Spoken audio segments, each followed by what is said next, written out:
I still have a lot to do with the guild. How about you two? Rest while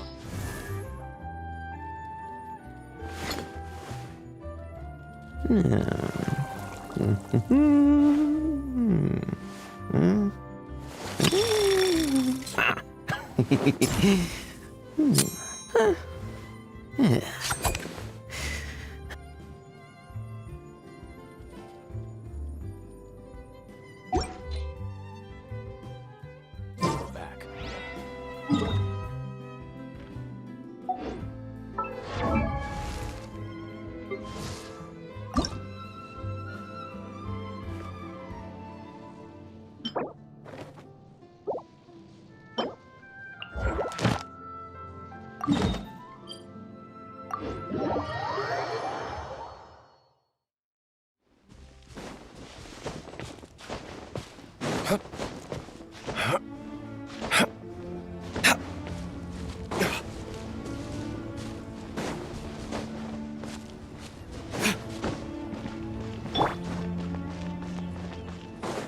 Speed of light!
Everybody stand back!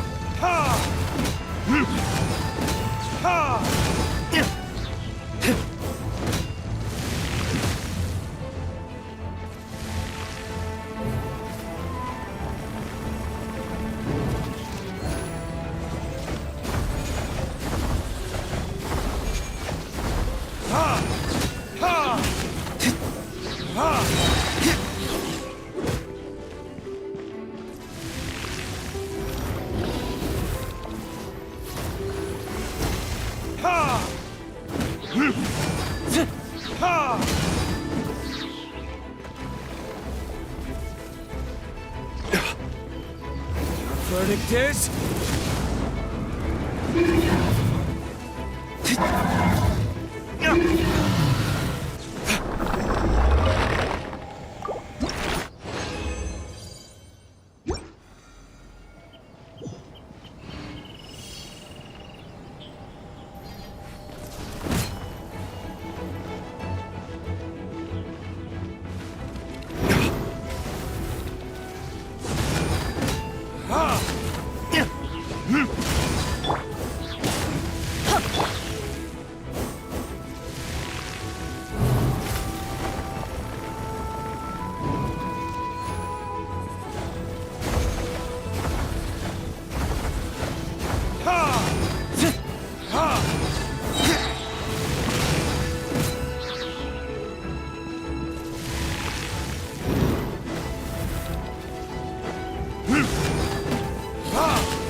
Time for retribution!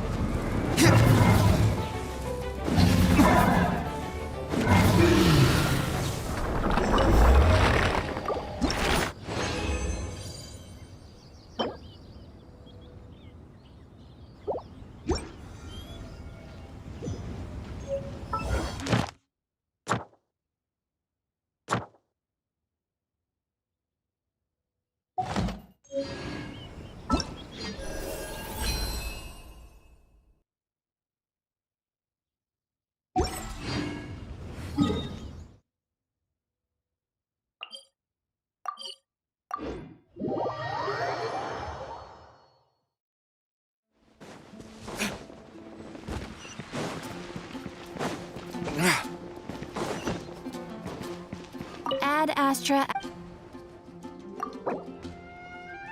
Thank you for complete. Ad Astra Abyss.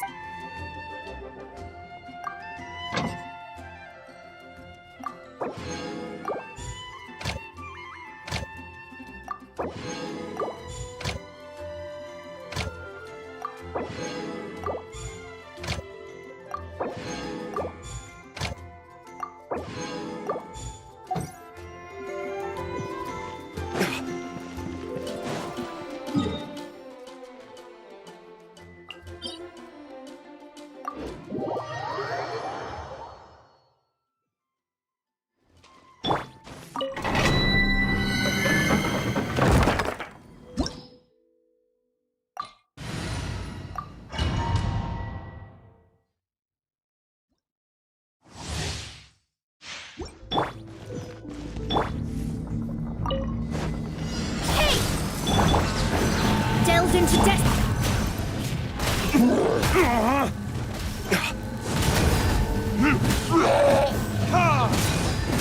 Cut to the chase.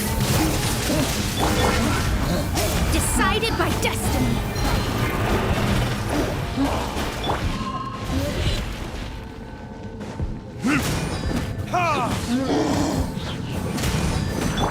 Incoming. Verdict is...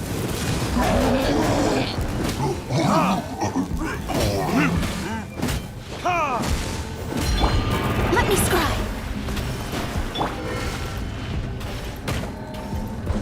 Don't blink. Hey!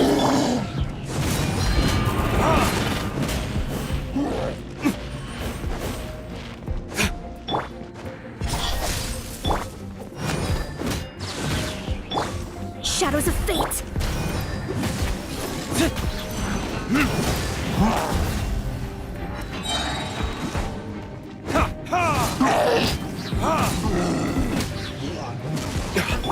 Let me scry. Speed of light. Nowhere to hide. Time for retribution! Teamwork is dreamwork. Delve into destiny.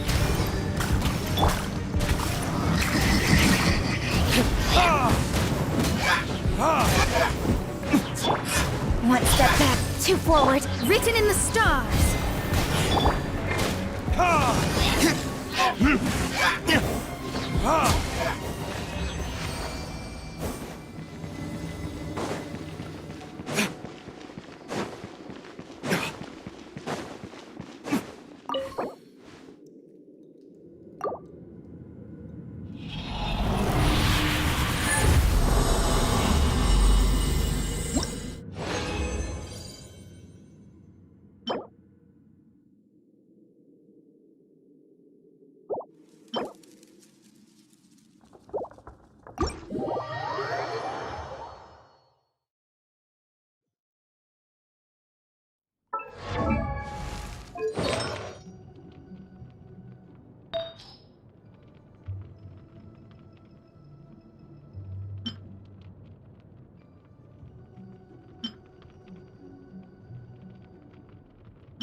Let me scry.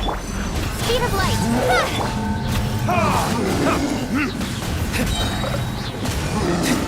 Verdict is... Don't blink. Hey!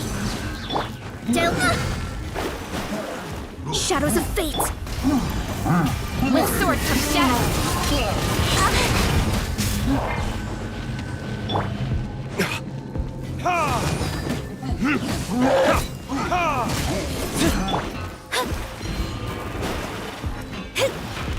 Let me scry.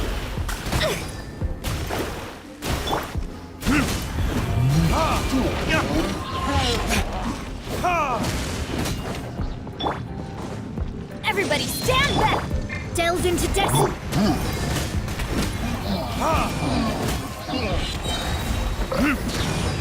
Burn! Speed of light. Huh? Decided by destiny. Shadows of fate.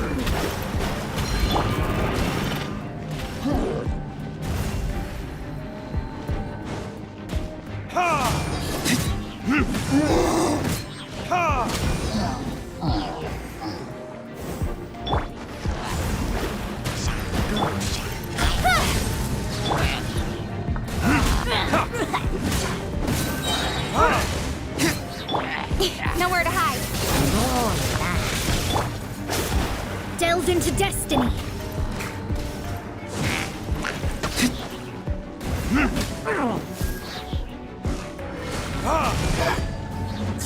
Time for retribution!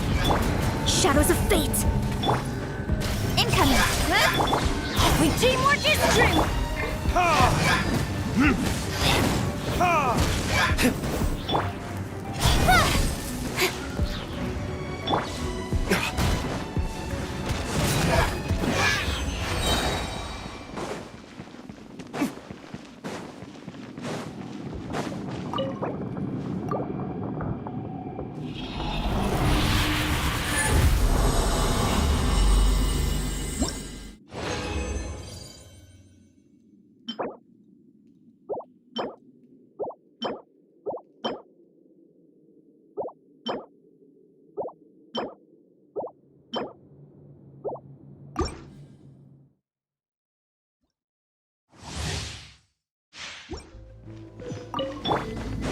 Don't blink. Let me scry. Heard it is?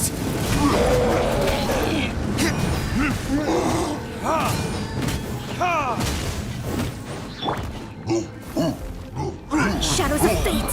Fate is upon you. Cut to the chase. Stronger than I thought. Speed of light. Hey!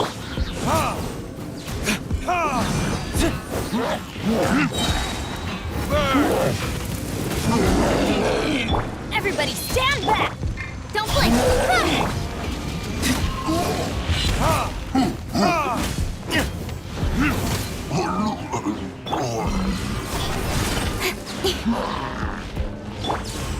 Let me scry!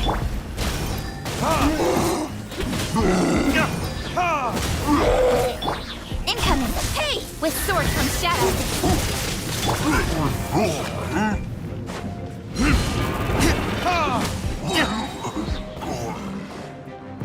Shadows of fate!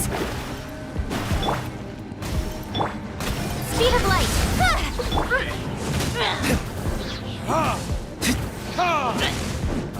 Decided by destiny! Incoming! Time for retribution!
Should be fine.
Oh, ow! Where did that come from?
Oh, ow!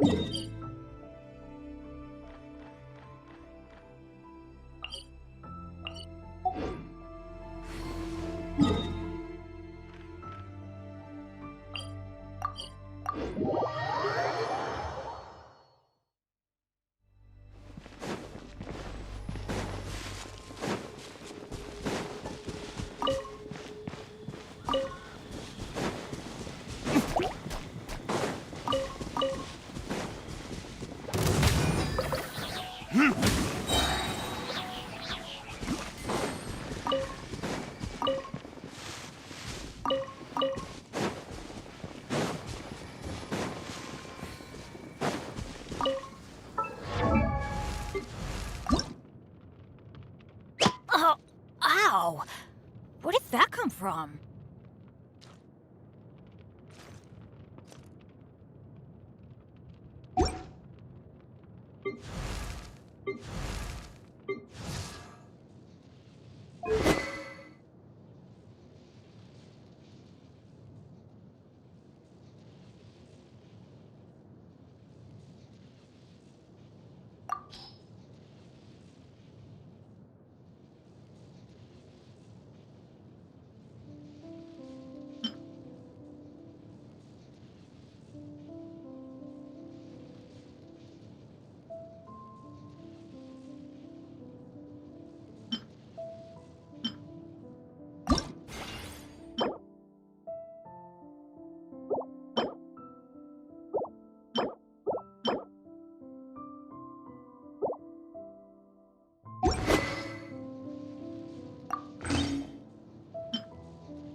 Incoming! Hey!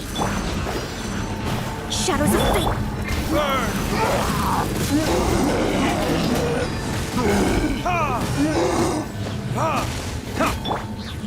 With sword comes shadow!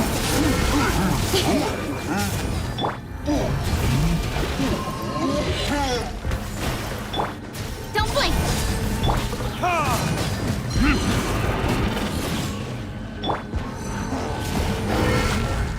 Delves into death!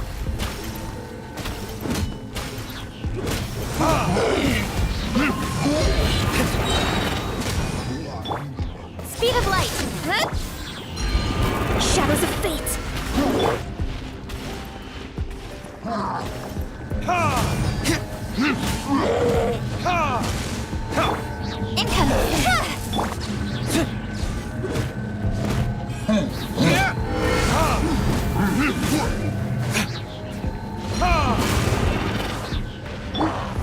Don't blink! Cut to the chase! Let me scry!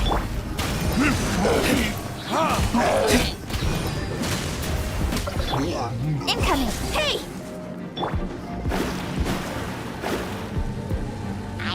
Delve into destiny! Fate is upon you!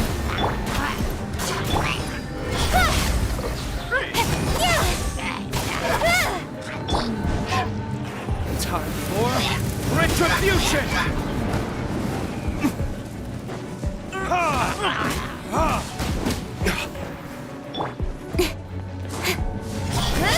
Nowhere to hide! Teamwork is dreamwork!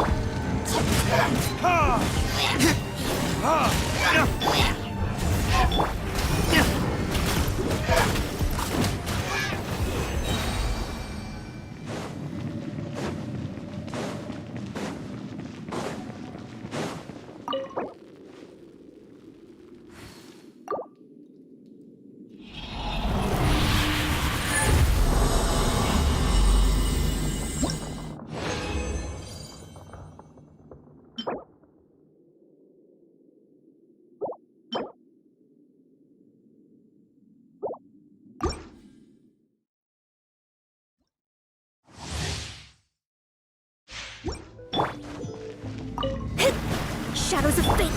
Don't blink. Hey! Verdict is...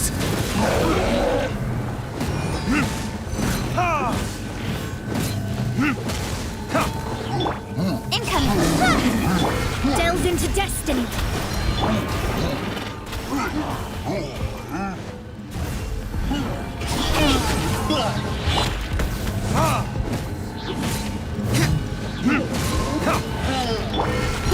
Cut to the chase. Let me scry.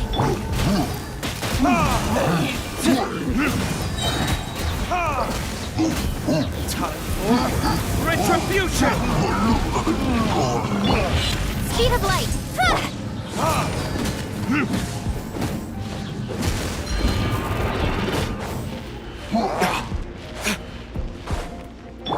Don't blink.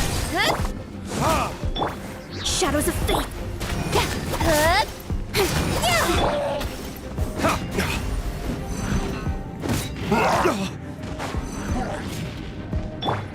Speed of light. Hey!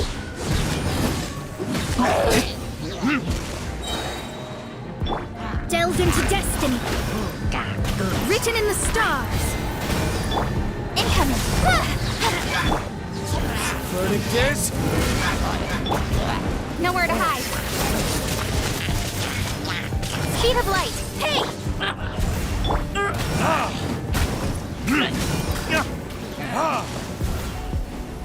I'm going in!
Shadows of fate!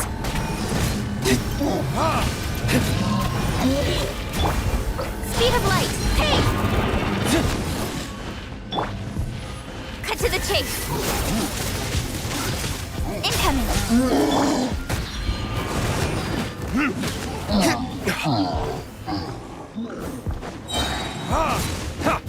Verdict is...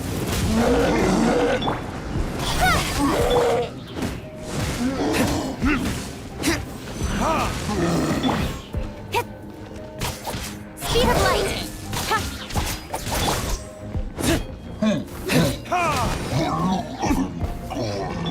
Let me scry! Fate is upon you! Don't blink! Teamwork is dreamwork! Nowhere to hide!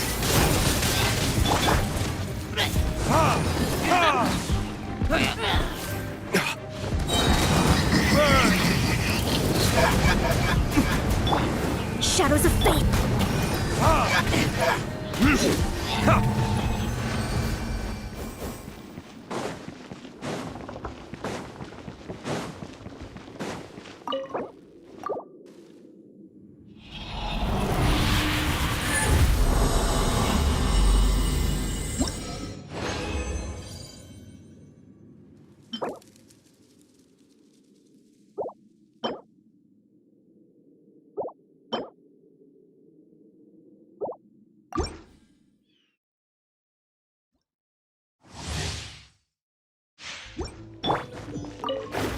Let me scry!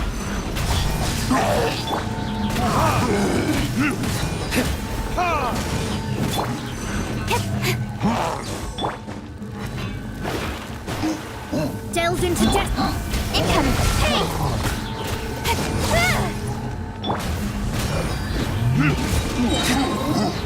Time for retribution!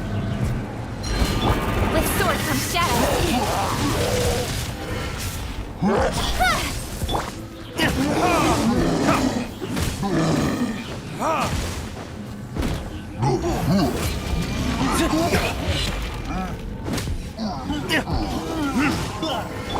Don't blink!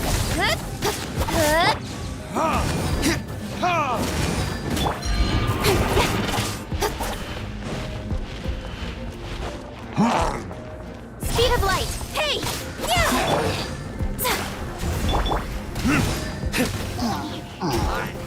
Decided by destiny! Incoming! Cut to the chase! Stronger than I thought! Burn!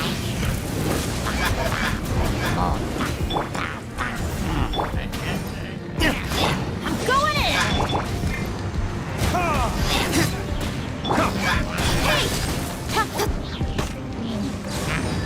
Hey!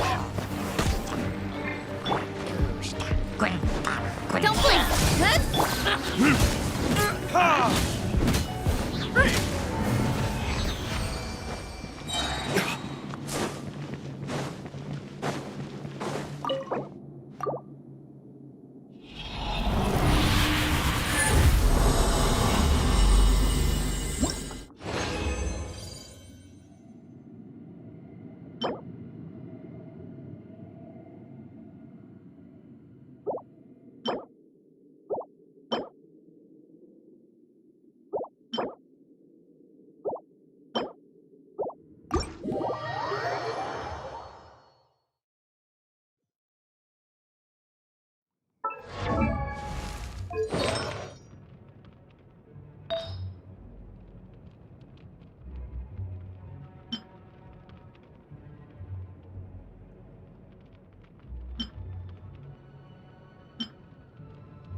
You should really bring the knife.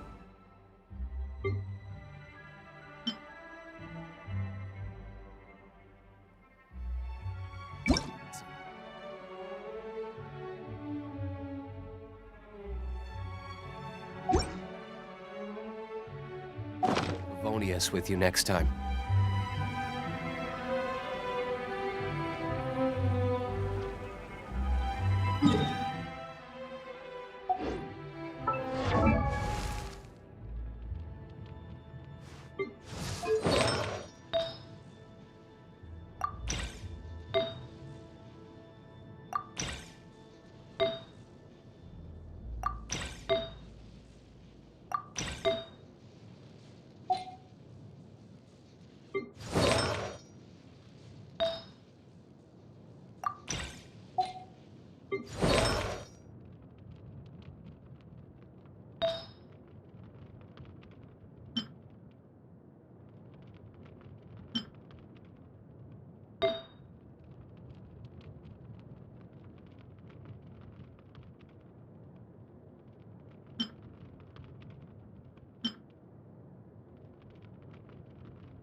Let's light it up!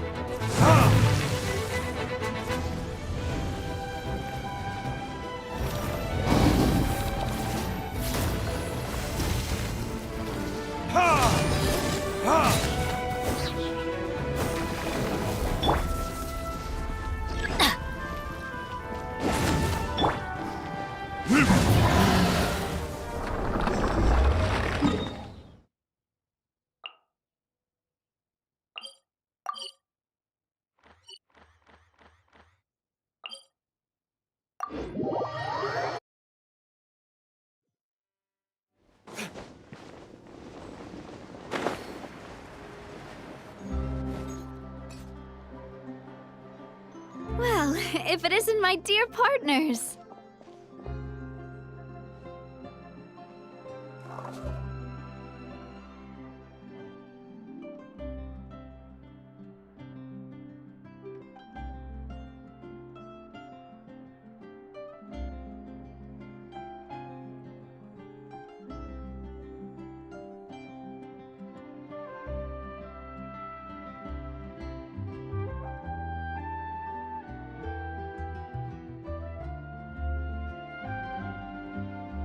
That voice!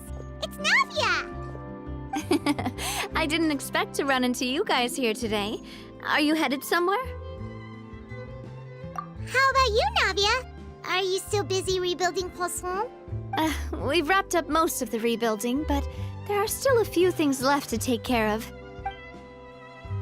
Stocking up on materials, confirming construction timelines, discussing compensation terms with families affected by the disaster. Between all of that, I've been making a lot of trips between the court and Poisson. Well, though the victims have received relief payments from the court, in my opinion, as the administrators of Poisson, Spina di Rosula should take some responsibility as well. Our financial situation right now isn't the best, so all we've been doing is signing agreements for the damages to be repaid at a later date. Though just pieces of paper now, they demonstrate our commitment. They're necessary to restore the people's faith in us. Whoa! Spoken like a true president. You're a really responsible leader. That must be taking up most of your time, though, right? Oh, you bet. Between that and all the other errands I have to run at the court, I'm always forgetting one thing or another. So before I came over this time, I took a page from Melusa's book and decided to make a list of everything. This way, it's easy to see which tasks you haven't checked off. And then, since Melus loved using shorthand, I decided to also follow his example and come up with some shorthand of my own. But after running a few errands in the city, I'm kind of struggling to even read my own handwriting anymore. That does sound like you, all right. So what kind of shorthand did you use? Oh, wanna take a look? Let Paimon see! Wait, there's nothing here but a bunch of weird symbols. This looks like a piece of kelp wrapped around a stick. And this other one, is it supposed to be a boar in a box? The first one has to do with confirming the final payment amount for the fishermen, while the second one is a reminder to try the new burger that just hit the market. Okay, Paimon can definitely see how you might forget what each of these mean.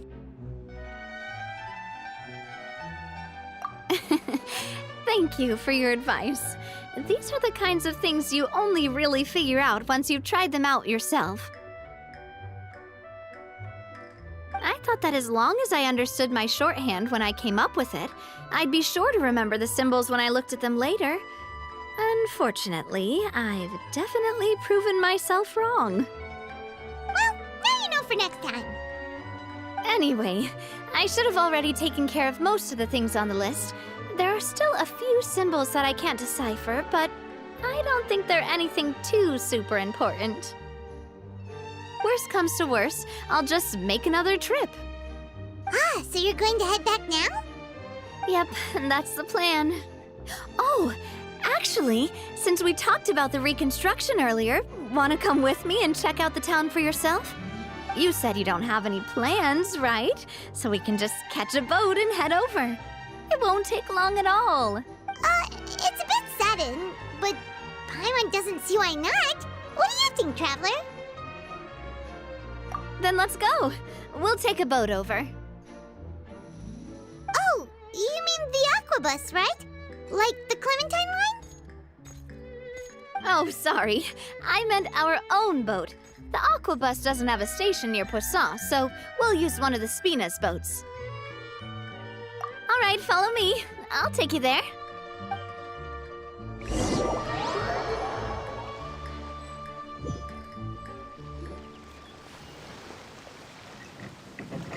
The engineer is still doing a few routine safety checks. We can head out as soon as we get the green light. So, Paimon has always wanted to ask. The 3 Aquabus lines are all named after people in your family, right? Yeah, that's right. Callus and Navia are self-explanatory, while Clementine was the name that my mother went by. If you provided the Mora to build the lines, then why isn't there even a dedicated line to Poisson? Spina di Rosula built all the lines, yet you still have to take a special boat just to go home. Paimon doesn't get it. Well, what I heard is that most of our businesses don't actually use Poisson as a hub, so there was no real reason to build a line straight to Poisson. You are right that it is a bit strange, though. If you've already committed to build 3 lines, why not just add a 4th? Yeah, that's what Paimon's saying. The Aquabus is so convenient, it's really a huge shame. Well, it is what it is. You know what my father was like. Even I often struggled to figure out what was going on in his head. But that would only be the case if he cared about what others thought. My father was always really stubborn. Once he made up his mind, good luck getting him to change it. From what I've heard, the rights of all the other members of the Spina only went as far as giving him advice or suggestions, and no farther. That included my mother, too. Huh. Well, that explains why you weren't on the greatest of terms with him. Yeah, because I wouldn't just let him keep getting his way. He was just... not very agreeable. Boss, the boat's ready. We can head out. All right, then let's head out.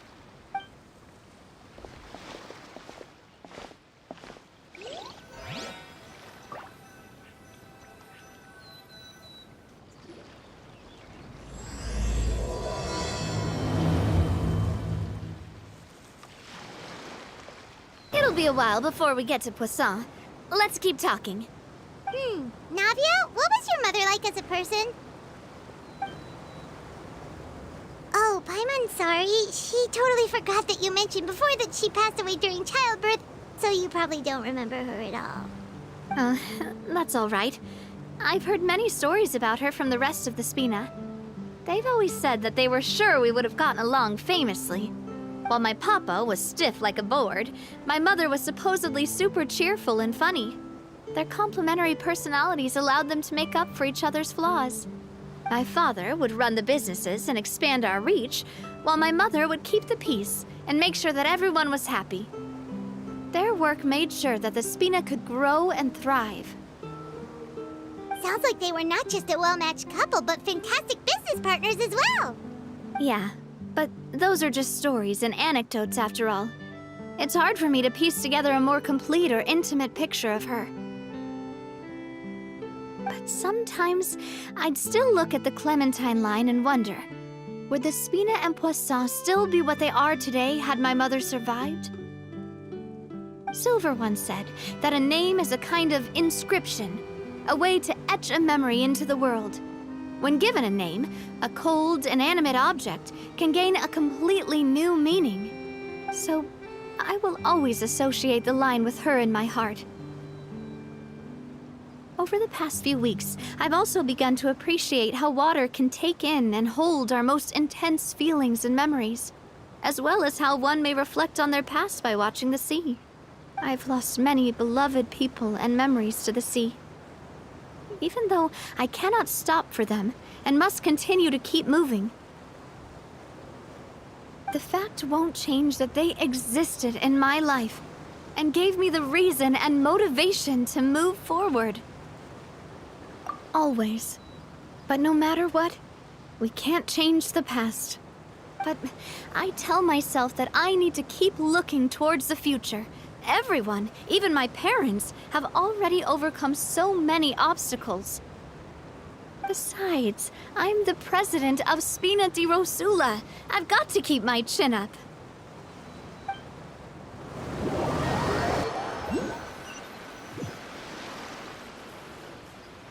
Ah, we've reached the shore. Let's go. I'll show you the new Poisson.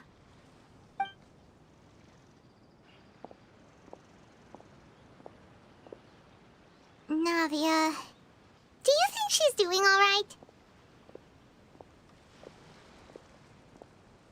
Okay, Paimon supposes you're right. She's really been through a lot. It couldn't have been easy shouldering so much by herself.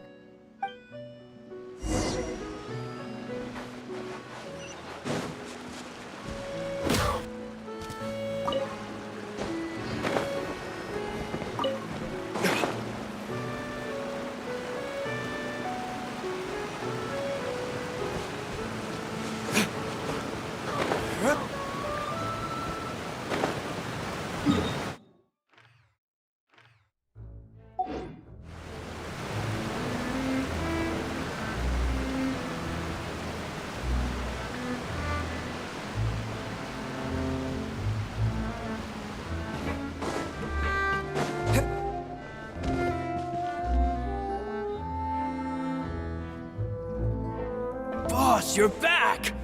Traveler and Paimon, welcome back to Poisson. Oh, hey! Fancy seeing you again, Florent. Is it your turn to take care of Navia now? Hey, I can totally take care of myself. For the time being, I'll go around without any attendance. We did hand over some of Malus's old responsibilities to Florent, though. It's been really nice to have him around to help out. Thank you for the compliment, boss. As you see, I've been working closely with the boss on rebuilding Poisson. Mr. Malus was an extremely capable and respected member of the Spina. I've got some really big shoes to fill. All right. There's no need to be so formal. Everyone's practically old friends by now. Were you waiting here for me? Did we manage to make any progress on the statue? Yeah, we contacted a sculptor about the job, but they can't get started on sourcing a correctly sized block without knowing the design that we want to use first. You're commissioning a statue? So basically, we've been meaning to commission a statue of my parents in commemoration of everything they've done for the Spina and the town of Poisson. But since my father was known as Callus the Unfaithful for the longest time, it would have been too controversial to commission a statue of him. But now that his name has been cleared, and the town is also being rebuilt, I thought this would be the perfect chance to actually realize this dream. The funds to build the statue were freely donated by the people of Poisson to show their appreciation for Miss Clementine and Mr. Callus and everything they did. Me? I'm just the newbie president that's running around and causing everyone trouble. Maybe we can have this conversation again in a few decades, once I've done more for the town and the people. Hey, there's no need to be so humble. Didn't you just help save the entire country? I agree wholeheartedly. I also believe that Boss should have a place on the statue. Hey, if you keep inflating my ego like this, I might just float off into the sky with my parasol. Just kidding. There's no way that I'd accept that kind of compliment at face value. At a minimum, I'd have to match what my father did for the people. Thanks for the vote of confidence. I just don't think I'm ready yet. Anyway, Florent, now it's up to us to confirm the final design, right? We can ask the sculptor to start looking for a good block once we've decided on the poses for Miss Clementine and Mr. Callus. But we haven't had any real discussions yet on the possible designs. I feel like I should get a few promising designs first, and then send them over to you to review. There's no need for all that. let's decide on a design right now. Hey, you! Come over here with me.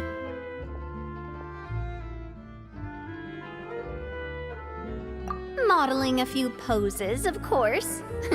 Here, just pretend to be Callus, and I'll be Clementine. Didn't you say on the boat that Callus and Clementine sounded like great partners? Well, then there's no one better to fill this role than my most valuable partner. Florent, let's grab some reference shots. You've got it, boss.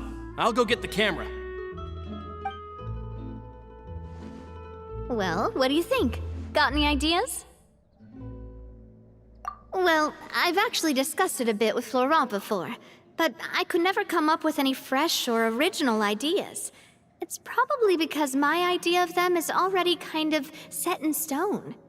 So, I want to pick your brain for a bit and see if you can come up with some new and interesting ideas. I'm all good here, boss. Feel free to start posing whenever.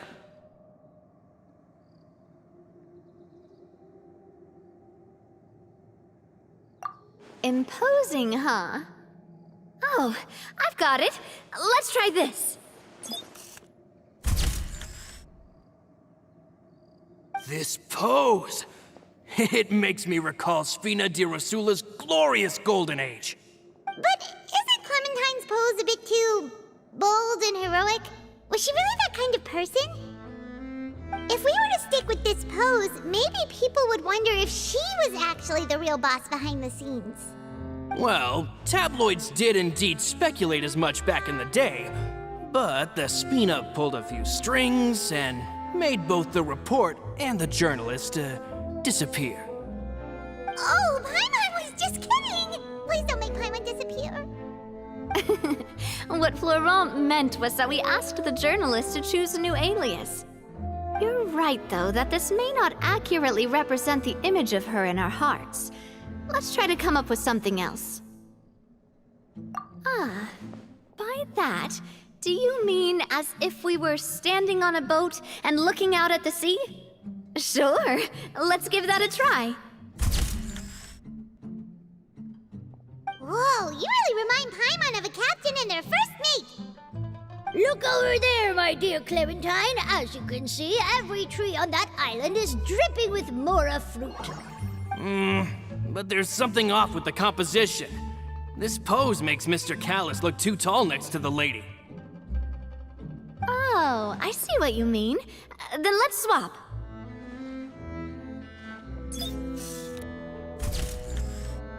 Well, Paimon is a fan.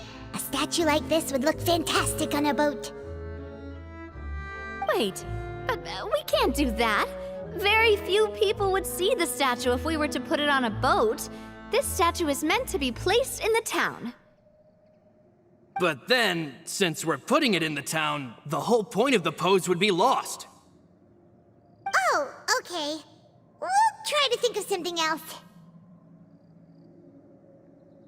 A happy pose? You mean something like we were laughing together at a funny joke?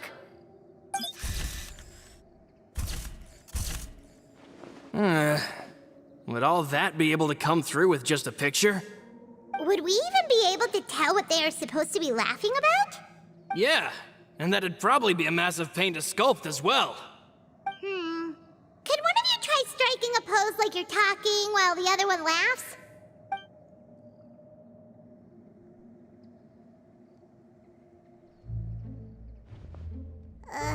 That actually sounds pretty hard to pull off. Forget it, let's try something else.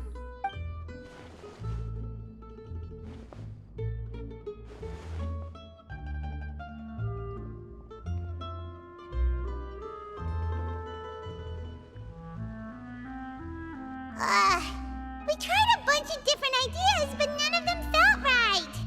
Paimon's all out of brain juice now, too. Oh, don't worry. We still got a lot of reference shots out of the session, and each of them can be considered to be a souvenir in their own right.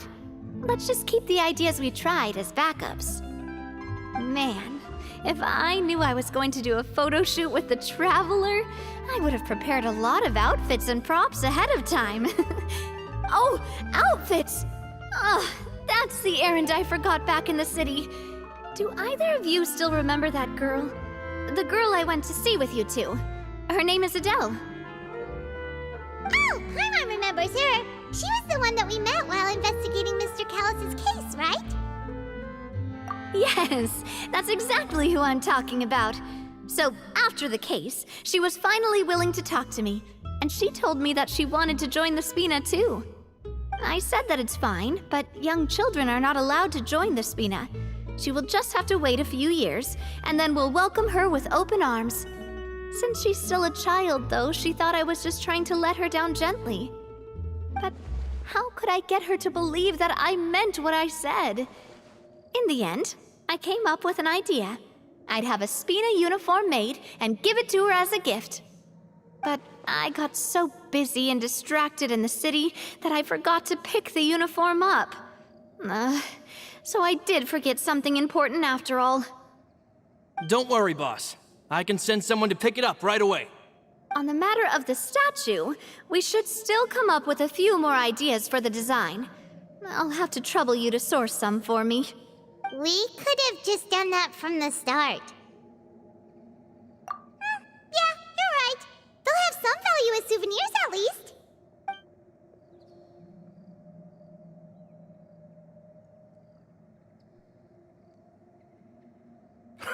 Navia! Florent, guess who's back? Huh? But aren't you supposed to... Oh, well, if it isn't Coulter. Back already from the Fortress of Meripede? That's right. I finally finished serving my time. Gotta say, turns out I was a lot tougher than I thought. After I got out, I immediately made a beeline back to Poisson. You could say that familiar, briny smell became a primal call, urging me to forget everything else and just come back home. You wouldn't believe how much I've missed Melissa's grilled fish. I dreamed about it every time I had to get a welfare meal down there underneath the sea. It's good to have you back, Coulter. You look as well as ever. And this guy is? Let me introduce you. This is Coulter, another of Spina di Rosula's members. He was found guilty and sentenced to the Fortress of Meripede some time ago. But, looking at it now, it was probably another one of Marcel's plots while he worked at the Confrérie of Cabrières. Wait, Mr. Marcel? What do you mean? He was involved in some sort of plot? Have you not heard anything at all about the water from the primordial sea case? Well, I know that Fontaine got flooded, but then the water levels miraculously receded. I thought that was all there was to it and didn't care to ask for any more details. Do you mean Mr. Marcel was somehow involved with all that? Oh, looks like we'll have to explain everything from the top. That case, a lot of things have happened in Poisson since then. First things first, let me introduce you to these two. They're my most trusted partners, and they've been with me through thick and thin. Now you could call them Spina di Rosula's VIP helpers. Oh, nice to meet you. I don't recall Navia ever generously complimenting anyone like that before, so you must be Yeah, we are indeed pretty amazing. But we've been cool since before we even met her. Wait, now you suddenly resist taking a dig at Paimon? Nice. Spina di Rosula always seems to attract great people. Oh, that reminds me. Where are Malus and Silver? Aren't they always by your side? About that. Coulter, a lot of things happened while you were gone. As you can see, even Poisson isn't quite the same as how it was before you left. They lost their lives, keeping me safe during the flood. What did you say? This isn't some kind of morbid welcome home prank, right? You're just scaring me on purpose because I don't know anything about what's happened. I'm sorry, but it's the truth. They weren't the only people we lost either. Many others, including Melissa, also lost their lives in the disaster. Malus and Melissa, dead. They're just gone? Malus, I was planning to give him a surprise gift once I ran into him again in town. I can't believe it. Hey! Keep it together! Malus and Coulter were friends for many years, and even served on many missions together during the early days of the Spina. I can understand how he feels.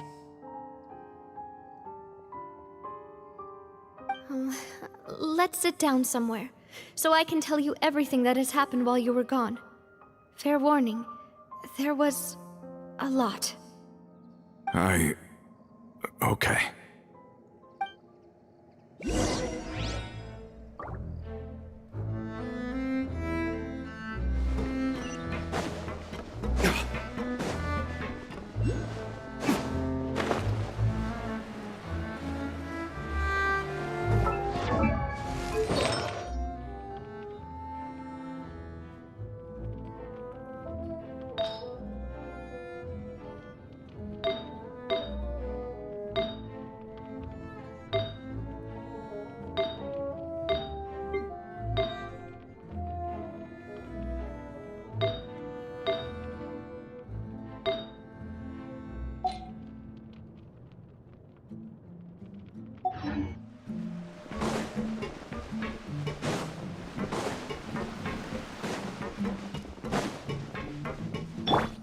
Speed of light!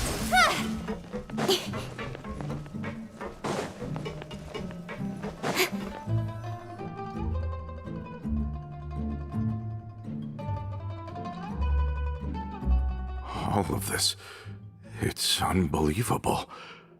I can't believe that those stories were real. It all really happened. Has the world gone mad?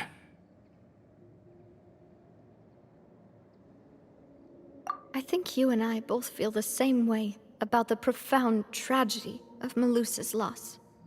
And the sheer depravity of Marcel's actions. I thought Mr. Marcel would always stand by the Spina. Everything he had, the Spina gave to him.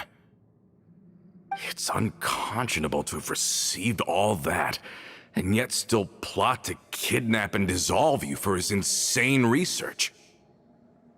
The good news is that the Confrérie of Cabriere is no more. Gone with them too is the entire synth manufacturing and distribution network.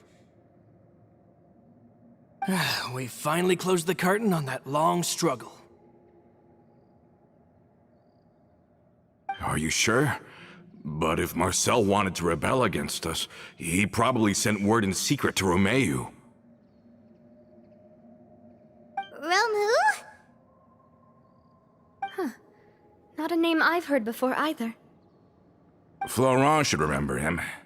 You see, there was once a major internal dispute regarding funding the construction of the Aquabus lines. Romeu was the leader of the faction that thought such a vast sum of mora would be better spent improving the town of Poisson. But Mr. Callis believed that an opportunity to collaborate with the Court of Fontaine and the Fontaine Research Institute was hard to come by, and would allow us to build many valuable relationships. Not only would the Aquabus be a good business investment, it would also boost our reputation among the general populace, eventually paying us massive dividends down the line. But the two couldn't come to an agreement. Romeu ended up taking a lot of people with him when he left Spino di Rosula altogether, and the split was on extremely bad terms. And with Papa's stubbornness, I can definitely imagine how it must have gone down.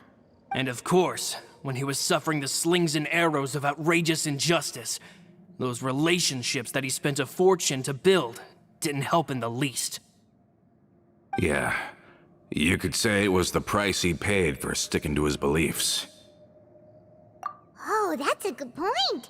If Callus was really as stubborn as you say, then wouldn't he have argued with the rank and file all the time? Oh yeah, it eventually became a thing that just happened on every day that ended with Y.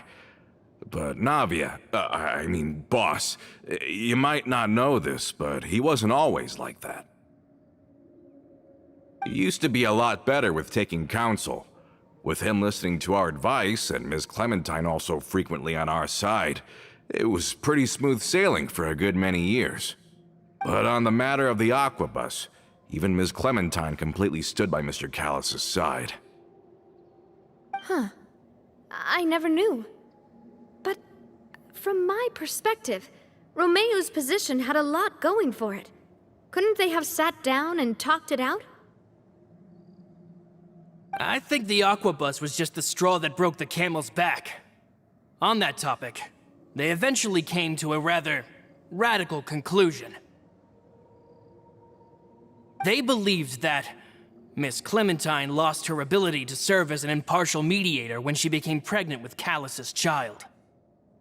So, they thought she had betrayed them? But that doesn't make any sense. Before she was their mediator, my mother was also her own person, and a member of the Spina. She should have the right to take any side she wished. Yeah, but to them, even taking a side was betrayal enough. They felt like their voices could no longer be heard once their sole mediator had gone over to the other side.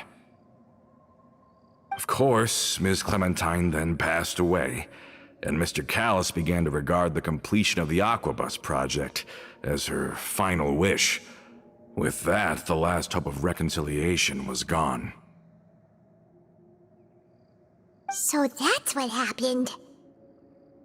From that point on, Romeo and his people cut ties with the Spina, and never gave us any kind of professional or personal courtesy ever again. Perhaps they've regarded us as enemies ever since they left. But even so, there is still no proof that they ever acted in concert with Marcel. I've also heard that they aren't in a good financial position, so they've been lying low for a while. But as long as they exist, they'll continue to be a threat.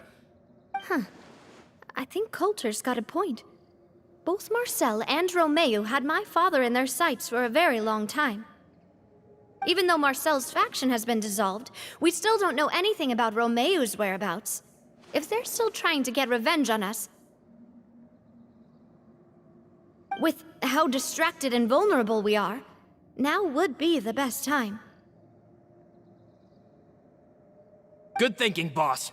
We should keep an eye on them at all times. I'll let my men know right away. Thank you for that, Florent. And Coulter, thank you for telling me about this as well. Don't worry, it's nothing. Do you have a moment right now? How about we go out for a walk? I've heard so many incredulous things today. I'm finding it a bit hard to calm down even now. I mean, to think that I'll just never see them again. In that case, why don't we go back to the court? I can pick up Adele's uniform while we're there as well. It'll save Laurent's guys a trip. Want to come with me again, you two? You don't mind, do you, Coulter? Of course. That's fine by me. Then let's go! Paimon feels like a lot's hinging on this visit. We really are the best of partners. Come on, let's go.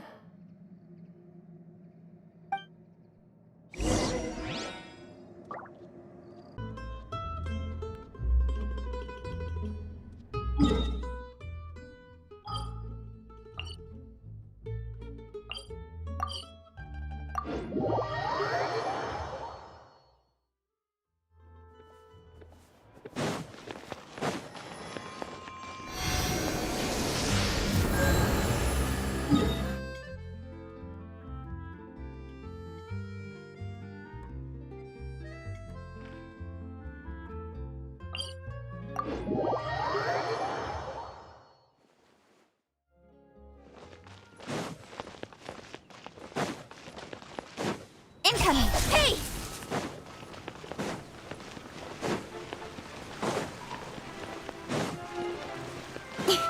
Don't blink!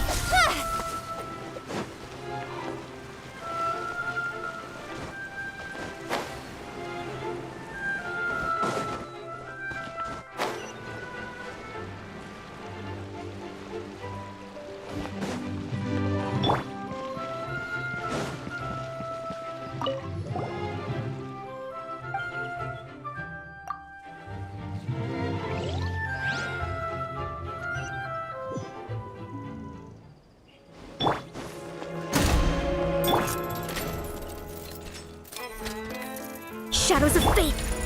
Huh? With sword comes shadow.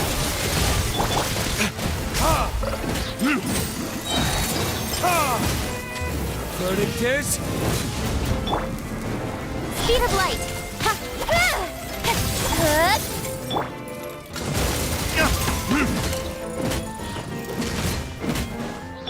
Let me scry.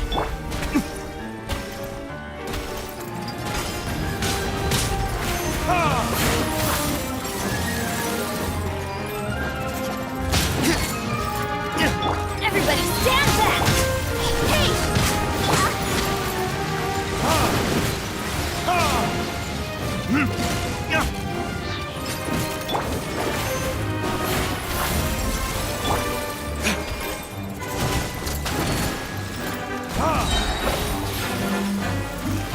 Time for retribution! Cut to the chase. Incoming. Huh?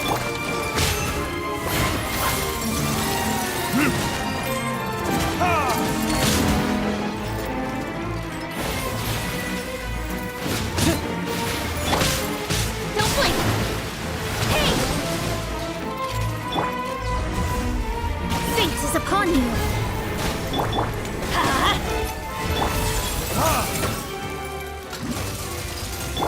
Incoming.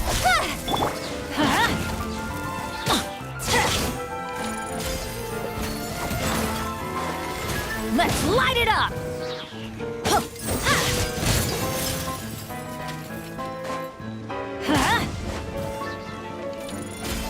Teamwork is dreamwork.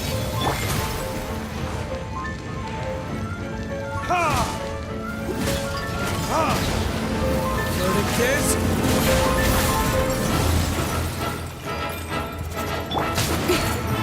Speed of light. Huh? Delve into destiny.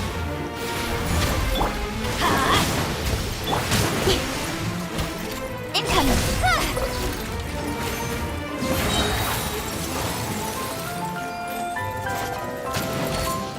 With sword comes shadow.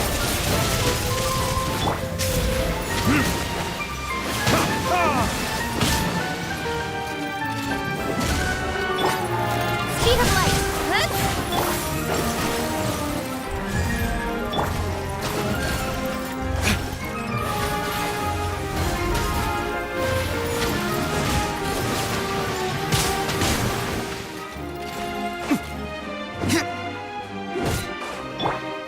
Hey!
Are we not taking the boat this time?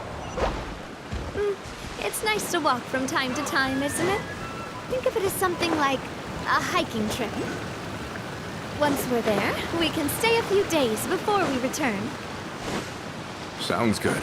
I haven't walked this road in a long time.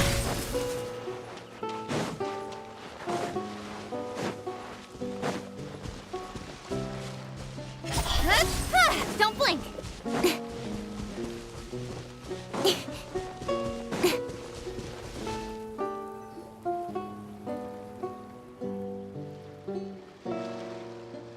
Well, we've walked far enough for now.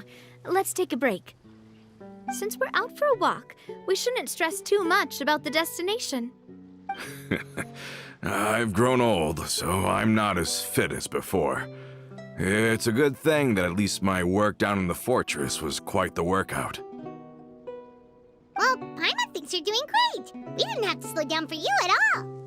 Back in the days before the aquabus lines were built, we often had to hike north with our goods, then catch a boat to the court. Malus and I must have traveled this way hundreds of times. When we were tired, we would lay down for a while on the grass, and when we were hungry, we'd catch a fish or two. The Spina was still on the rise back then. Mr. Callus was generous, and everyone had the chance to strike it rich, so of course we all worked really hard. And now, in the blink of an eye, the aquabus lines have been built, and this road has fallen into disuse. Oh, I know. I was just being a little nostalgic. Then let's stay here a bit longer. Anyone want snacks? Oh, is this another chance to try some of Navia's macarons? Paimon's been dreaming of them. Yep, I figured you wouldn't say no to a few more. Oh, wait. Let me check if I have all the ingredients. Malus and Silver used to take care of tasks like this. Okay, the stove's looking good. And as for the ingredients, seems like we're all out of flour and sugar, the two most important ingredients of all. Oh, would you? Oh, but it would be too much to ask you to go on a trip just for those. We should contribute to making the macaron too. Don't worry, we cook out in the wild all the time, so she should have some stuff on hand. Oh, that's great. Then I'll leave the ingredient gathering to you. As long as we have some sweet flours and wheat, I can start the baking. Then I'll go look for some boxes nearby for a makeshift table and chairs. Great. Then I'll prep the stove. Let's get to work, everyone.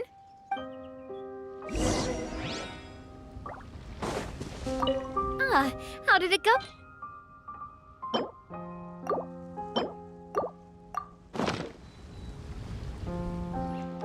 You've all done your part. Just leave the rest to me. Whoa, these macarons look and taste magnificent! Your cooking is as good as ever, Navia. Boss's baking skills have always been famous. Everyone in the Spina knows how exceptionally talented she is. Oh, it's just a hobby. There's no need to praise me for it like that. Have you two seriously never considered joining us? You're so close to the boss, and she obviously trusts you with all her heart, so... Was it that obvious? I just thought you would be a great fit, that's all. You just happened to walk in on our little reunion. It's actually been quite a while since we last spent time together. Adventurers never stay in one place for long. The name of Spina di Rosula would just tie them down. Besides, after everything we've been through together, I'm sure our hearts would remain intertwined even if we found ourselves on opposite sides of the world. Even if Paimon was far beyond the horizon, she'd still remember the delicious taste of Navia's macaron. I understand now. Then I am very lucky indeed to have been graced with the chance to meet the two of you. I will endeavor to make the most of this short yet fortuitous encounter, and enjoy every moment we spend together. We've got no wine with us, but let's still toast with water, in celebration of this moment.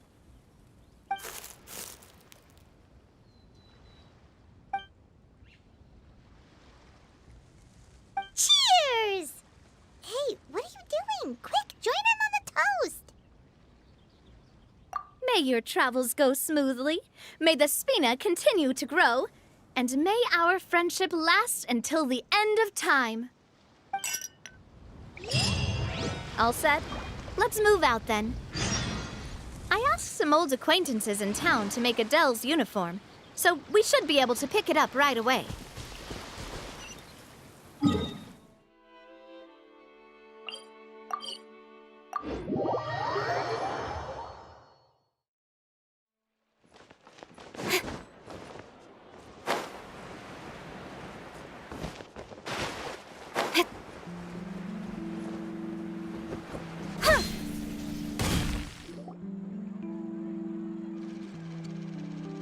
Hey there, Ludovine. How's business lately? The Demoiselle of Spina de Rosula. I must say, your generous patronage is the one thing keeping me from going bankrupt. Nonsense. We all know what a talented businesswoman you are. Oh, and don't forget, she's the boss now. My mistake, my mistake. I just got so used to calling her Demoiselle. Are you here for the uniform? Yep. I forgot to drop by earlier when I was running errands around here. I didn't expect Demoiselle to come and pick it up in person. It's just a uniform after all. Any of your folks could have come instead. Navia's always liked to take even small things seriously. Hey, that's not the only reason I'm here. We mostly just needed a walk to clear our heads.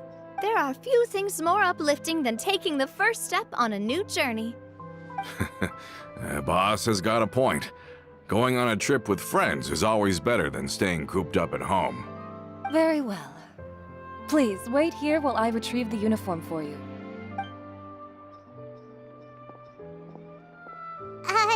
Can someone remind Paimon again why Adele wants to join the Spina? She hasn't given me any concrete reasons. All she says is that she really looks up to me. After we cleared her father's name, she became a lot more cheerful and outgoing. It's probably because she now knows for sure that her father was never a bad person. She said she used to be terrified of Papa, so as a result, she found all the rest of the Spina super scary as well. But the Spina is very different now. She mustered up the courage to talk to me, and felt like I could really understand her. Yeah, you could say that. By uncovering the truth about the case, I was able to give her closure at the same time. She said that she wanted to become someone like me, someone who could lend a hand to others, instead of standing still and waiting for others to help her. From the sound of it, she'll be a wonderful addition to the Spina. I think so too. But for now, let's focus on giving her a great atmosphere to grow and thrive. She can commit to us once she's older, and can really make that decision for herself. Is something up, Traveler? Huh? Tailing? Oh, Paimon's coming. I'll go check it out too. Coulter, please hold on to this for me. All right. Paimon saw them too. They headed up. Stop right there!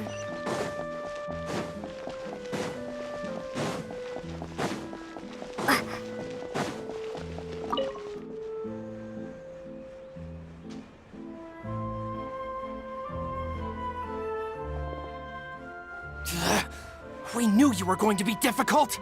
Seems like if we want them to talk, we're gonna need to teach them a lesson first. Brothers, there's no need to skulk in the dark anymore. Let's take them out! Feeling lucky?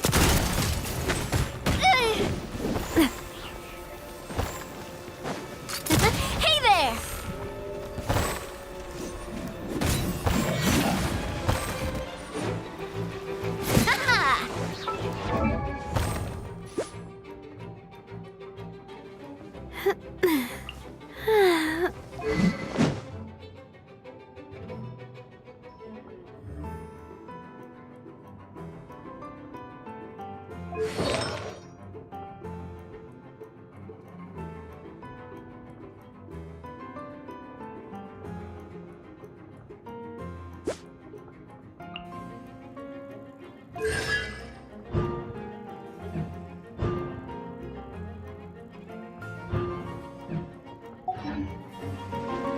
Umbrella warfare, I guess. Now, talk. Who are you? And why were you tailing us? Don't think we'll let you off easy if you keep silent.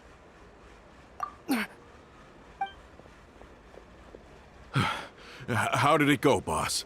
Are any of you hurt? If you thought they stood any chance against us, you were sorely mistaken. Anyway, stop playing tough and start talking. There won't be any room for negotiation once the Maison Gardiennage gets involved. We're looking to get vengeance on Spina di Rosula. We were discovered and can't beat you in a fight. We admit it. We lost. Get revenge? Wait, you're not Romeu's followers, are you? You actually know that name? But if you do, then surely you should understand why we hate you so much. Indeed. You haven't got the faintest hope of winning right now. We were out drinking when we saw Navia.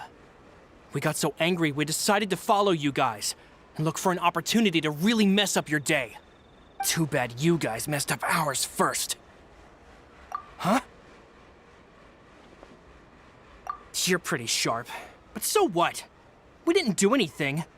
And now it should be pretty obvious that we can't do anything to you anyway. Seeing you like that just really ticked us off. And we let the drink go to our heads. Listen, Callus is long dead. No matter what happened in the past, I want to be able to start things anew. I am the current president of Spina di Rosula. If your boss wants to talk with me, I'd be happy to meet with him. I won't press charges for your attack. That should also help demonstrate my sincerity. I understand. Thank you. I'll let our boss know. But if you so much as think about pulling something like this again, I won't be so lenient next time. Understood? All right. We get it. Come on, let's go. Are you sure it's okay to just let them go like that, Navia? I don't want to inherit my father's grudges, too. Moreover, when it comes to the Aquabus, I don't think what my father did was entirely correct either. If the other side is willing to talk, I'm happy to open the door for a reconciliation. Opportunities for new beginnings are all around us. I support Boss's decision as well. The concept of an eye for an eye is a primitive practice that has no place in today's Spina di Rosula. Yes. Plus, we already know that they're strapped for cash. If their financial situation is that dire, they don't have what it takes to challenge us. So this may be the best time to talk. I still think we should keep an eye out for Romeu's folks, though. If he decides to ignore the warning I gave his men, then we could still have a fight on our hands. Yeah, those guys definitely didn't look like big fans of yours. I'd rather things not go that far, since, though we haven't talked to each other for years, once upon a time we were all a part of the Spina di Rosula family. Yep, that's how I feel as well. Anyway, now that we've sent them packing, we don't have to worry about those guys anymore. It's getting late already. So why don't we stay the night in the Fleuve Cendre? We can head back to Poisson tomorrow. I'll also ask someone to write Florent a letter and inform him of everything that happened here today, so he can increase security around Poisson and be on guard against any suspicious individuals. Do we have to stay in the Fleuve Cendre again? Even the pillows there smell like seaweed. Sorry, that's just what happens when you live near water and don't get much sunlight. Poisson's pretty much the same though, so I've long since gotten used to it. We can still go out in the evening for some grilled fish and drinks though. Bet you there'll be people singing sea shanties too. How does that sound? Huh. That does sound pretty cool. Okay, Paimon's on board now. Let's go. Paimon wants to sing too.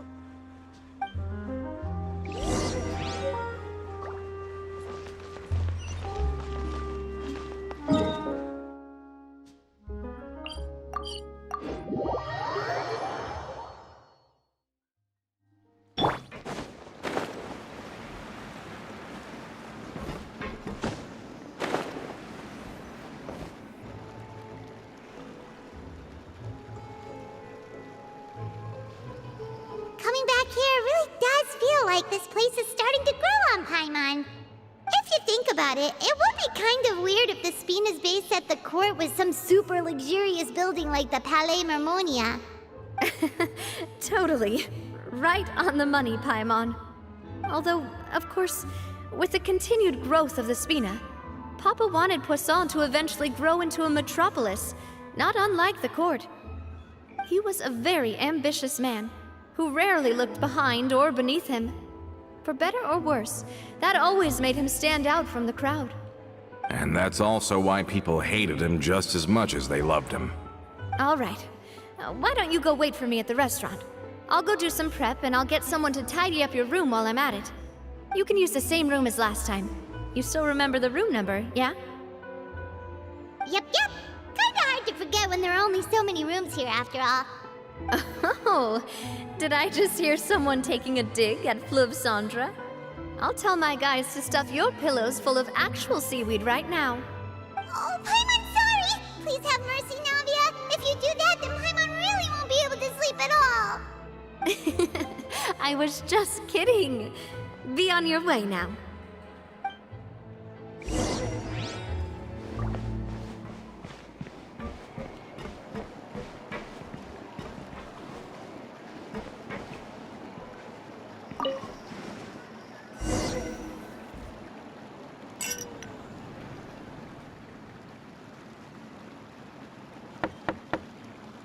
Hello? Are you asleep yet? Oh, no, not at all. I just figured that since we don't get to enjoy nights like these very often, we should try to enjoy it to the fullest. Wanna go fishing? I've got some rods and lures ready. Oh, so that's the prep you were talking about. Sure, we'll come. Hopefully I didn't wake you or anything. Don't worry, you don't have to do any actual fishing if you're too tired. Just think of it as keeping me company. How does that sound?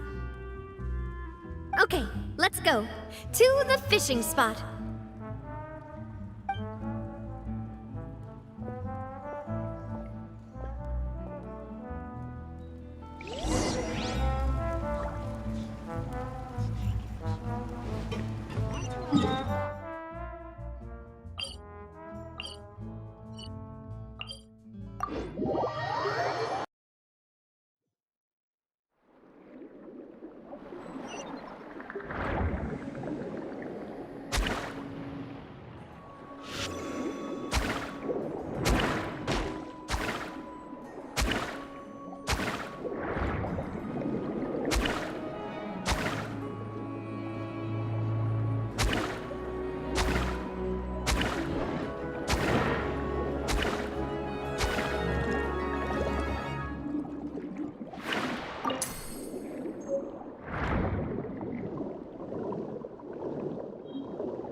I suppose this will do.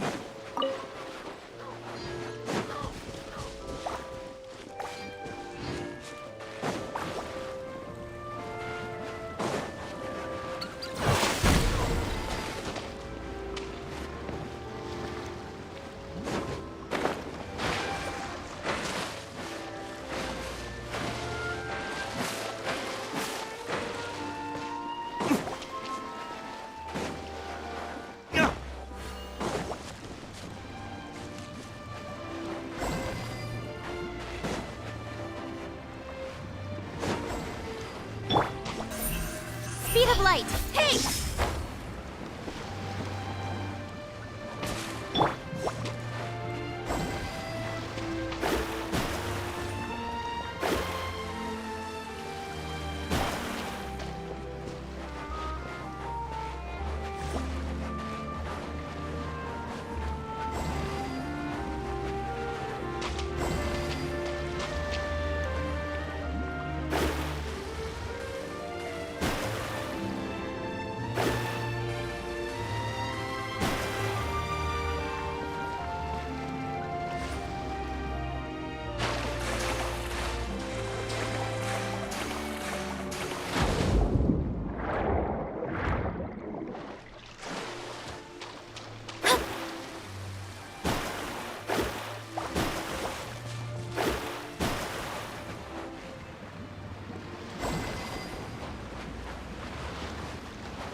Verdict is...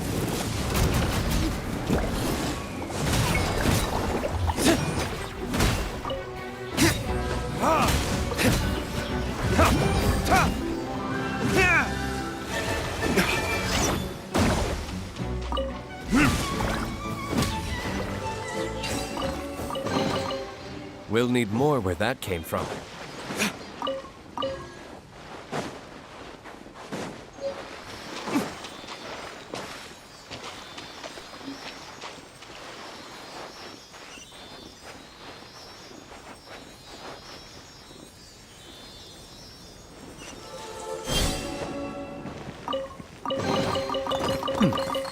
Better than nothing.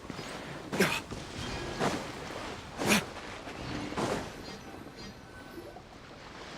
can you call this fishing when you're using a fully automatic rod? What's the problem? Lots of people in Poisson use rods like these. But shouldn't fishing be all about, attentively watching the float and then excitedly reeling in the catch when you finally hook something? Well, that's one way to enjoy fishing. What do you think, Traveler? Then let's try regular rods next time. We can have a real fishing competition. Honestly, Paimon's mainly shocked at how much energy you still have at this hour. Usually by this time of night, it's a struggle for Paimon to even keep her eyes open. Huh. It might just be something that runs in my family. That's a thing? I'm sure you'd get even sleepier if I delved more deeply into it. Anyway, I was just thinking about how grateful I am to my mother, as well as the rest of the Spina. My father always had a lot of unrealistic expectations for me. But the more that he tried to get me to become like him, the less I wanted to listen to what he had to say. My mother never had those kinds of expectations, though. I've heard that she had only one wish for me, which was that I would have a happy and secure childhood. All the members of the Spina greatly respected her wish, so no matter what I did as a child, they were happy to humor me. Can you imagine? Whenever my father wanted to scold me for something I'd done, everyone would form up into 2 rows and just stand silently and listen to him rant. Malus and Silver were always there too. No matter what Papa yelled, nobody else would say a word. Eventually, Papa must have recognized scolding me over trivial matters was pointless, because he eventually stopped getting on my case so often. Paimon would have never guessed. Yeah. Looking back on it now as an adult, I can hardly believe how patient and kind everyone was. When I was young, I often thought that I could do whatever I wanted, because there'd always be someone there to clean up after me. But once, I saw Malus come back wounded. He wouldn't tell me how he'd been injured, but I could tell it had something to do with me. I learned then that there's always a cost to making a mistake. The more you care about those around you, the more you should care about doing the right thing to the best of your abilities. Because if you do falter, there'll inevitably come a time when you'll have to face the consequences. And when that time comes, those most precious to you really will throw themselves in front of you and pay the price for your mistakes. Sorry. I shouldn't have brought that up. I wasn't planning to talk about sad things tonight. Basically, I was just saying that the nurturing atmosphere of the Spina must have been my mother's legacy, rather than my father's. And if that's the only way that I can continue to feel her love, then I'd like to pass that warmth on. Is that why you let those guys go today? Mm-hmm. Although, maybe there's a part of not wanting to repeat the mistakes of the past. I want to be reasonable, at least. Hey, look! I think you've got something on the line! But why isn't the rod automatically reeling it in? Oh, there must be something wrong with how I installed the mechanism. It was my first time putting one of those rods together. We can't let it get away. Come on, you two. Let's catch it. You want Paimon to help too?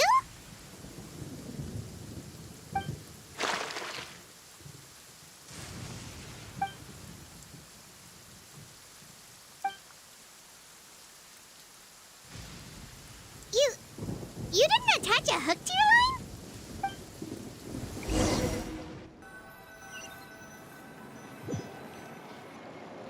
Stop wasting time! The boss ain't gonna wait all day. We'll go ahead with the operation tomorrow. Do with that information as you wish.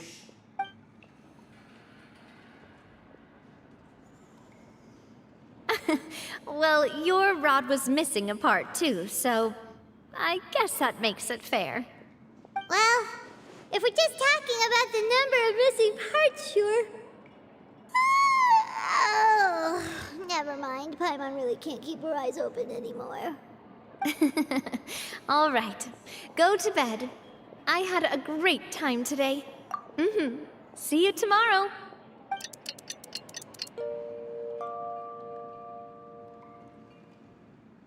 So how was last night? Did you get a good night's sleep? Paimon dreamt that she danced with the sea stars, so you could say it was stellar.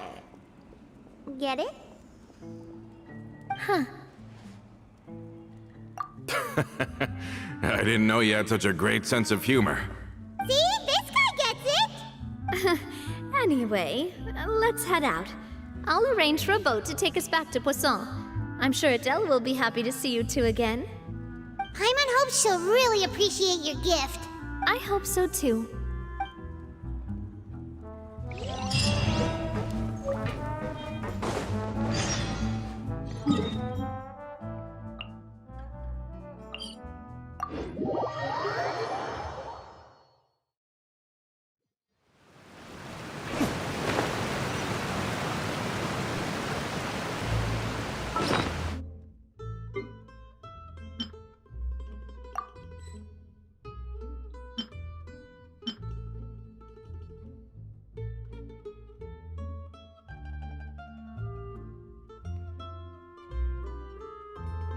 Adele,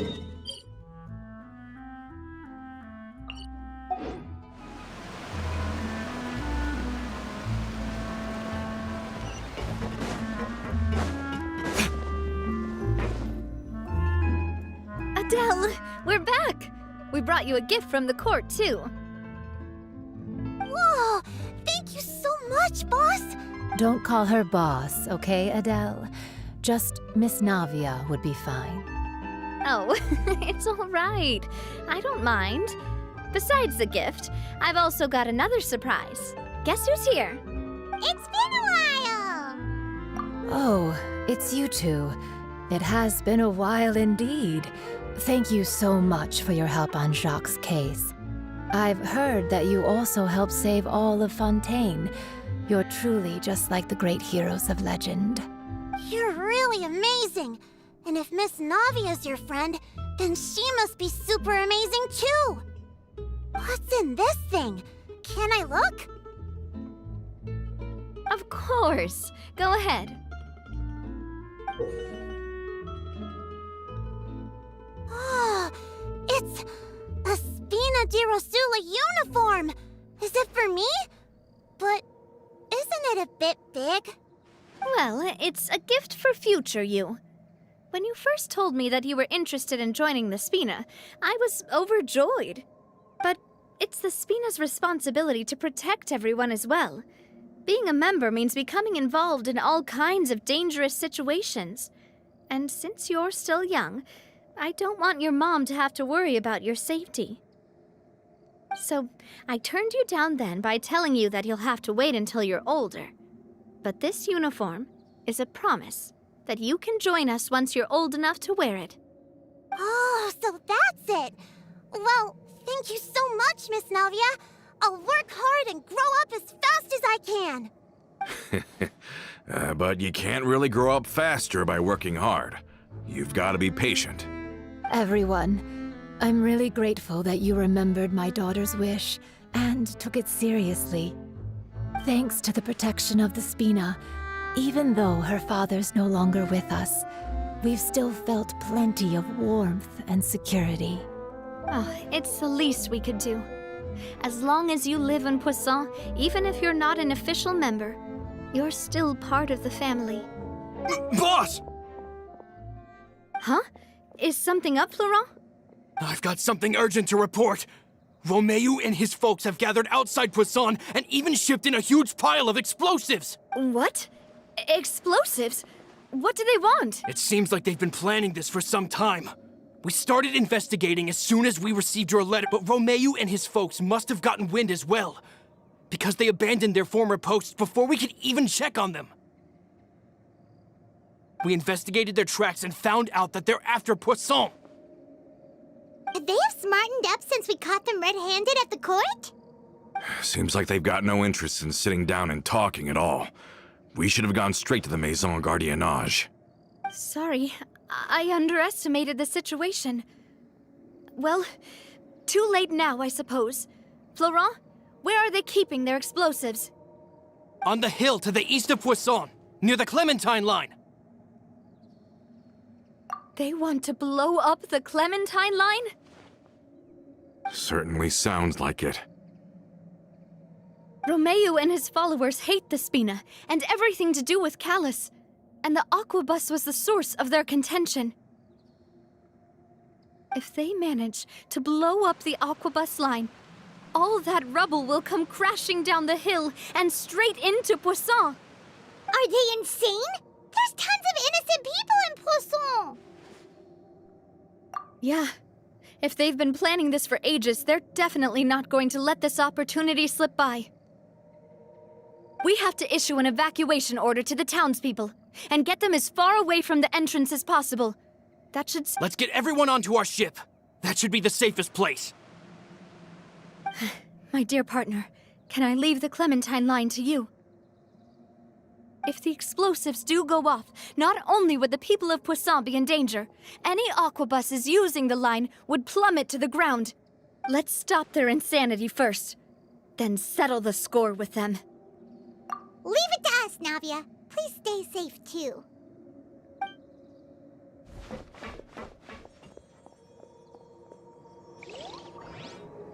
Let's go, you two. We've got to act fast. Miss Coralie, please take Adele to the ship.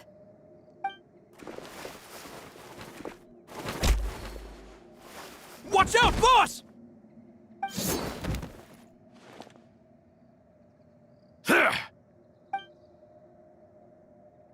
What do you think you're doing, Coulter? I thought all the annoying little hindrances had left, but I still couldn't get rid of you. You mean this was all a trick? So that you'd be left alone with me? Coulter, are you with Romeo too? Oh. I get it now. You knew about their plans all along. You only told us they were doing badly so that we'd drop our guard. Not quite. Though I share their positions on some issues, I've never cared for his more radical ideas. And that's because, out of the entire Spina di Rosula, I only hate you. Only you, Navia. You better stick close to me. Romeo promised me that he would leave Poisson alone if I could just take you out. But it was like you were glued at the hip to that pesky traveler. You never gave me a chance to make my move.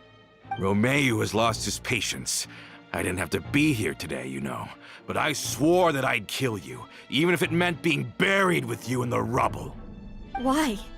Only someone as clueless about the past as you would ask such a foolish question. You never saw the heyday of Spina di Rosula, nor did you ever live through the golden age of Poisson. But I saw it all with my own eyes, and then I had to watch it all die, little by little. And it was all because of you, Navia. Clementine died because of you. Callus died because of you. Malus and Silver died because of you. And so many more dead. Everyone dead, all because of you. So the shock and grief you showed us before, that was in Act 2? Now you're catching on. I heard Malus was dead the moment I got out. Did you know? Down there in that blasted fortress, I spent a long time thinking about what happened, and resolving to apologize to Malus as soon as I got out. Back then, because of that aquabus, we had a huge fallout. I was convinced that all he cared about was loyalty, and that he had completely lost his capacity for critical thinking. The years passed by in a blur after that. I thought I had finally begun to understand him, and that he could help me relive the good old days again. But then he died, and it was because of you again, Navia. It's always because of you. I once loved the Spina and Poisson more than anyone else. But what is left now of either besides death and ruin? You've single-handedly destroyed everything that was beautiful. Everything I've ever loved. Don't listen to him, boss! He's just spouting nonsense! Have you ever considered that maybe the people around you don't actually care about you at all? Have you ever considered that maybe you only get respect because you're Callus and Clementine's child? That you've never done anything worthy? That you're just a big nothing? Have you ever considered that maybe people don't stay in Poisson because of you, but only because they have such beautiful memories of the past before you came? Because if you do falter, there'll inevitably come a time when you'll have to face the consequences. And when that time comes, those most precious to you really will throw themselves in front of you and pay the price for your mistakes. Yeah, looking back on it now as an adult, I can hardly believe how patient and kind everyone was. But is that really why they support me? Is their kindness real? Shut your mouth! I, for one, really like Miss Navia, and my mom loves her too! I don't know how to explain it, but I like her, and that's that! I'm sure Mr. Malus would be extremely disappointed in you right now. You've somehow managed to pin the blame for every mistake and tragedy in our history on the boss herself. Get out of the way, Florent. I don't want to hurt you. You're gonna have to. Boss, there's no time for this. Stop hesitating and get out of here before you get buried! Maybe you think you're being the realist by painting the history of the Spina and Poisson like this. But the love that I felt from everyone was just as real. I felt it. They've helped me get to where I am. And even now, I will continue to believe in that love. So let me show you just how much I love the Spina di Rosula. Umbrella warfare, I guess. Umbrella warfare, I guess.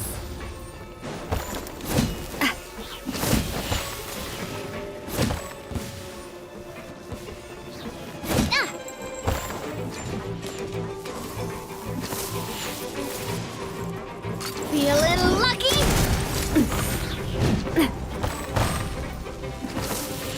Feeling lucky? Fire! Well, with rocks. This one's got your name on it!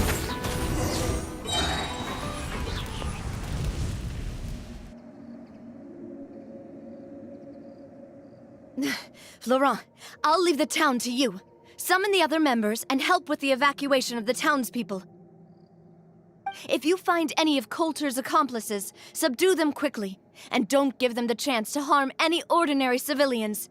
I can't allow my partner to face the danger on the Clementine line alone. Got it, boss. I'm on it! Are you okay, Navia? I don't know, but I have to go.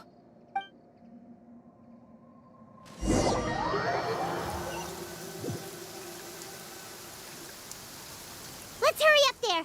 We have to protect the Clementine line. If they're gonna blow up the waterway, they must have planted the explosives next to the support pillars.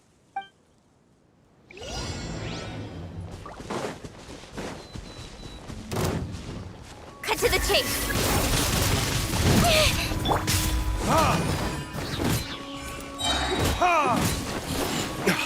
Burn!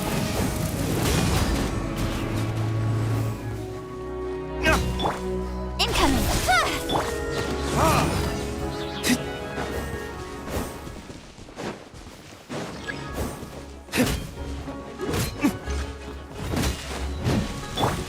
Speed of light!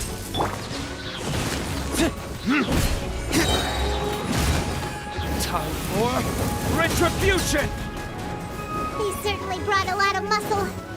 They're really slowing us down. But if we're meeting resistance, we must be heading in the right direction. Everybody stand back! Nowhere to hide.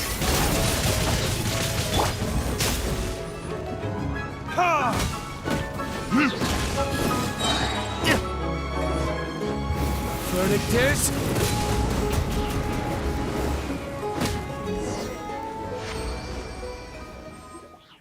These must be the explosives, right? And this is the control mechanism. How can we disable it? Oh, Paimon's too scared to touch any of this stuff. Huh? There's a strangely shaped hole here. What is it for? Oh, that certainly sounds possible. Maybe one of the people we just beat up has the key. Okay, you take this side, Paimon will take the other. Let's see what we can find. Oh, you found it! That's amazing!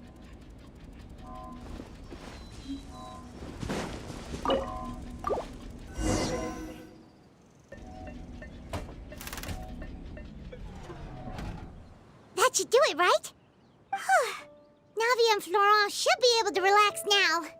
Oh, you're right. They could have set explosives elsewhere, too. Let's go.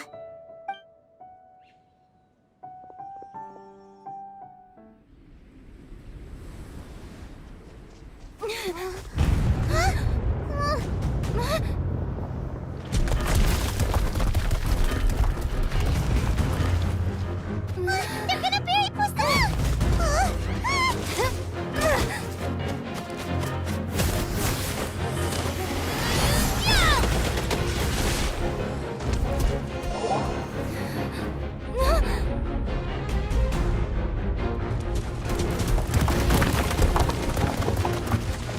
Great work, partner. Just leave the rest to me. Watch out, Navia! You can't block them all! Block? I'm doing this the Spina way.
I heard from Thierry that even they're your enemies now.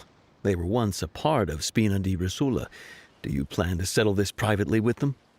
I have nothing more to say to them.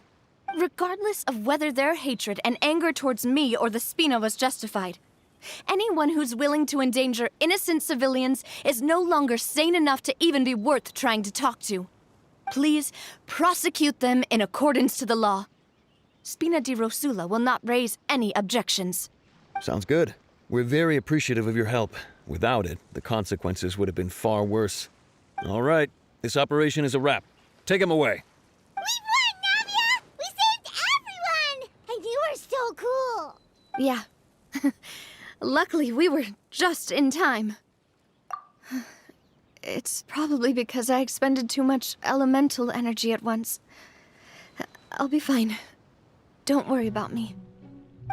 But you usually glow up whenever other people compliment you. Paimon's not used to seeing you like this. Boss, we managed to catch all the infiltrators in the town. The Maison Gardiennage is taking them away as well. Seems like Romeo really went all in on this mission. If he sent literally everyone he had, though, that also means we've caught them all too. We won't have to worry about them from now on. Got it. That's good, at least. Coulter. I can understand how you feel. The things that we lost, they're forever beyond our grasp now. And that makes them appear even more precious. I am not callous.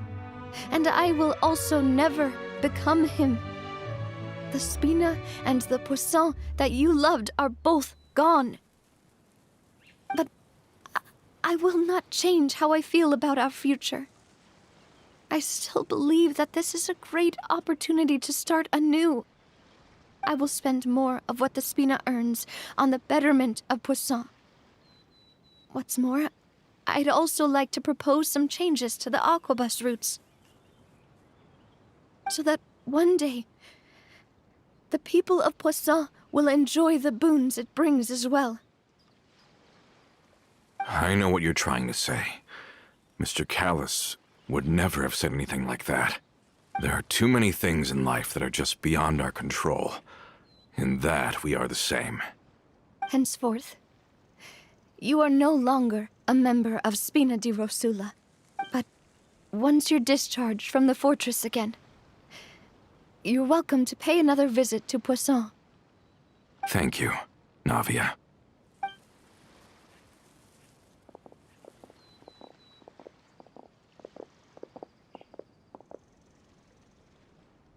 As I thought.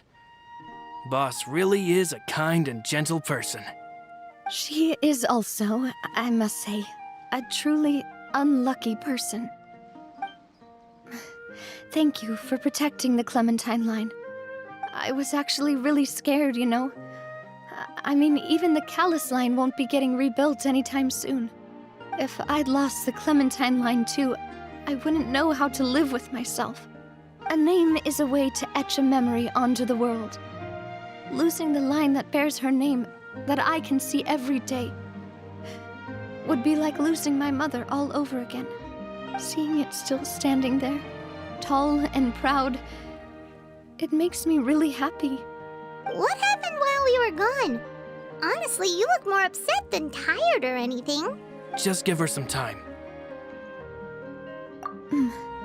Thank you so much. Can you give me a hand? I really don't have much strength left. Traveler, I want to ask you something. And please, tell me the truth.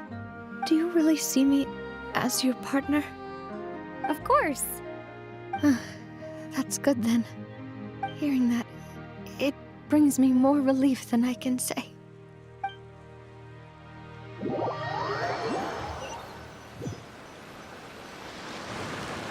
How do you feel, Navia? Any better after taking a break? I feel quite a bit better. But I should probably still rest for a few more days.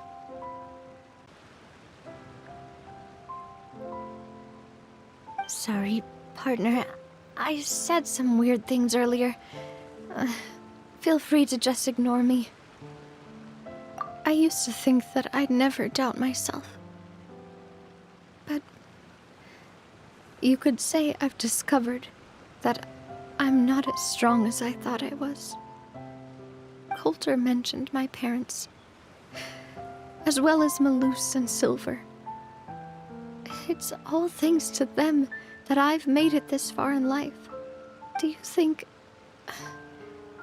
they ever regretted the choices they made? Has my existence made this world a better place? Don't think like that, Navia. You've already done more than enough. No matter what others think, we'll always support you to the end of the world. Well, since it's ended up like this, I suppose it's time for me to make a confession as well. There's something that I've been keeping from you as well, boss. Please, follow me. Everything is already prepared. Florent, I hope you can understand that I can't deal with any more shocking revelations right now. Don't worry. This surprise will be a pleasant one.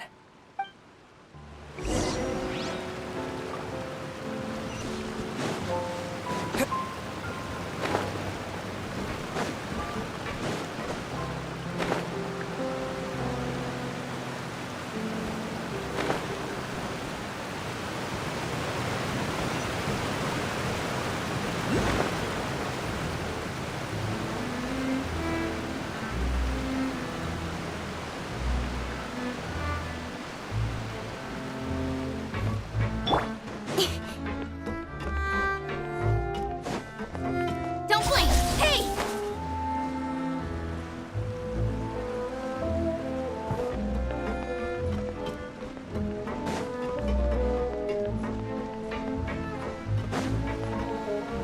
Speed of light!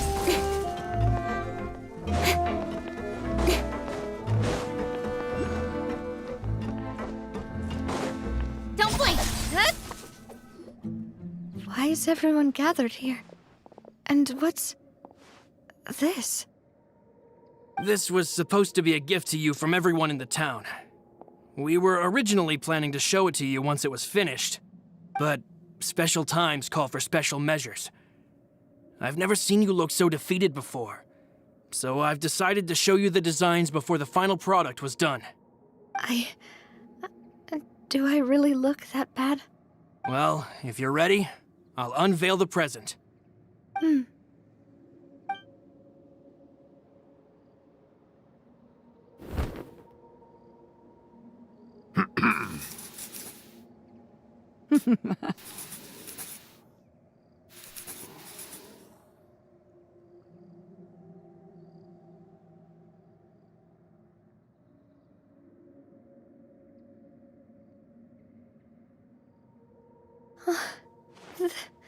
This is Papa, Mother, and me. We designed the look for Miss Clementine based on old camera records, as well as personal recollections from members of the Spina. Wow! This is the statue statue you mentioned before? It is indeed. To be honest, we decided on the design a long time ago, and gave the sculptor permission to begin working. We only asked Boss to decide on a design so she wouldn't realize we had already started.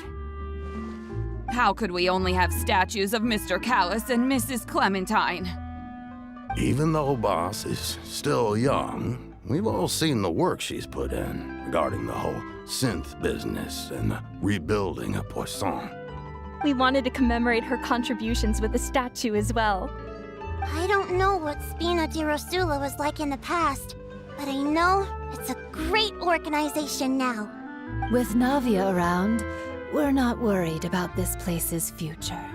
We're gathered here today to tell our boss that we support you and believe in you wholeheartedly. I believe everyone is here for you, not the glory days. That's what we believe as well. Thank you so much, everyone. Then I'll be brave and just accept everyone's support for what it is. This really is quite the surprise. I never thought that I'd have the chance to stand next to my mother. Not even in my wildest dreams.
Delves into destiny. Incoming.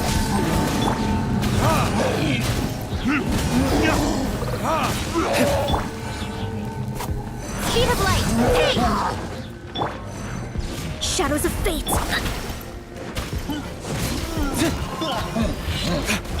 Decided by destiny.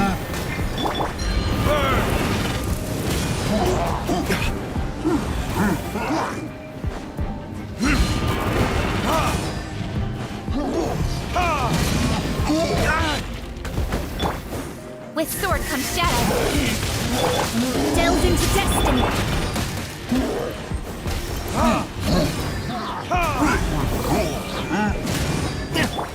Incoming.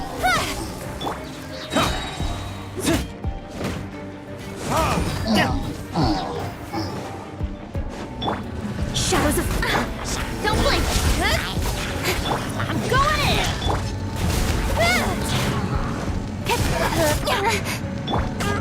Verdict is... Delves into destiny.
forth my blade.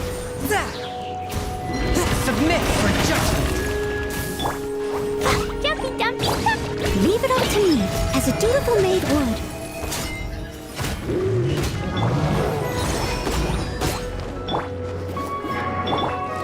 One with my blade. Blow them all up.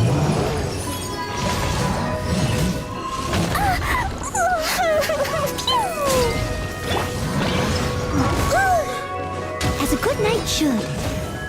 I must leave no stone to Eat this! Out of the frying pan, into the fire!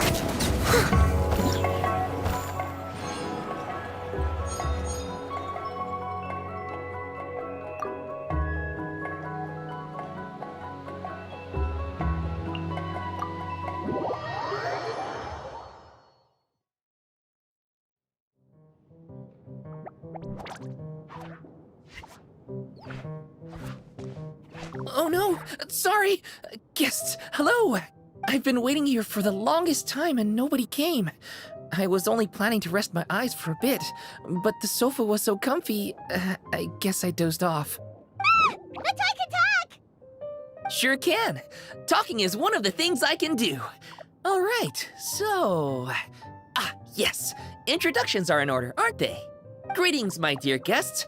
My name is... wait. What's my name? Not sure we can help you with that one, buddy. Guess you were in a pretty deep sleep, huh? Seems like you're still waking up. Huh? Really? We're just messing with you. Anyway, Paimon's name is Paimon, and this is the Traveler. Okay, great, that went well. At least this mysterious room doesn't rob everyone of their memories.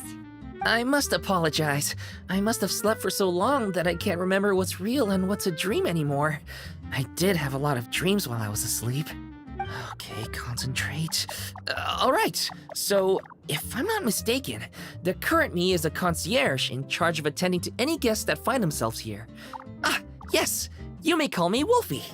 Okay, but, if all you can remember are your dreams, what makes you think any of them are real experiences? They're just products of your imagination, right? You mean, if it comes from my imagination, it can't be real life? Huh. Well, it sounds like you know more about that kind of thing than I do. I can't tell the difference at all. I remember a time when a horrid curse was put on me. My heart was cased in unmelting ice, and I had to spend my days in agonizing solitude, surrounded by nothing but boundless tundra. I also remember playing with Whitefang in the misty forest. We chased golden butterflies, waded through rushing streams, and shattered the very moon beneath our feet. And I'll never forget marching in that celebratory procession with the other troops, being showered in confetti as I excitedly waited for Her Majesty the Queen to bestow her honor upon me. It was glorious. To me, all these events are indistinguishable from real experiences. Take my latest dream, for instance.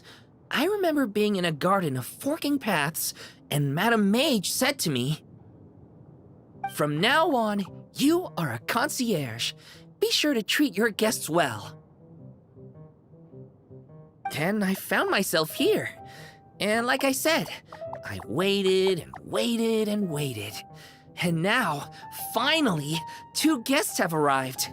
At last, I can fulfill my duty. Is there anything else you'd like to ask me? This place is getting more confusing by the second, but Wolfie seems alright. So, we should be fine, right? Besides, our goal is to set foot in every corner of Teyvat, and the courage to boldly go where others dare not to tread is what will take us there. Wow, what a wonderful line! Spoken like a true adventurer! You bet! We're the real deal! Is that so? Well then, I'd better make sure I do my duty as concierge of this place. I hope this can be somewhere for you to rest and recuperate when you're weary, so that you can embark on your next adventure refreshed and renewed. Come back here anytime if you get tired. I'll be sure to take good care of you.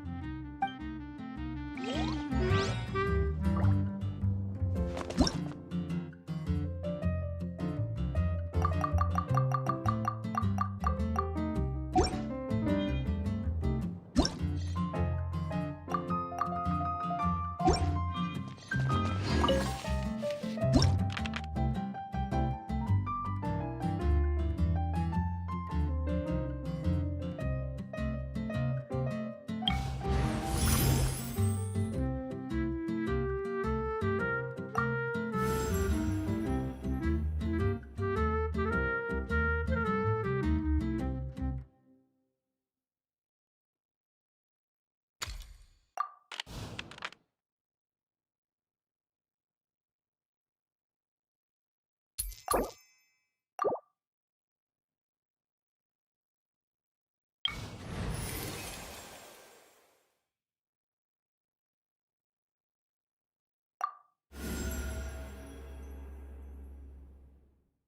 threads of your fate lie in my hands.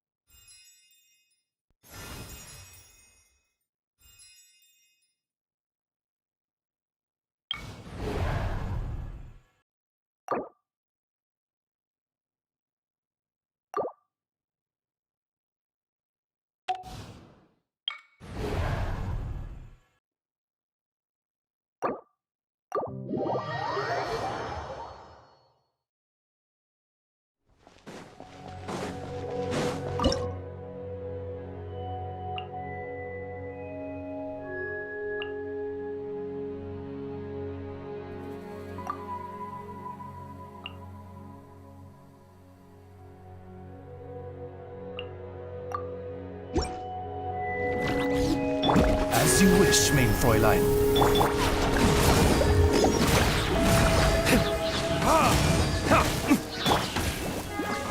You're toast!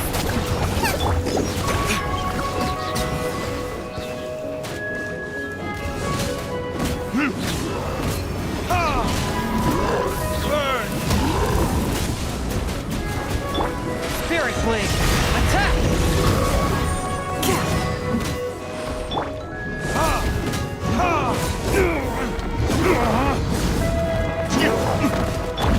Nice and spicy!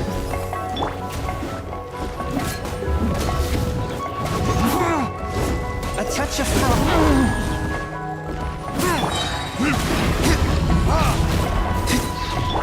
Submit for judgment. Time for retribution. Midnight Phantasmagoria!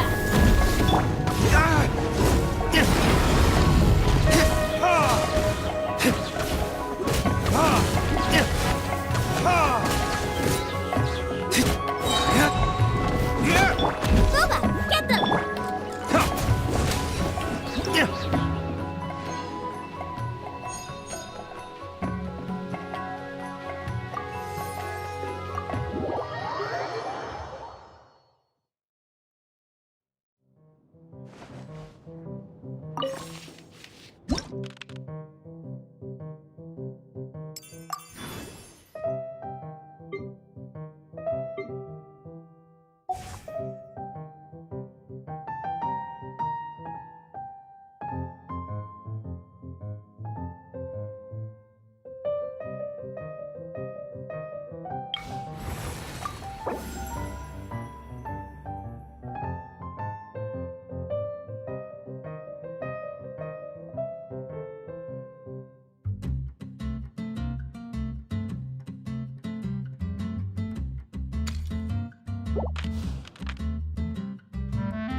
Midnight Phantasmagoria.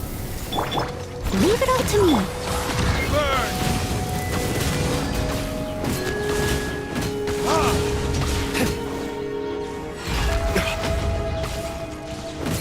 Witness my great undertaking. As a dutiful maid would.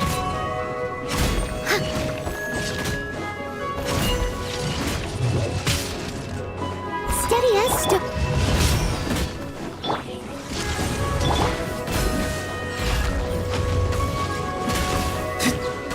Live!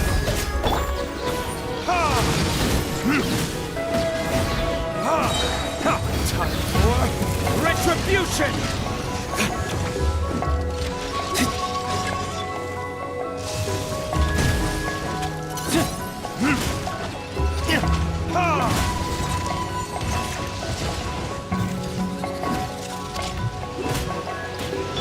Midnight Phantasmagoria!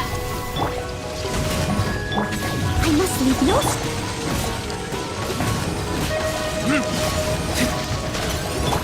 Feel this ancient power. Come into being.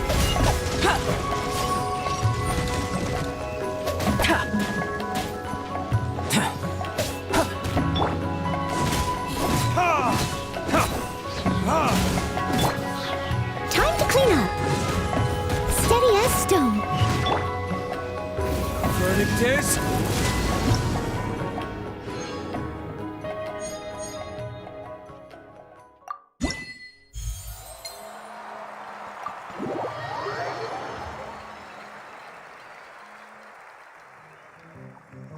Bravo! Bravo! Another spellbinding performance! Are you interested in learning any new thespian tricks? By which I mean dashing and elegant poses. In fact, what would you say to a friendly exchange? I'll teach you some thespian tricks in return for toy medals from the treasure chests. Friendship is a wonderful thing, isn't it? Ah, just the word itself gives me a warm, fuzzy feeling in my heart and my stomach.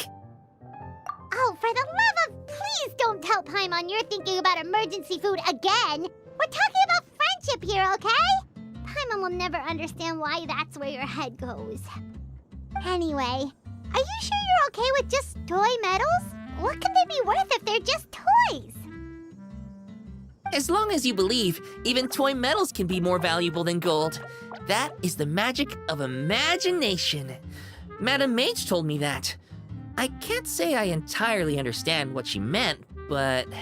The thespian tricks, I actually got those from a wish I made to Madame Mage. So long as she thinks it's a fair trade, I think it should be fine. Sounds kinda ominous. Don't a lot of scary stories start out that way? You make a reckless wish to a wicked witch, but you end up regretting it when she forces you to pay an impossible price in return? I believe you're misunderstanding the situation, dear guest. There is absolutely nothing to fear. To start with, mages are quite different from wicked witches. And besides, I already told you what the price is. It's the toy medals. There's no catch. And you're sure about that? Yes, completely. In any case, I was the one who made the wish. So if someone has to end up paying an impossible price, just leave it to me. I enjoy watching your performances, so it's well worth it as far as I'm concerned. I wonder how many blank pages are left in this book. But not to worry. Even if we run out of space, new blank pages will be added very soon. I do look forward to the day when all empty pages are filled with stories.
Boing, boing, boing!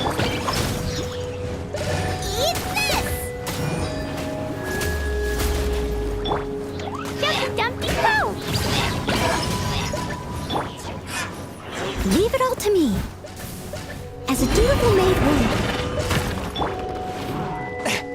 One with my blade. Blazing delight!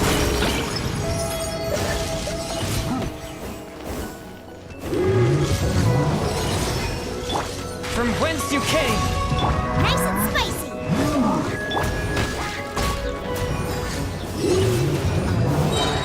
Pour them all out! Boing, boing, boom! You're toast! After fry pan, it's the steady as stone.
swirl!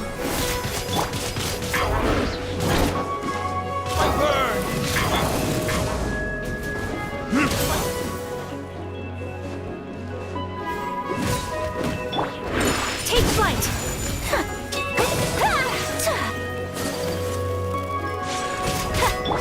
Submit for judgment!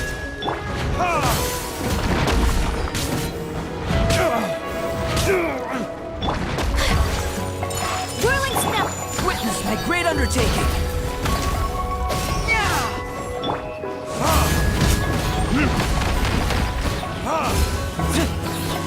Swift and merciful! Time for retribution!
Moment of birth!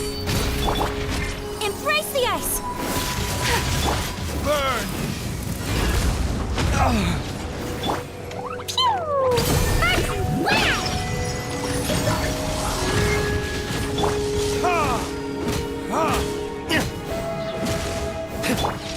Burst forth! My apologies!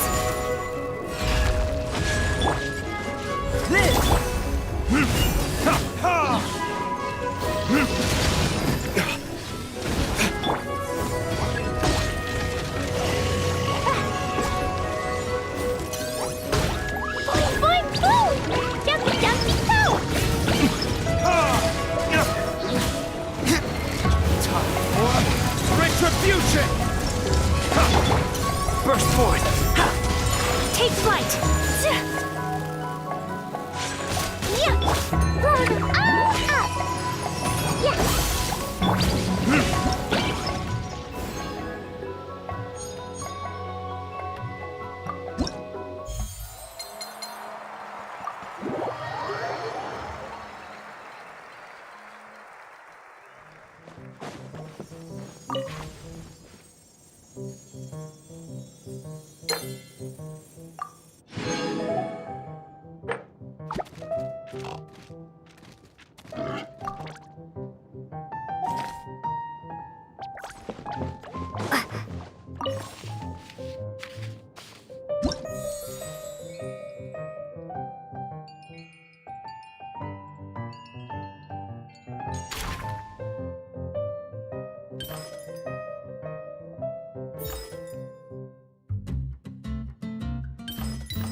Whoever owns this place is very thoughtful. It was kind of them to create such a perfect resting spot for us to unwind after a long battle. Me? To be honest, my daily sword training is often tougher than this. I haven't reached my limit so far, but thank you for asking. It's nice that you care so much.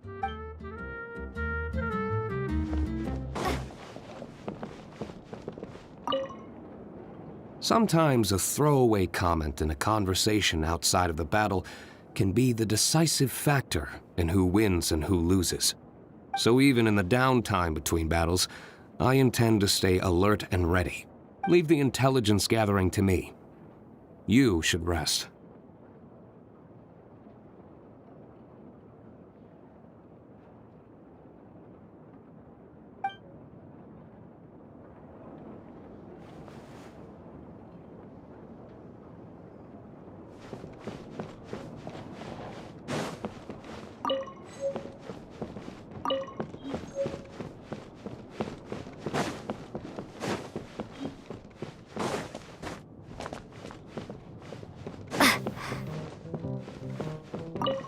How big do the monsters here get?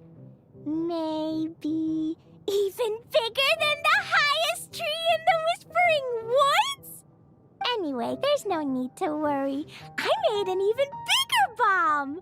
Da-da-da! Clee to the rescue, clearing the way from this honorary knight.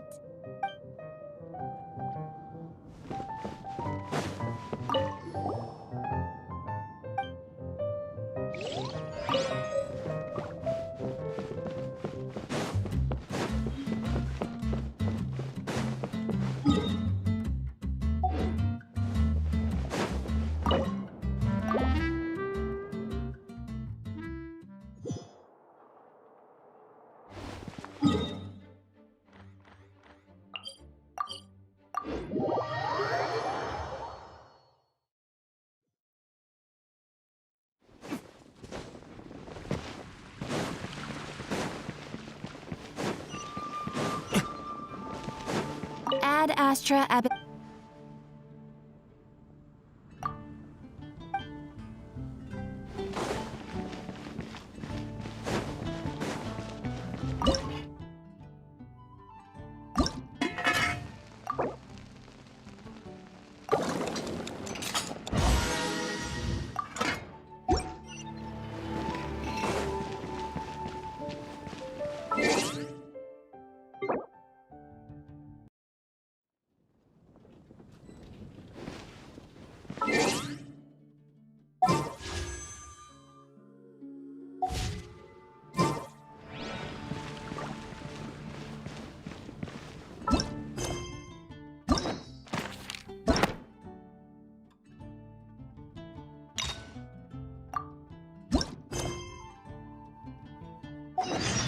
We've been just...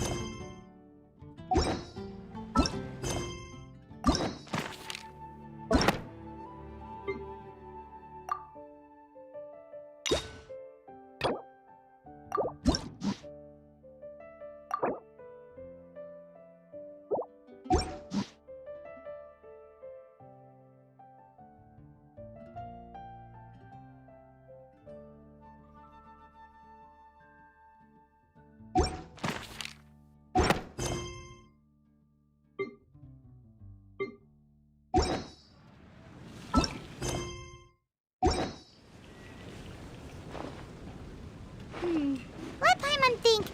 Where are some nice places we could go? Oh, why don't we pay Cloud Retainer a visit at Mount Outsong? It's been a while since we last saw that illuminated bird. She's always the one popping up out of nowhere and scaring us half to death. So let's surprise her this time.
Place.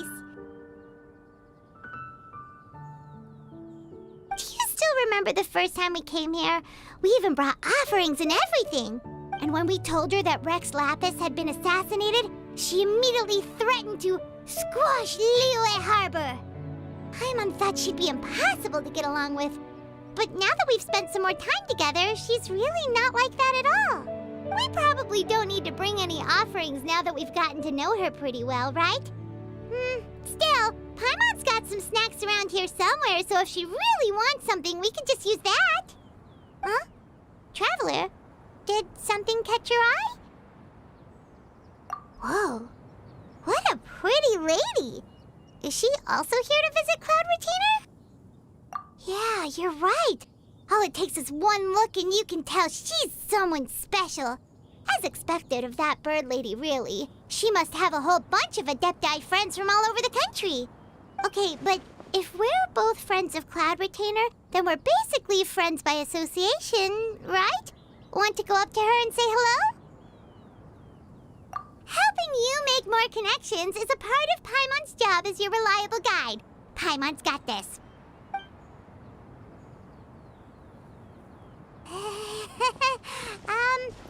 Hello? Paimon is Paimon! And this is the Traveler.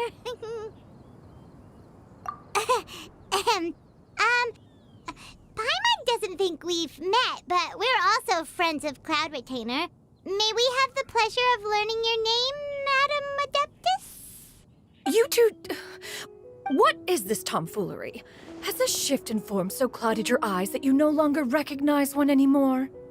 Wait, you're... Huh? You're the illuminated bird? But you look... human! How did that happen? Oh, donning human form is scarcely any test of one's abilities. As for your confusion, one merely had no reason to indulge such inclinations before. So, you're indulging now because? Well, one has made plans to pay a visit to some disciples at Liyue Harbor. Taking on a human form for such a trip is simply a way to make matters less conspicuous. You? Worrying about keeping a low profile? You're the one who likes to pop up out of nowhere all over the place! In fact, Paimon can think of several examples, like that time when you suddenly appeared on top of a roof without any warning, or...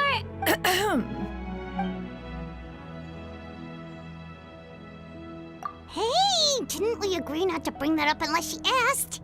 Oh? So you have taken care to follow the proper rules of etiquette after all. Most...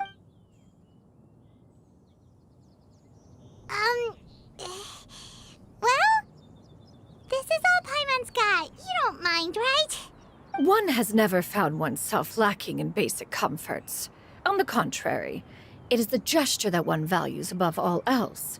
So long as you've shown proper respect and consideration, the quantity or quality of the gift is but a trivial matter.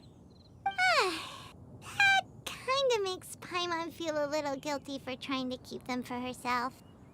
Anyway, where were we before you reminded Paimon about the gifts? Ah, right. So by disciples, you must mean Ganyu and Shenhe. It's also been a while since we last saw them. Maybe we can come too. One planned to extend the invitation even if you had not raised the matter yourself. Shenhe and Ganyu should be quite pleased to see you again. However, one would first inquire as to the reason behind your visit here.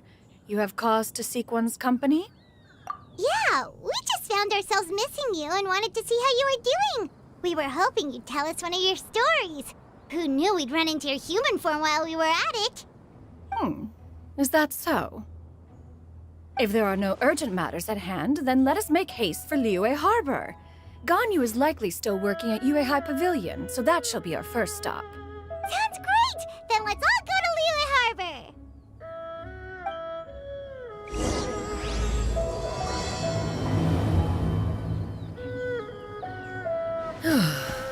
Ganyu has been quite busy with work as of late. One can count on one talon the number of times she returns to Mount Outsong each year. Shenhe has also secured employment recently. In her correspondence with me, she wrote that she shall have no need to return for the foreseeable future. Did they think one was so easily mollified? One shall investigate everything with one's own eyes and decide for oneself if their living conditions are satisfactory.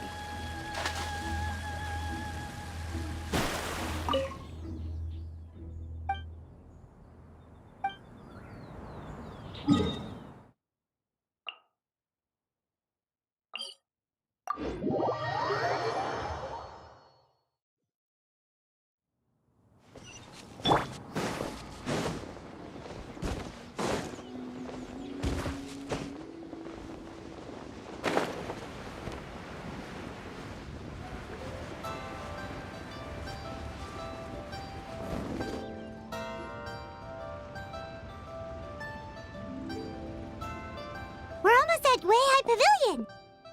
Hey, do you think Ganyu will be shocked to see Cloud Retainer like this? Guess we have no idea if Shenhe and Ganyu have ever seen her in this form before. Wait, where did she go? Why are you just standing there, Cloud Retainer? Quietly now. One shall stay here. You two can go and meet with her. But why? Isn't it better if we all go together?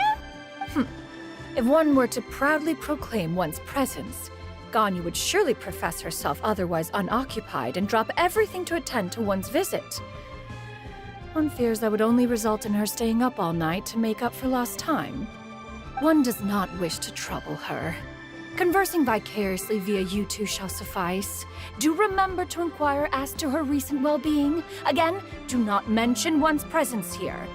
Fair enough. Makes sense. All right, then we'll just pass on your regards and... Cloud Retainer? Oh, busted. Is that lady someone you know, Miss Ganyu? She is indeed. I'm sorry, Huixin, but could we delay the upcoming meeting for a little bit? I believe my schedule today is quite full. Although, perhaps I could move some work to later in the evening. Oh, not to worry, Miss Ganyu. I'll make the necessary arrangements right away. Thank you, Huixin.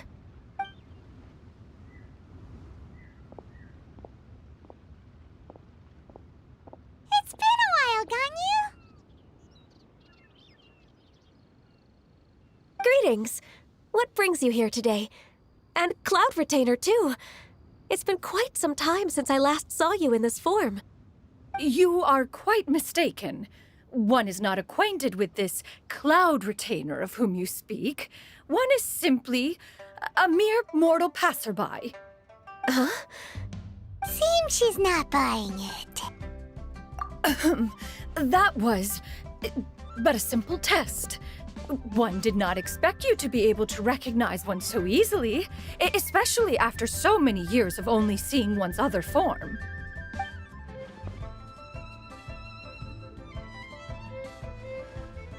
But recognizing you is, my responsibility as your disciple. An apt observation. One was simply passing by while attending to some important business. One thought it would only be fitting to pay you a visit while in the area. Wait, Paimon wasn't aware of any important... Cloud Retainer's right! We've still got something super important to do, so we can't stay here for too long today. Oh, is that so? But it's been so long since we last saw each other. One simply desired to see you and had no intention of interrupting your work. A quick conversation should suffice for today. A more involved reunion should wait until you find yourself less occupied. I understand. That should be fine. While one acknowledges the amount of work that you have to deal with every day, one must also remind you to rest. Though Adepti blood flows through your veins, excessive exhaustion will still cause grave harm to your body. It still makes one nostalgic to see you as you are now, respected and independent. When you were young, you oft begged one to cuddle you to sleep when you suffered from nightmares. Cloud Retainer! Stop! If you insist. We are running short on time regardless, so one will refrain from going into each and every story. Why don't you continue your conversation? One shall simply stand by and listen. Wow, you've been to so many new places since the last time we spoke. If you ever need anything, please just come find me at Yue High Pavilion. Also, forgive me for my presumptuousness, Cloud Retainer, but if you plan to continue appearing in this form, don't you think it'd be helpful to adopt a human name? A human name? Huh. You raise a valid point. Considering the sheer extent of one's renown, Cloud Retainer is surely too recognizable as a name.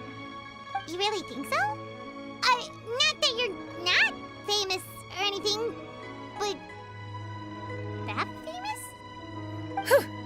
You presume to know the extent of one's illustrious achievements. One would hardly think such a thing to be possible. Nevertheless, Ganyu's advice cannot be ignored.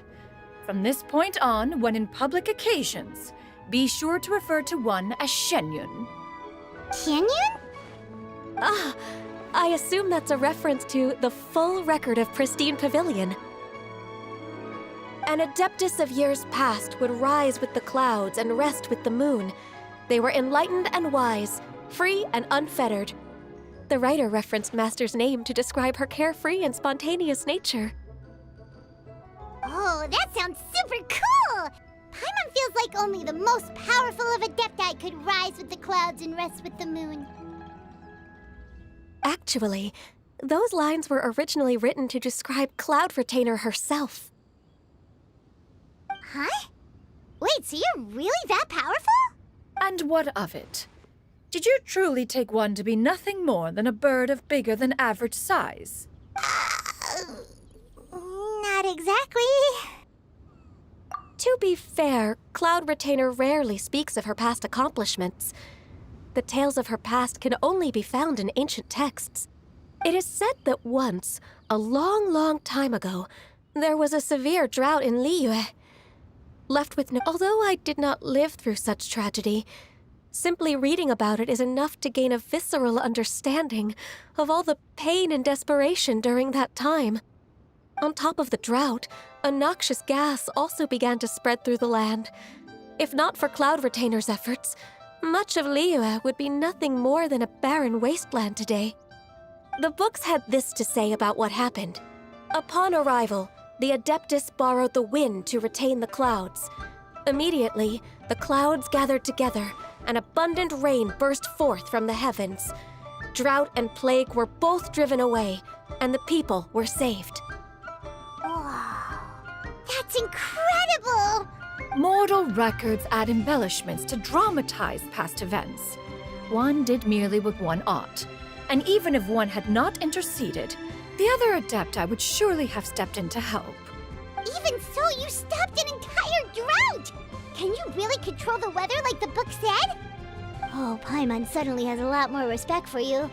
So it was Paimon's bad for calling you Illuminated Bird before. You're not too mad, are you? How laughable. A name is but a simple label we carry with us on our journey through the world. Why would one be offended by such a trivial matter?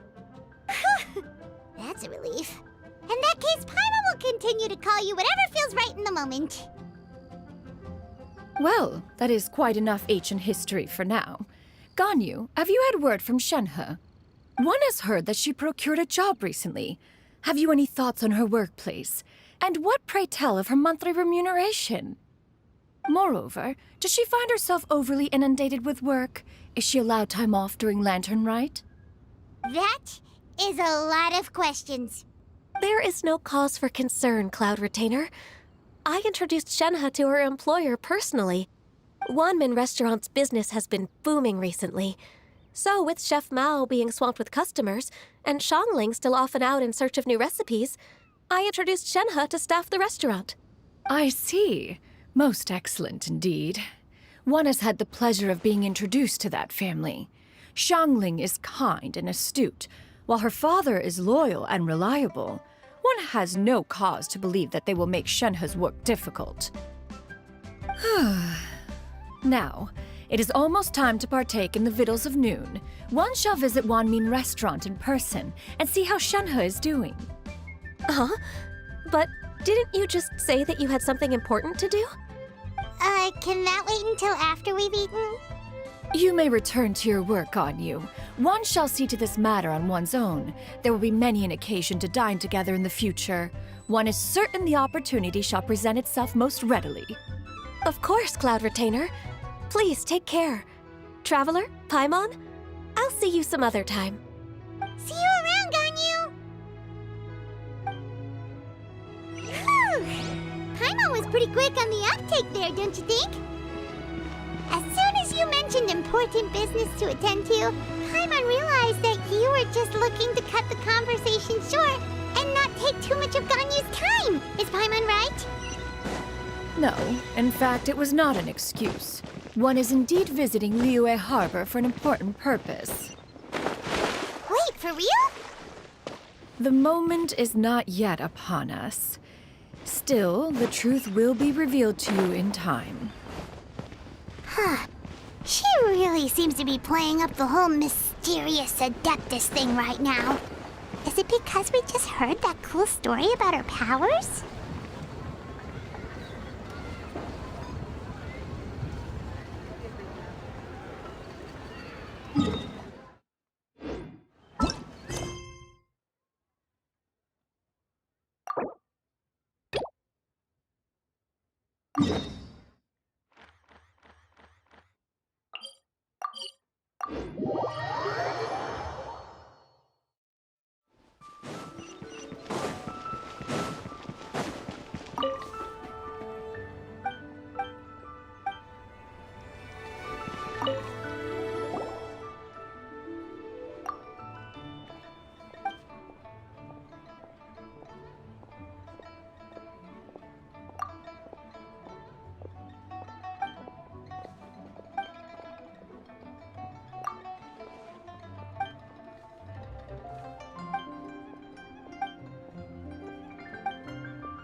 You get what I'm saying, right?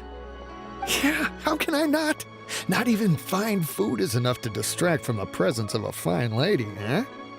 Oh, I'm far more interested in getting her details than ordering any dishes. Hey, how about you ask her? You do it! No. I think you should. Wait, she's coming. What can I get for you today? Greetings, miss. I was just wondering if you'd be willing to... What would you like to order? 2 servings of more meat to go. Good chat. Bye.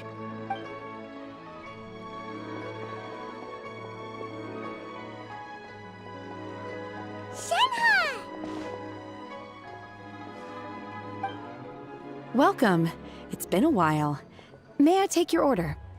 Don't welcome us as guests and greet us as old friends in the same line. It's weird. Mm-hmm.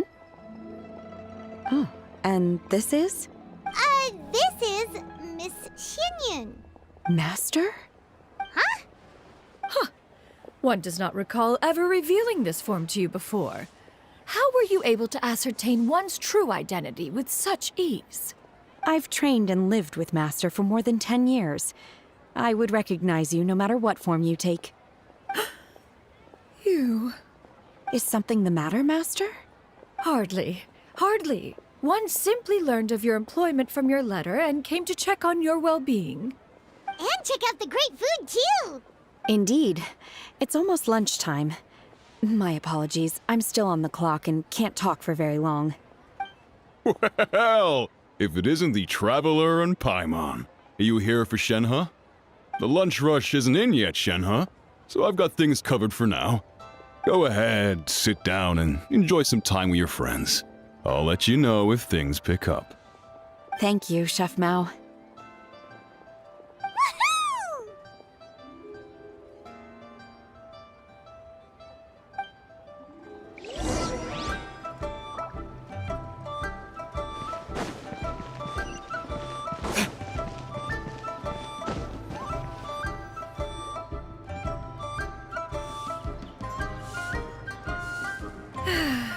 It is just as one expected.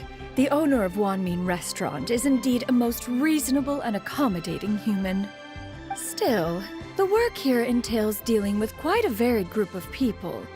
Has this been difficult for you, Shenhe? It's been manageable so far. I sometimes run into strange people, but I have figured out a way to deal with them. Seems like you've been making progress. So by dealing with them, you mean... First, I tried to talk sense into them. If that doesn't work, I threaten them with violence. At this point, they usually decide they are in favor of a civil conversation. Oh, how should Paimon put this? Oh, a sensible plan. One is gladdened to see you integrate so well into human society. And you, Master? How have you been? Simply marvelous. Though Mount Outsong has scarcely enjoyed your presence recently, one has hardly found the pleasure of one's own company to be lacking. I see. Oh, just as expected of Master.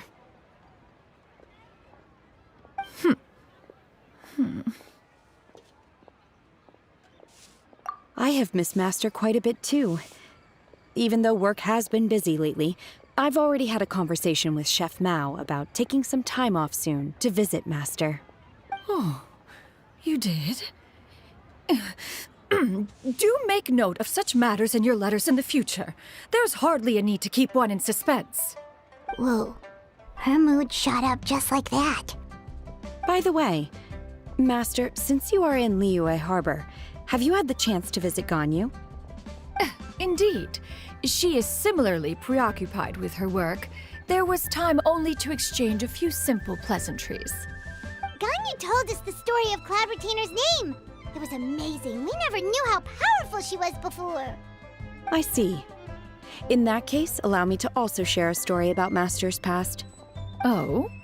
Is that a problem, Master? I believe this to be a good topic of conversation.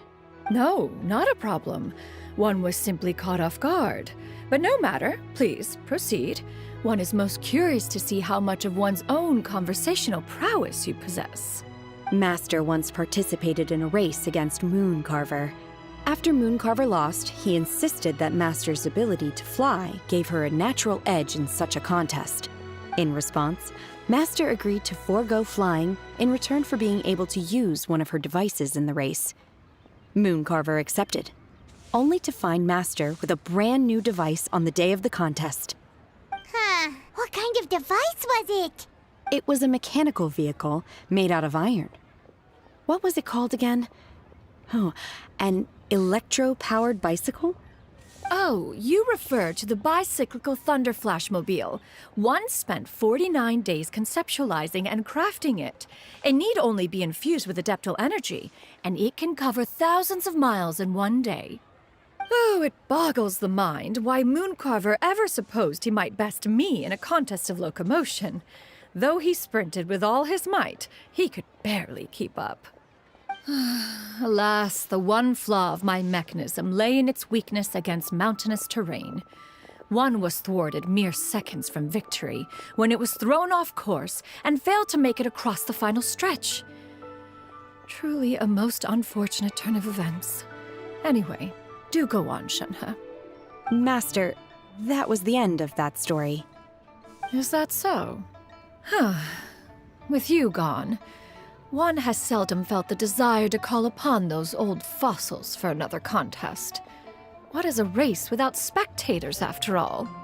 Have you been lonely, Master? Lonely? Huh. At one's age, entire human generations come and go in the blink of an eye. Even one's own self-directed musings can span several days and nights. 'Tis a most foreign sentiment. The mere mention of it is preposterous. What is the reason for that look upon your face? It's nothing. It's just... Well, Paimon gained a lot of respect for you after listening to that story of you summoning the rain and everything. But all it took was a few words out of your mouth and it's like you're back to being that illuminated bird again. I was just a little bit confused. Which one of the two is the real Cloud Retainer? To me, they are both, Master. One is the master that's widely revered by the people, while the other is the master that I respect and adore. Huh. One finds oneself exalted yet again with sweet words of praise and flattery of a most extravagant nature. You chose to exalt one with your words, yet you refuse to grace Mount Outsong with your presence for any extended period of time. This is not to say that your words paint an inaccurate picture. One has always lived by a single ideal. Eschew all action and abide by no rule. One does as one pleases and speaks as one pleases. Others may critique or praise as they see fit, yet one places little weight in such judgments. She got, 2 sentences of flattery from her disciple, and it's as if her ego is about to burst. Do you have any empty tables?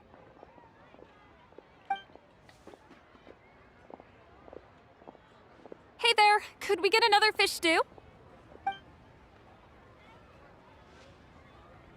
I'm hearing more guests come in. I should get back to work. All right, good luck with the lunchtime rush, Shenhe. Mm-hmm. I'll try my best.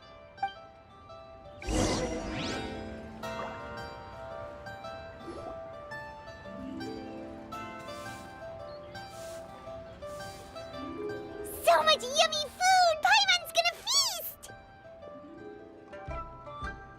One is fond of all kinds of delicacies and delights in a multitude of flavors. The dishes here demonstrate no shortage of culinary skill. Their unique flavor profile has left one more than satisfied. In fact, one has been struck by quite the fit of inspiration. One has already begun to conceptualize the next generation of supreme cuisine machines. Everything's so tasty! A bit too hot at times, but still super tasty. Oh, I'm sorry, miss, but our tables are full. Shall we try somewhere else, Granny? But it smells so delightful. Can we really not eat here? My poor legs can't go on for much longer. Well, you could always check with some of the other guests and see if anyone's happy to share a table. Okay, I'll ask around.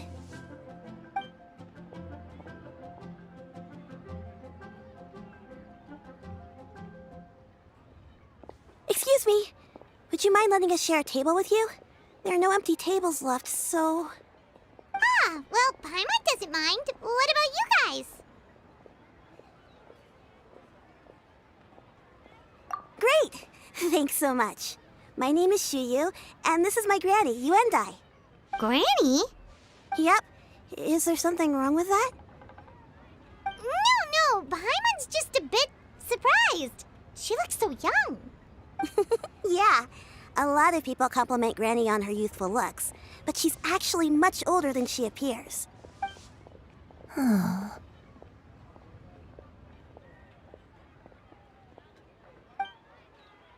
Granny, why don't you take a seat?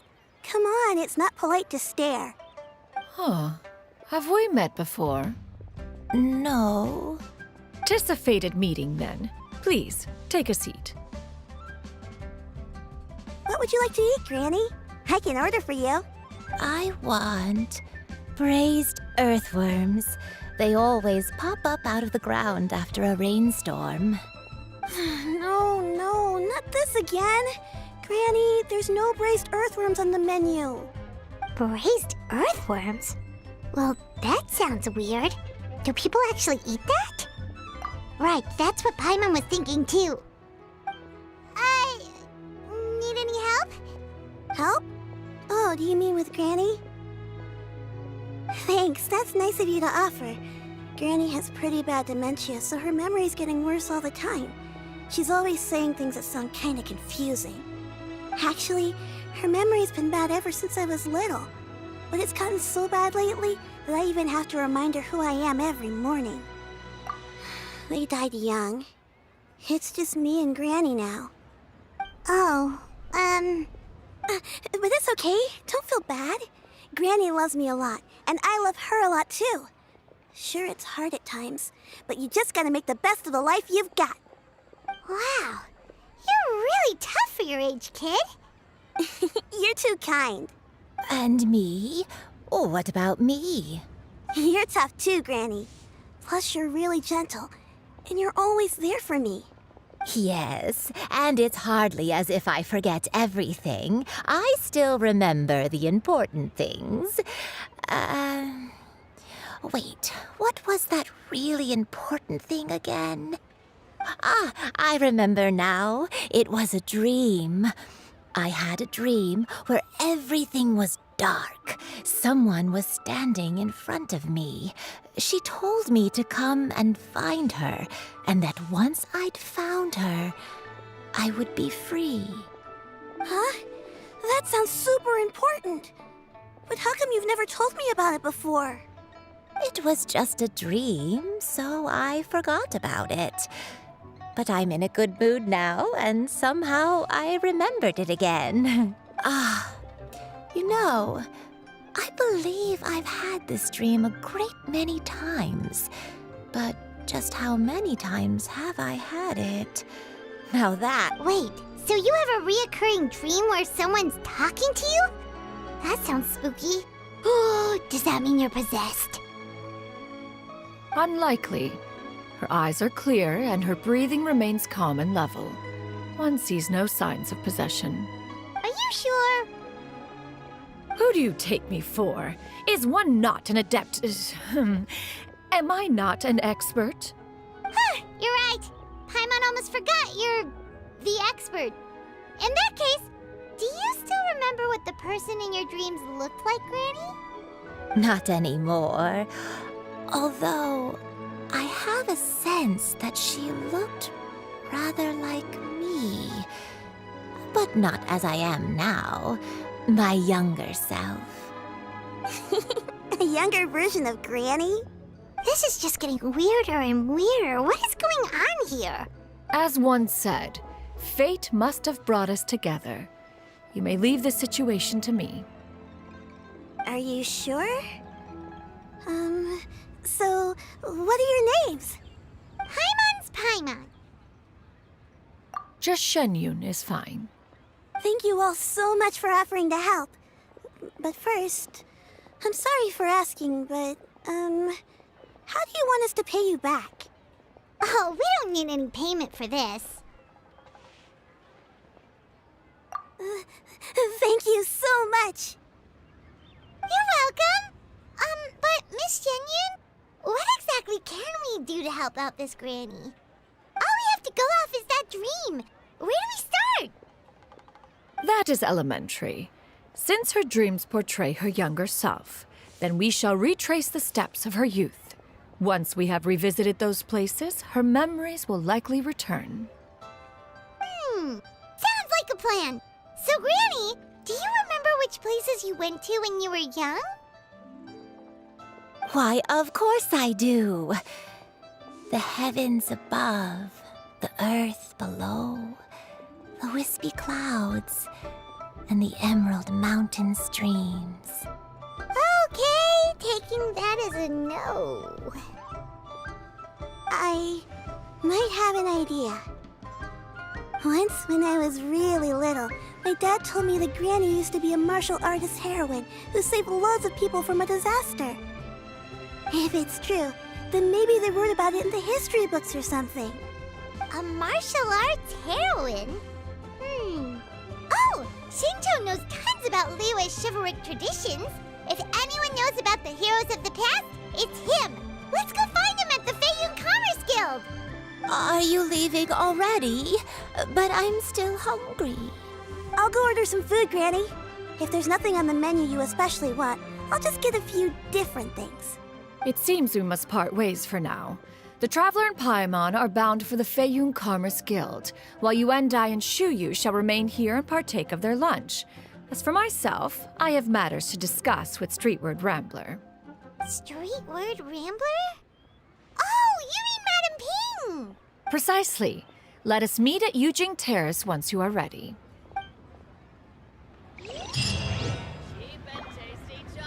Everyone, please eat to your heart's content. Today.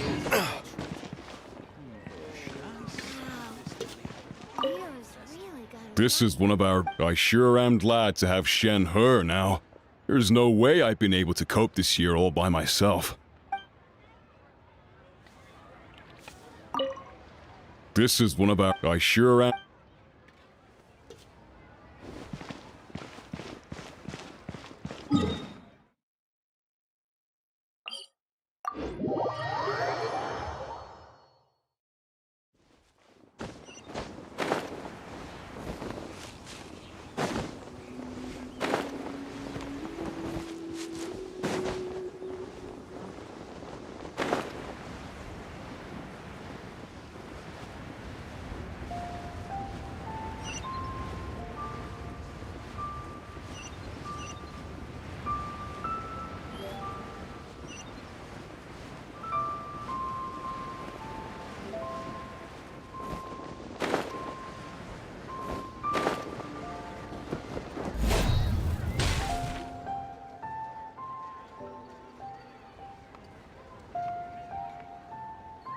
Huh. It's you two. What brings you here? Shincho! Great, we found you! We wanted to ask you about something.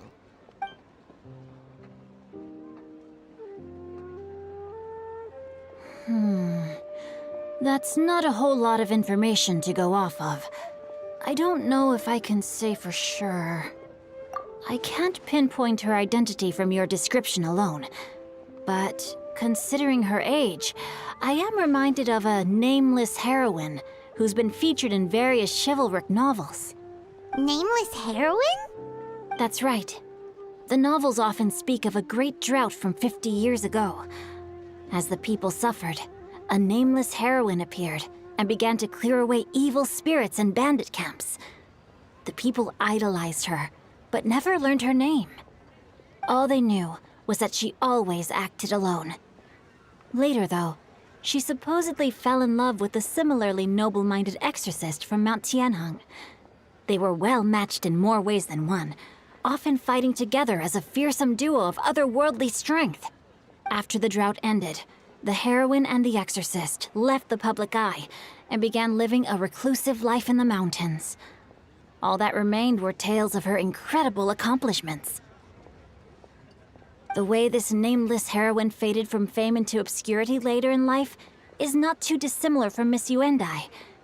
I hope that's somewhat helpful. Thanks a lot, Shincho. We knew it'd be worth talking to you. It's nothing at all. Just something I came across while reading. I did do a bit of extra research on her story, but it was just out of personal curiosity. Well, Paimon still thinks that's super cool. Oh, wait, Shincho, if you've read up on her, do you know of any places often associated with her? Let me think. In the novels, the nameless heroine always appeared near one of 3 places. Wangshu Inn, the area just north of Jueyun Karst, and Jingyun Peak. Perhaps the real-life heroine who inspired the character was also often seen near those 3 places. That would explain why those locations appear in the various novels written about her. You're welcome. To be honest, I found some parts of the story confusing when I first came across it. If Miss Yuendai was indeed the original inspiration for the character, she may just be able to help me put the pieces together. It's rare for a chivalric hero to fade into obscurity during their lifetime. even after retiring from the public eye. But no one ever saw or heard from the nameless heroine again. There were even rumors that she became extremely ill. I've never understood why someone would go to such lengths to erase themselves from public memory. It's almost as if she was trying to hide from something. There's probably far more to the story than what's been written. We'll be sure to tell you if we manage to uncover the truth. That's a deal. Perhaps, behind the truth of it all, there lies a story more fantastical than any work of fiction. Paimon feels like we just learned so much from Xingqiu. A drought, a nameless heroine, a life of seclusion. Wait, why does the story sound super familiar? Oh, right! There's a drought in this story, too! Xingqiu, are droughts super common in Liyue or something? Well, they used to be. But people have long since developed methods to prevent them, like by cultivating the soil or digging canals. So while droughts do happen from time to time, they are rarely regarded as true disasters. The drought 50 years ago is probably one of the worst we've had in the last several centuries. The crops withered, the streams ran dry, and the monsters in the mountains became rabid and agitated. Countless caravans were attacked, and people who lost their homes came together to form bandit groups. What started as a natural disaster soon became a human tragedy as well. That sounds awful. Yeah, and that's exactly why the nameless heroine was so beloved. She must have been someone of true integrity, to do so much for the people while asking nothing in return. Still, as terrible as that drought was, it was nothing compared to the truly calamitous disasters that befell this land in ancient times. They say that back in those days, disasters were both more severe and more common. Only the strongest of Adepti could hope to dispel the ruin and devastation. Do you have any other questions? We're good for now. We're just going to head back and meet up with Miss Xianyun and the others again. Paimon hopes that Granny Yuendai will be able to remember more of her past. She used to be a great hero who saved many people. So sad that she can't recall any of it. Anyway, we'll be off now. See you some other time, Xingqiu. Thank you so much for your help. It's no problem at all. Safe travels.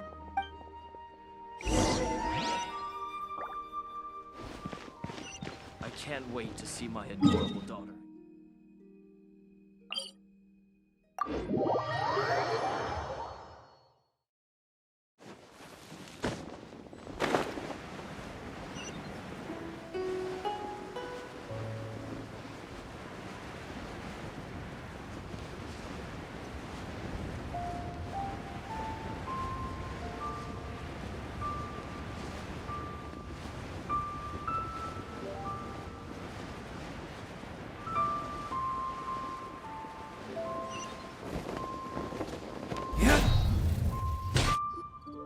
I have recorded the tune that you requested. I hope it will be of help to you. Oh, thank you. Straightward, Ping, what has amused you so? Oh, it's no serious matter. I was just reminiscing about the last time I saw you in this form. Time has wrought such change in this world, and yet you appear just the same as ever. Time has little bearing on one's existence, nor has one keenly felt its effects whilst dwelling at Mount Outsong. Nevertheless, Ping, one would like to seek your counsel on a personal matter. Oh, why so formal all of a sudden? I must say, you're making me a little nervous. What is it? Well, the inquiry is as such. Approximately how much more would one need to afford a comfortable life in the harbor, not unlike the one that you yourself lead? It does not require as much as you may think. Still, do you mean that... Cloud Retainer, Madam Ping! What are you two talking about? Nothing save for some trivial matters. Have you unearthed any useful details? Xingqiu has a theory, but let's save it for when Chuyu and Miss Yuendai have joined up with us again.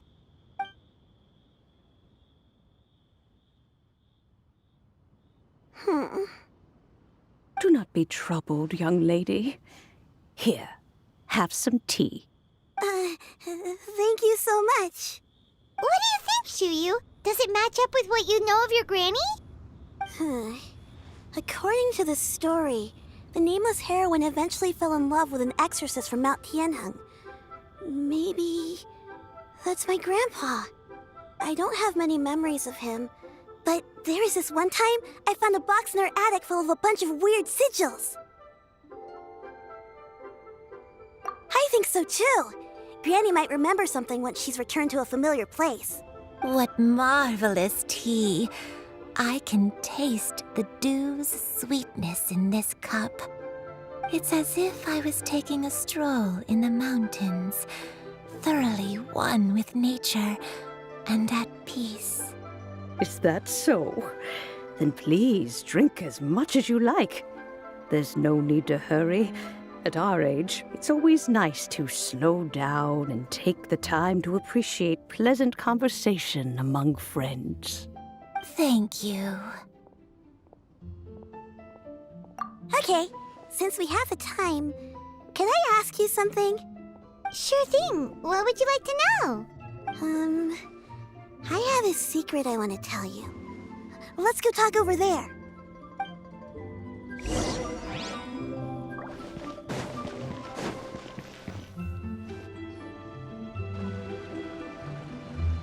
What's wrong, Shuyu?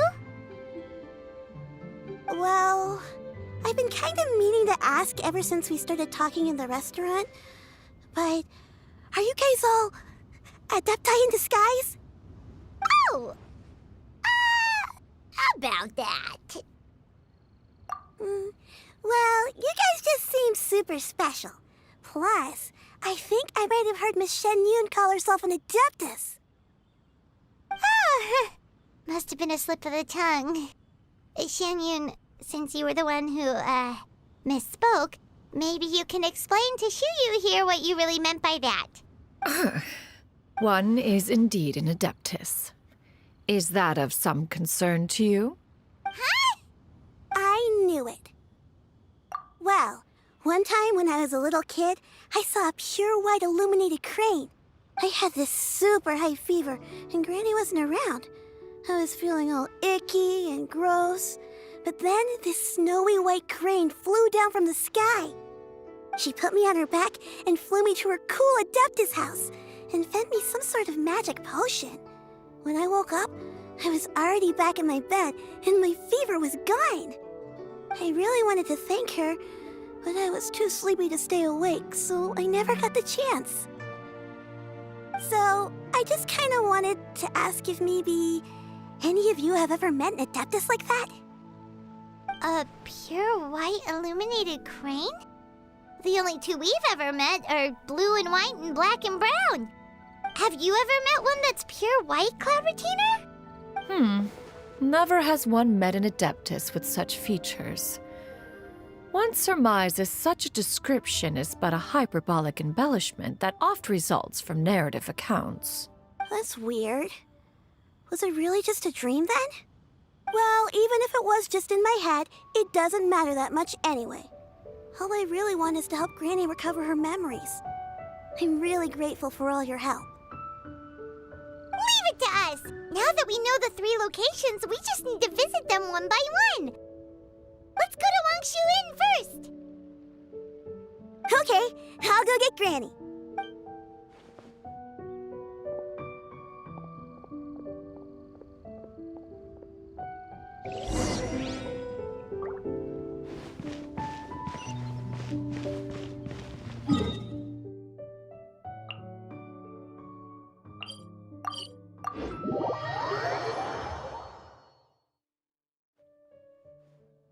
Wangshu Inn.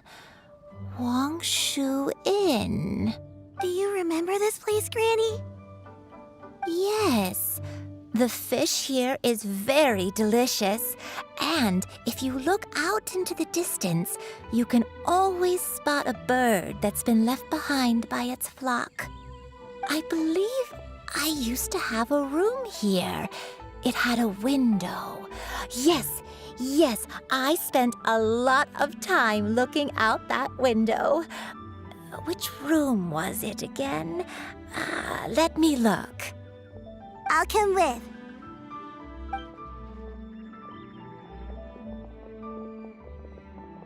Paimon's still having some trouble understanding what she's talking about, but if she's so familiar with this place, that must mean she lived here, right? Wait, huh? Whoa!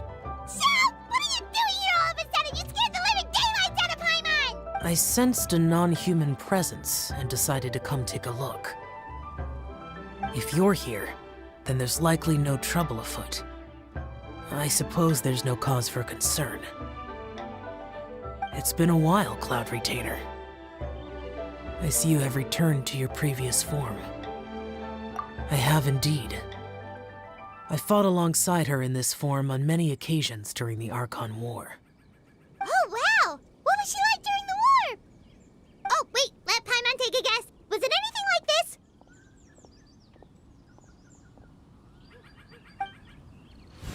Behold, the glory of one's newest invention, the Bang Bang Continuous Fire Mechanism. Hands up and surrender, or be prepared to face the full might of the Adepti. An impressive imitation. Paimon knows her all too well. Even so, Cloud Retainer was not always as ostentatious as you describe. You may be unaware, but her talent with Adepti sigils is just as formidable as her skill in mechanics. The Archon War reached its peak after Guizhong's death. The Cloud Retainer who fought beside me in those devastating battles was taciturn and solemn, only speaking when she had to activate her sigils. A Cloud Retainer who barely talks? Paimon can't picture it. But what happened after that? If you were so powerful in your human form, why did you decide to take up your bird form again? Once one had bid farewell to the world of mortals, what use would one still have for such a shape? When dwelling between mountain and forest, away from the struggles and troubles of the mortal world, a mortal form is hardly the most fitting of choices. After the war, Cloud Retainer retired to Mount Outsong, only revealing herself to the occasional visitor, and always in her avian form. Although I do believe there was an occasion some 30-odd years ago when she decided to don her human form. I believe it was for the purpose of... One believes there is little need to relive bygone matters. Granny, are you okay? Back then, at this place, Perhaps this conversation should end here. I shall take my leave now. Should you encounter any trouble, you need only call my name. However, given that you are traveling with Cloud Retainer, I trust you are in good hands. Everyone! I think Granny is finally beginning to remember her past. Slowly now, calm your mind and recount what has been recalled. a long time ago, I stayed here to recuperate from my illness. Huh. So what Shinto said was true! You did fall ill! Was that why you went into hiding?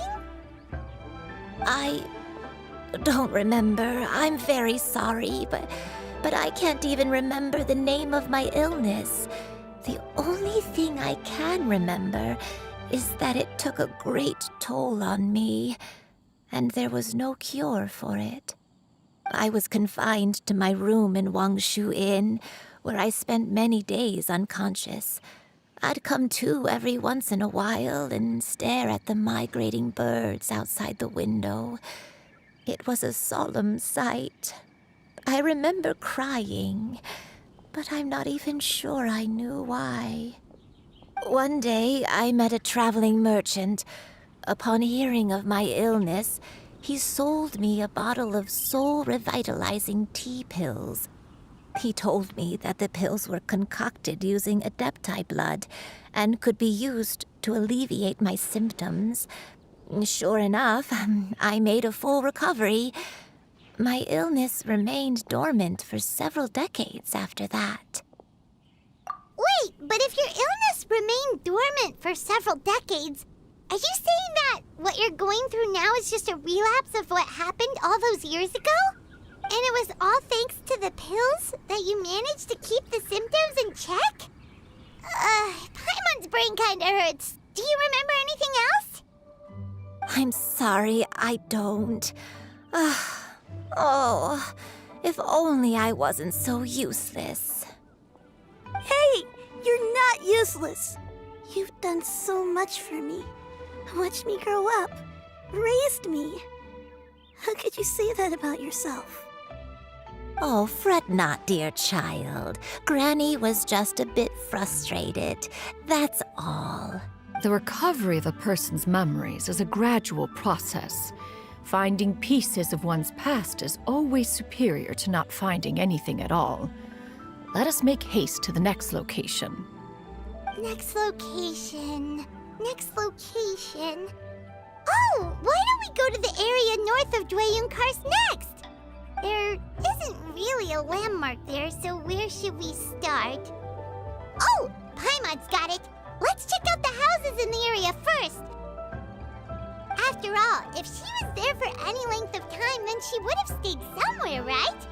Oh, Paimon's really got her thinking cap on today. At this rate, we'll recover all of Granny Wendai's memories in no time.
Incoming!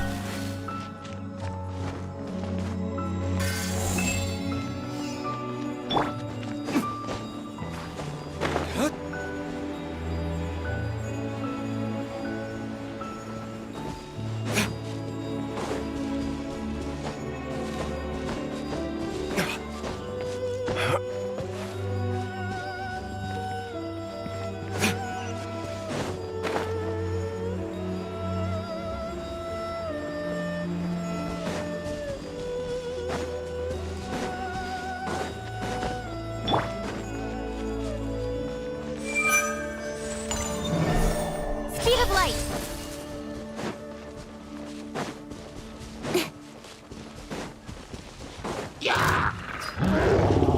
Incoming!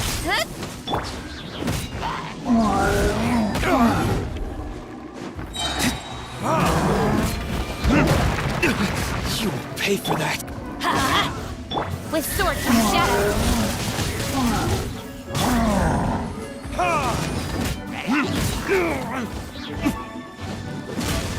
Verdict. Don't blink! Hey! Advent teamwork is true!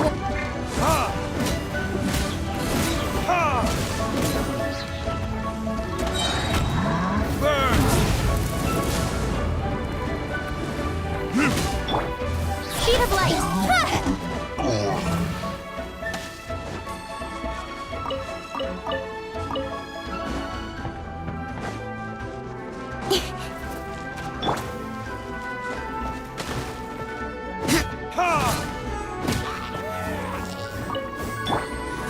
Incoming!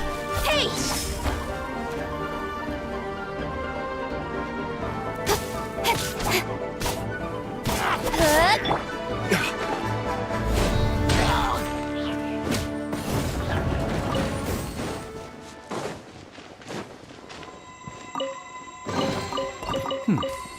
Better than nothing.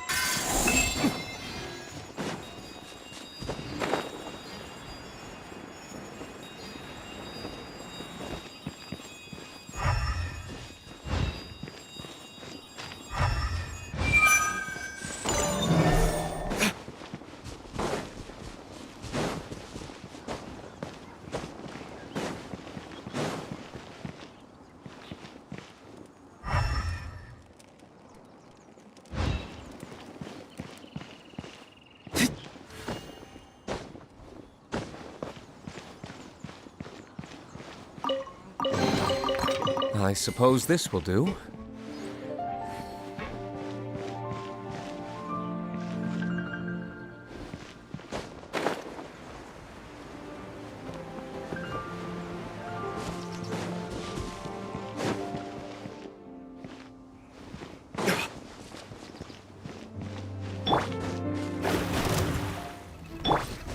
Let's light it up! Yeah!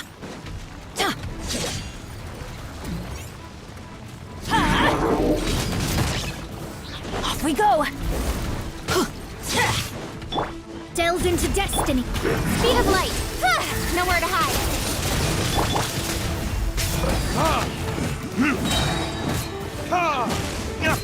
Written in the stars! Verdict is...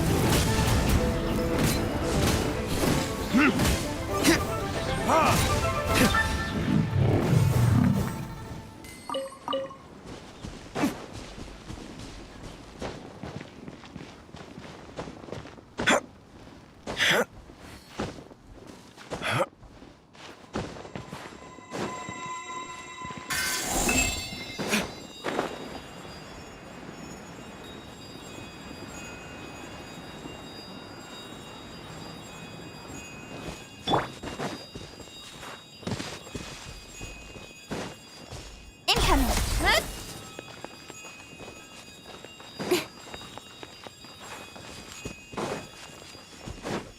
Speed of light! Hey!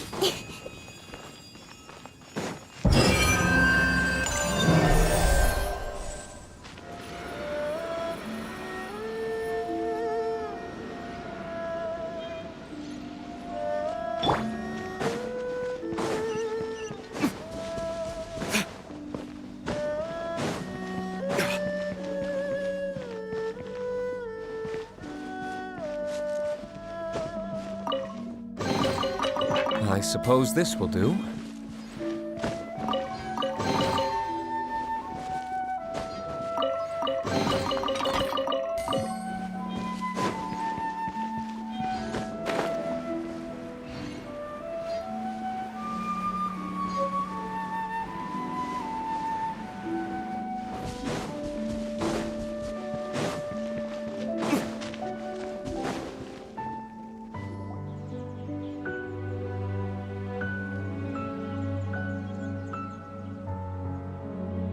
Paimon sees an abandoned house! Why don't we take a break over there? This place.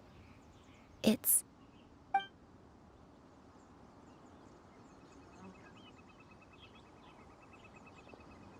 Did you remember something, Granny?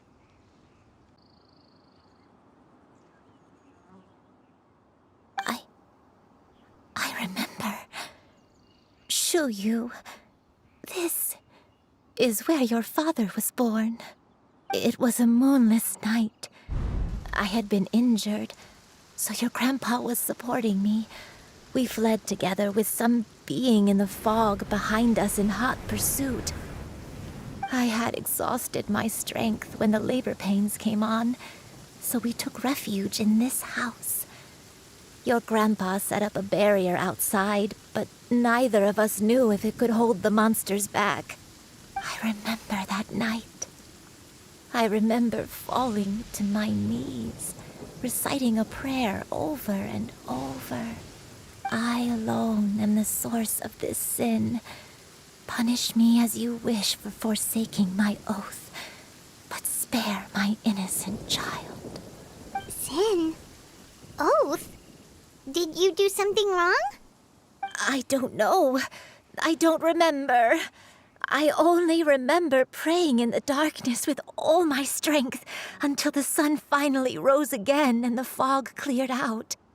Eventually, the house was filled with the sound of my baby's first cries. That baby was your father. I remember I clutched him tight to my chest and wept tears of joy.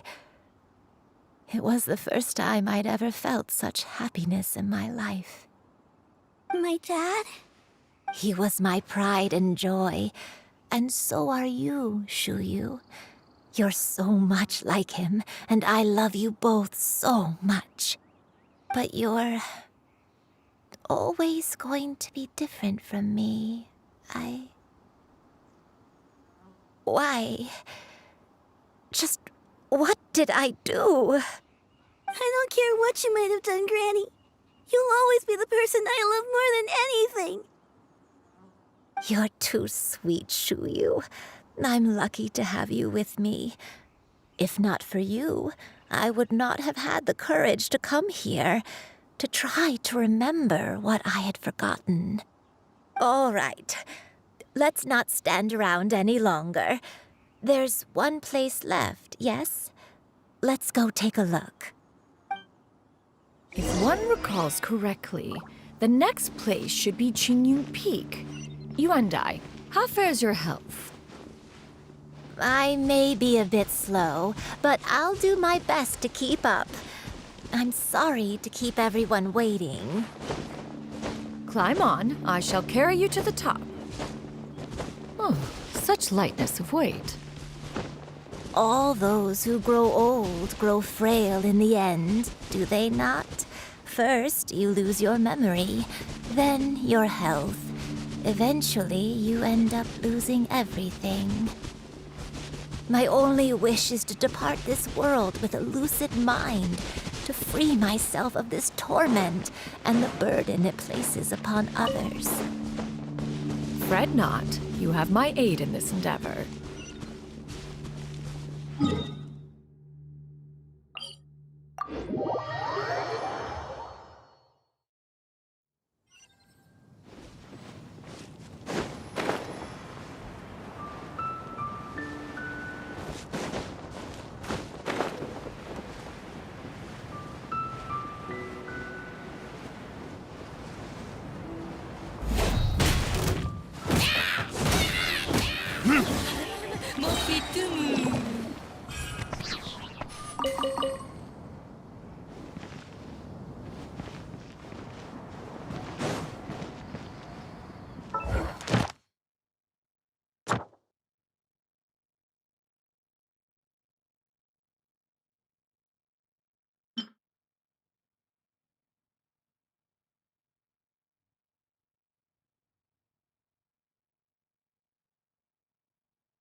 You should really bring the Knights of Favonius with you next time.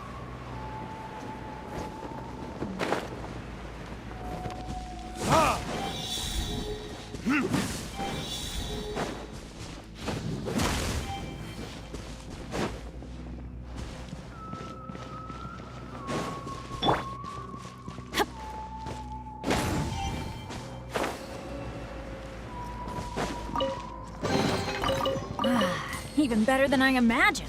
It's my lucky day.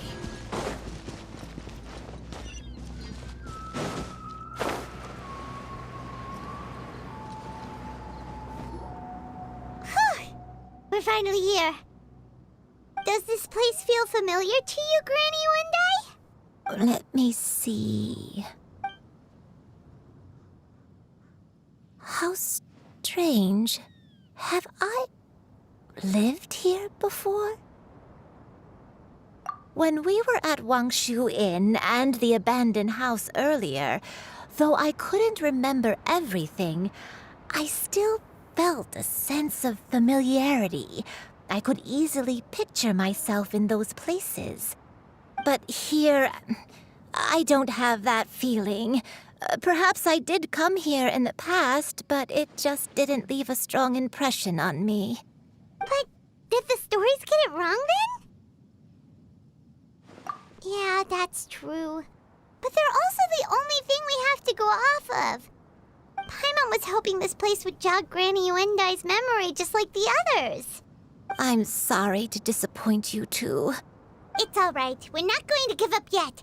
We'll figure something else out. Just you wait. Thank you. If only I could remember. Huh? That way. What's that mountain? Oh, let Paimon look!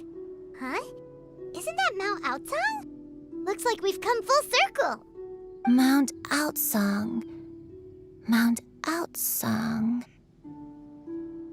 Granny, are you okay? Don't push yourself, Granny. It's okay if you can't remember. You shouldn't do something that makes you sad. Mount Outsong, What am I really? Mount Outsong holds some familiarity to you? It does, but I can't go back. Are you feeling unwell? My head, it feels all heavy and dizzy. What is wrong with me? Cloud, Miss Xianyun, is there anything you can do? Let us go to Mount Outsong. But... Fret not, all will be well. You and I, you have already given more than enough to the pursuit of this endeavor. You may leave the rest to me. I've prepared something that can aid you in suppressing the fear in your heart and restoring your lost memories. It currently resides at Mount Outsong. Wait, really? When did you do that? I never leave anything to chance. All will reveal itself when we arrive.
shadows of fate. I'm going in! Time for retribution!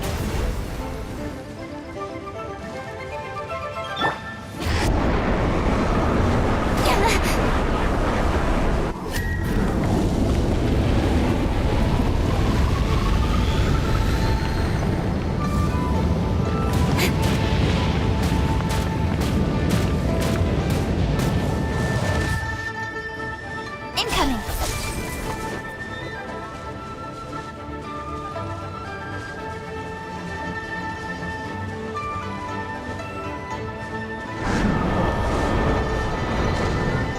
Hey! With sword comes shadow.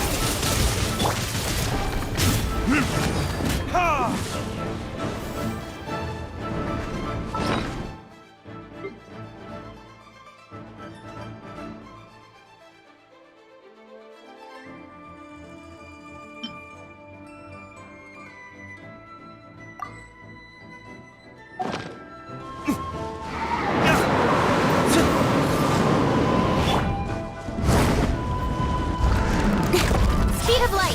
Huh?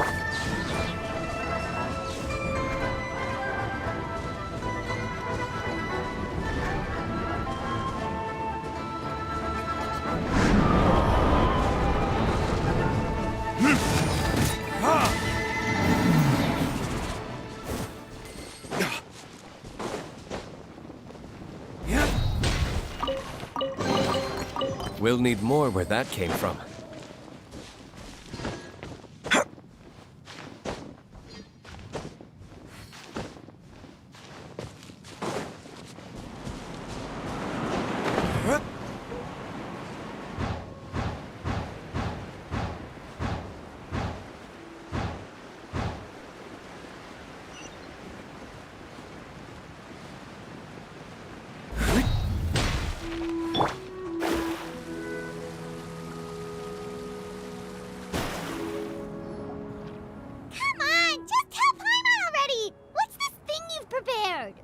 Here, this is it. Huh? But isn't this the mechanism that you were tinkering with when we first got here?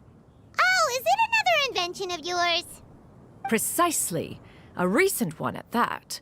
I am most pleased with the result. I call it the Suspensus Somnium mechanism.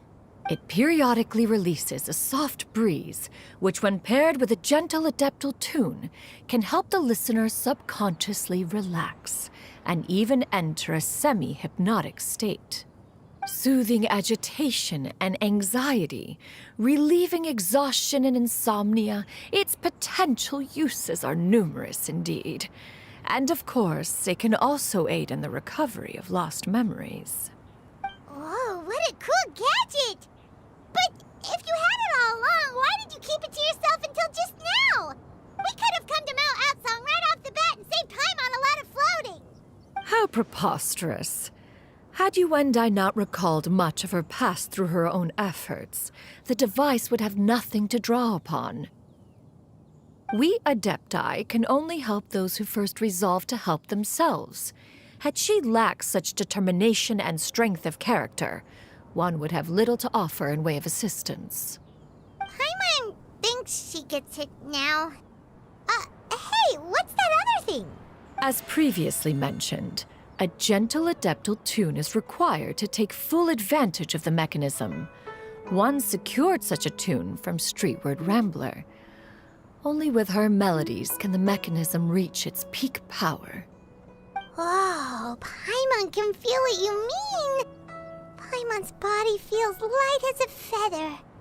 It's as if she's lying down on a warm patch of grass after a super satisfying meal. And you, Yuendai, is the mechanism helping you to relax? It appears she has already succumbed to the depths of reverie. Come, join one on this side. We shall give her some time to herself.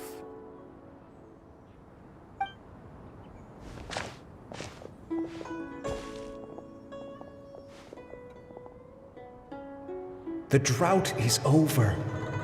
But why do you look like you want to cry? The potion. It's nearly run its course. I've never regretted meeting you. Not even for a second. Please. Please, no.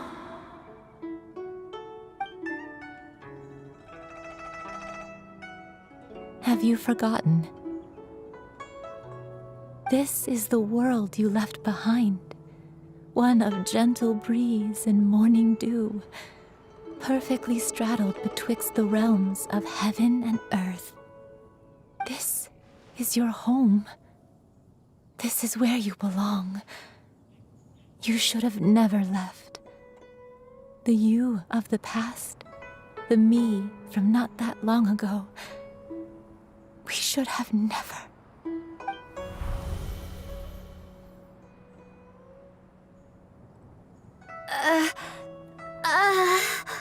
So that is the truth. No wonder this place is so familiar. Granny! Granny, are you okay? Cloud Retainer. Your memories have returned? Wait, did you just call her by her full name? Does that mean you already knew each other? Yes. I now remember everything. Everything. Granny, please don't cry. I'm here. I'm here. Oh, don't worry, my dear child. Granny is fine. I'm so sorry, everyone. You've gone to so much trouble on my behalf. It's all come back to me now. The most important thing that I had forgotten was the truth of what I once was. One can sense the guilt that now plagues your conscience. Reclaiming a truth long buried is sure to come with a myriad of complex emotions. Perhaps one should recount the story on your behalf while you compose yourself. No, it's okay. Now that I've remembered, I must face my memories head on. Shuyu, everyone, I cannot thank you enough for all your help. I'm ready to tell you my story, if you're willing to listen. Please, Granny, don't force yourself. What happened in the past doesn't matter. I love you more than anything. Nothing you say can change that. I know, dear child. My feelings for you are exactly the same. It is for this reason that you deserve to know the truth. Some time ago, I made a terrible mistake. One for which I could never atone. Is this the sin that you mentioned in Dwayun Karst? What happened? I am, in truth, not a human being. My real form, one that I held for centuries, was that of a wild crane. I spent many, many years living on Mount Outsong, bathing in the soft breeze and drinking the sweet dew of the mountains. At some point, I somehow gained wisdom and sentience. The Lord of the Mountain, Cloud Retainer, became aware of my existence and began to share many stories with me. She even passed on the secret of cultivation to me. Though she never took me on as a formal disciple, I always saw her as my master. Whenever she took out her tools to work on mechanisms or new inventions, I would also stand next to her and watch. I even contemplated completing my training and becoming an adeptus in my own right. I followed her teachings, and time gradually passed us by. Until that fateful day 50 years ago. 50 years ago? That's right. Master regaled me with many stories of her past deeds. From them, I learned how she had saved people from a similar crisis in the past. She was the one I looked up to the most. More than anything, I dreamt of becoming an adeptus like her.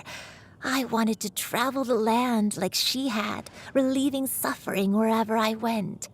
But I was still far from being a real adeptus. I possessed no ability to take on human form and fit in with the crowd.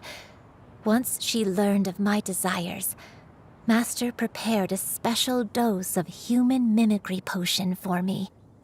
She warned me that the potion's effects would only last 10 years, and if I were to fail to return to my original form at the end of that time, I would forever forget my past as a crane and become something neither human, beast, nor adeptus. Oh no. So that was the source of your dementia all along. Was it because of Grandpa? Indeed, I fell in love. Though he was human, he had spent his entire life training on Mount Tianheng. When we met, it was not only my first foray into the world below, but his as well. Although clumsy and impulsive as he was, you'd think he was the real strange bird among the two of us. But still, just like me, he cared deeply about the world and wanted, more than anything, to cleanse it of all pain and suffering. I could not help but fall for him. But my time continued to tick away. Those 10 years passed by in a flash. Yet I did not want to leave his side, so I... Oh no, what happened next?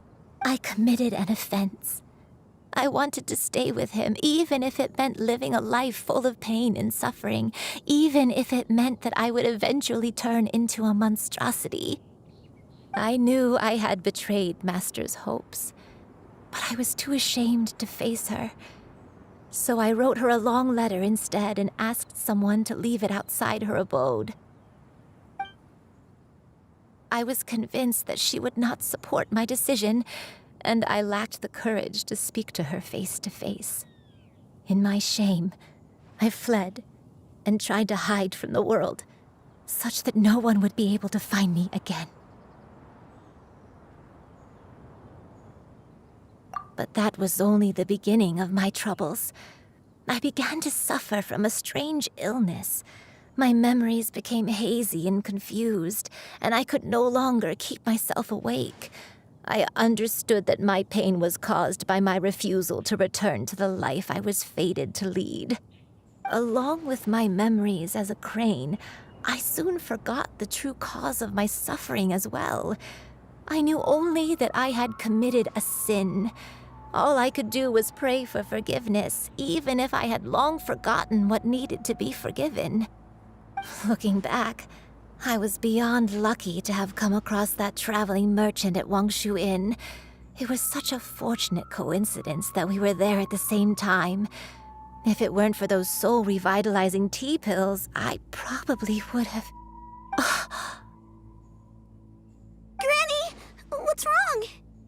Coincidence? Why did I ever think it was a coincidence? Tea pills concocted using the blood of an adeptus? No, it couldn't be. Master, don't tell me. Back then, that merchant was actually... Human custom would dictate the conferral of gifts to be in order when one's progeny is wedded, would it not? Consider the pills a symbol of one's best wishes. So when I tried to conceal my name and mistakes from the world and hide myself away in perpetuity, the only person I managed to deceive was myself. You knew where I was all along. One still remembers when you were but a fledgling. You possessed a certain fondness for a particular game. You would hide yourself among a group of wild cranes and ask one to pick you out from among the flock. One found you with such ease every time. 'Tis a truth most evident. One always recognizes one's own, no matter what form they may take. Wait! Paimon's confused! So, Cloud Retainer, you found Yuendai again? But how? When? And what happened after that? Perhaps it is now time for one to recount the rest of the tale.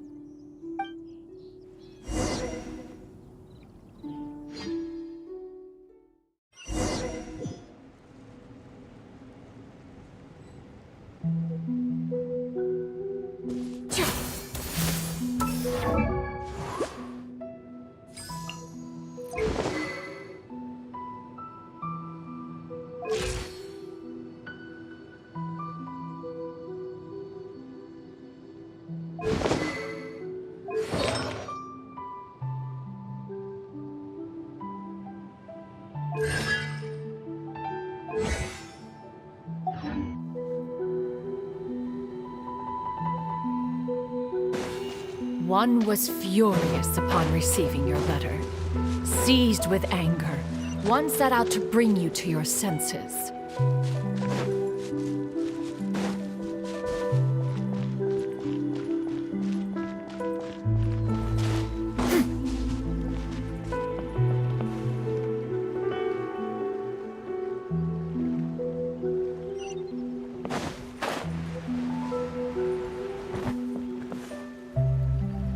In truth, one had more than a few misgivings about your chosen partner.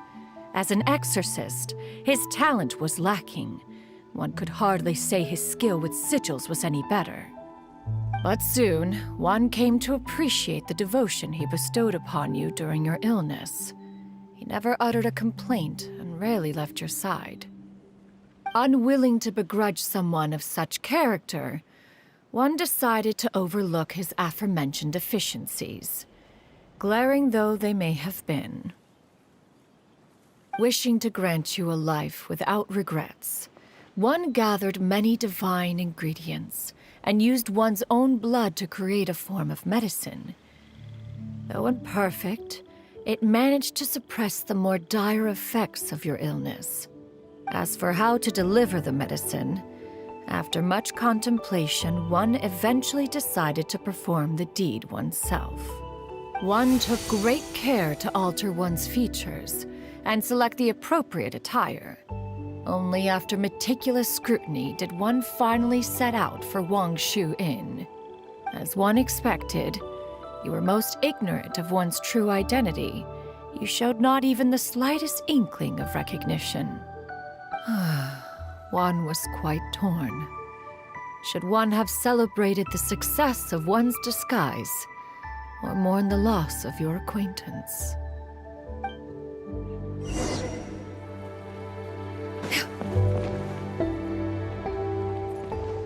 Yeah! Skyward!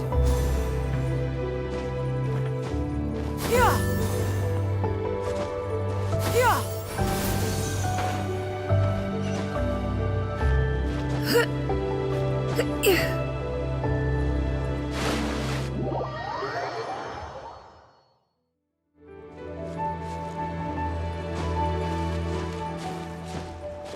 Yeah! Yeah!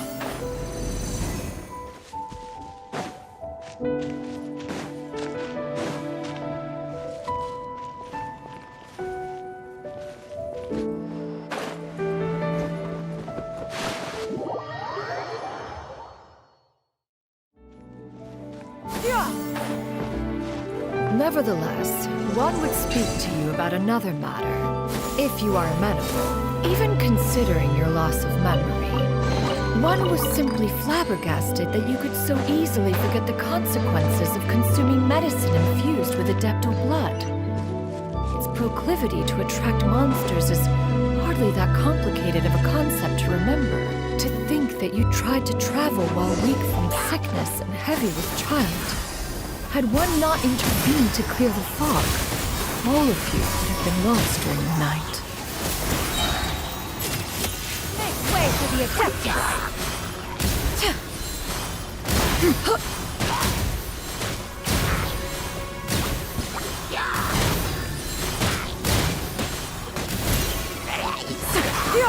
Scatter! Skyward! Seize the skies!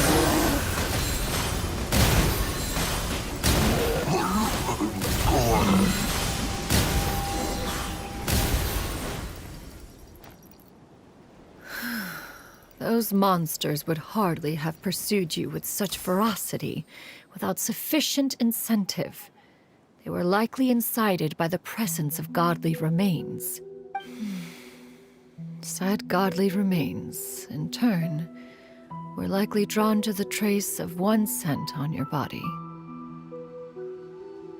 One was, after all, an active participant in the Archon War.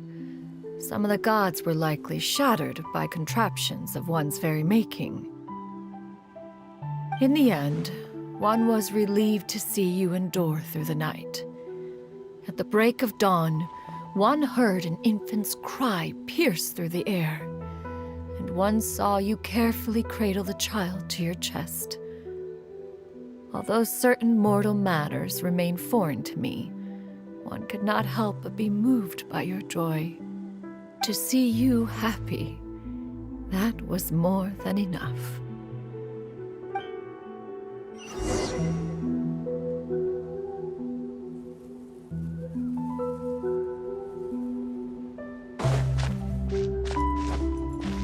Yeah! Scatter! Skyward! Yeah! Scatter! Now you should have a complete understanding of the events. Wait! But if that's true, then the crane who took care of me when I was sick must also be... Ah, one had almost neglected to recount the absurdities of that tale.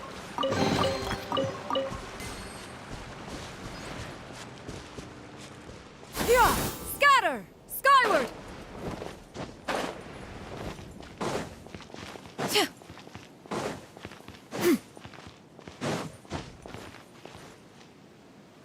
Just as you and I troubled one with her antics, so did you give one many a headache. Upon finding you burning with fever, one made plans to bring you back to one's abode for treatment. However, upon seeing one's form, you began to cry, refusing to get on one's back. When one asked you why, apparently you believed that one could not possibly be a true Adeptus, because all illuminated cranes are white from tip to toe. One had no choice but to apply powder to one's body to conceal the variegated nature of one's appearance. You became more than amenable enough when one stood before you devoid of any other coloring. It bears mentioning, however, that as a crane, Yuendai was nearly entirely pure white in color. Though you had never encountered her in that form, you still recognized the essence of her being. Perhaps fate brought you two together in more ways than one.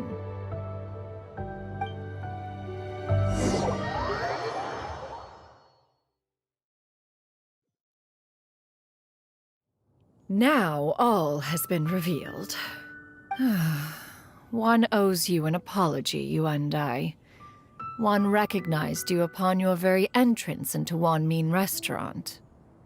One has always viewed you as a disciple of equal standing with Ganyu and Shenhe.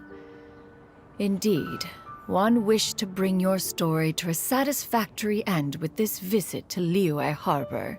Still, one could not reveal your identity right away. Had one simply informed you of all you had lost, all those cherished memories would merely have become the fictionalized account of another. Memories are most meaningful when recalled by those who lived through them. Would you not agree? Even if the process was painful and arduous to experience. Have you any further inquiries? Master, I must ask.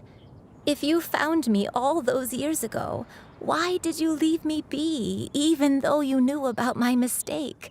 Why did you not bring me back to Mount Outsong by force? One has never regarded your action as a mistake. It was a simple choice, nothing more.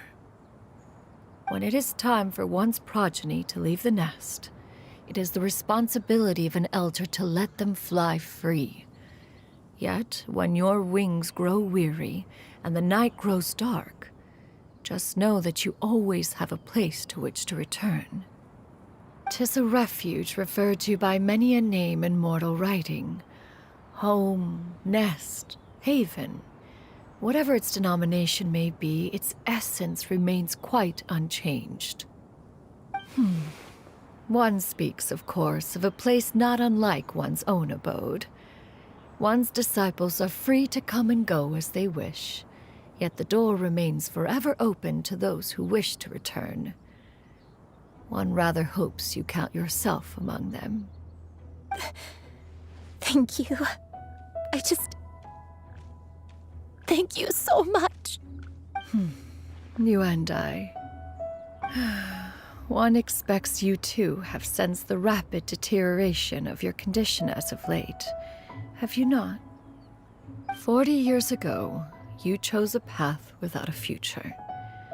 Though one used one's own blood to provide you with a few decades of extra time, even the power of an Adeptus has its limits.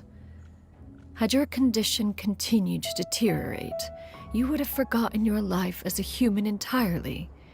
In the end, you would have turned into a creature lacking in the ability to even comprehend its own monstrousness.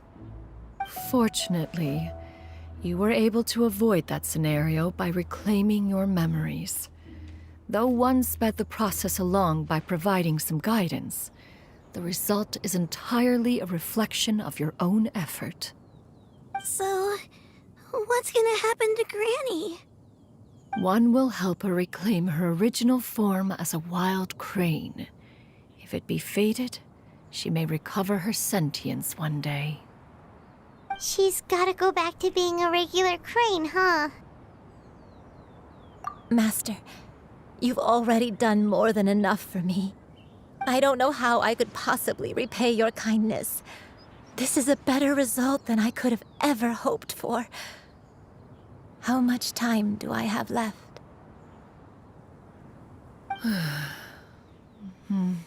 Not long. The transformation is imminent. Granny? Please don't leave, okay? You're all I have left. Please. Don't be sad, dear child. Granny has led a wonderful life. My only regret is having to leave you behind. Don't forget to eat well, okay?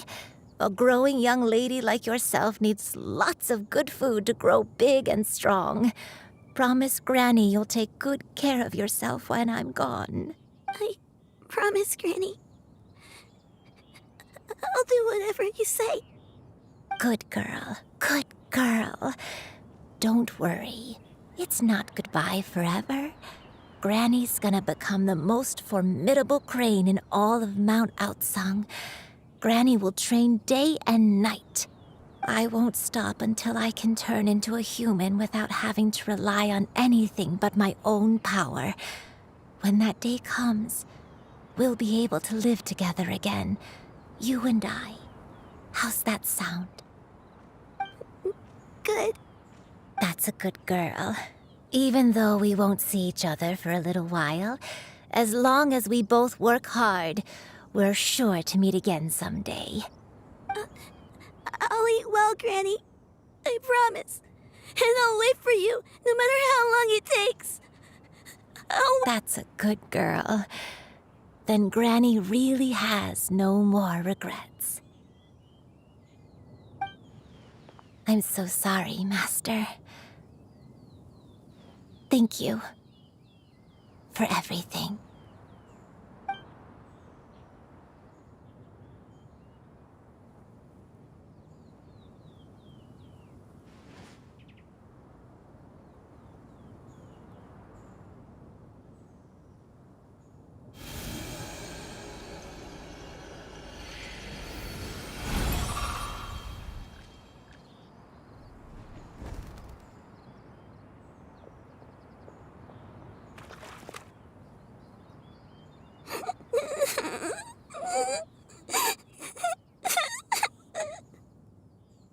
You. Let her be. At her age, crying is a natural, if not fitting, response to such an event. Tears are a necessary part of maturation. Sometimes there is scarcely a better vehicle to wash away the toll of stress and misery. Now that the issue has been resolved, you should also take a moment to relax. Give yourself some time to rest. Take a nap if you must. One will wake you in due time.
we would see each other again, that our days of separation would finally end, and all my troubles would be behind me.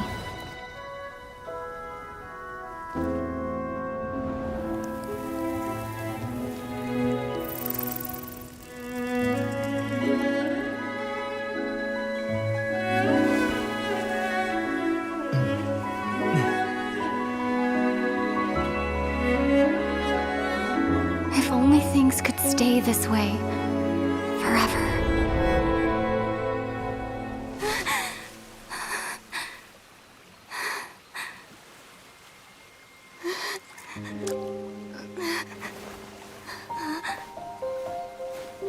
A nightmare?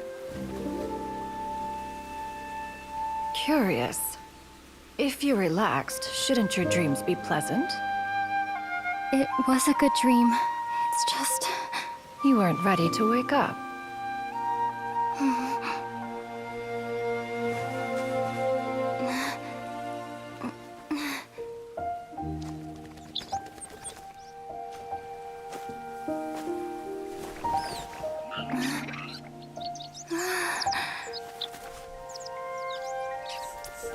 Eloquent as one may be, words of comfort are not one's strong suit. You are doing all you can. One can see your strength of will, your fearlessness in the face of danger. And so, whatever your dream may be, one believes that you shall achieve it. Of course, whenever the perils you face overwhelm you, or you become weary, one is always here for you. After all, as an elder, it is only right to look out for the young ones.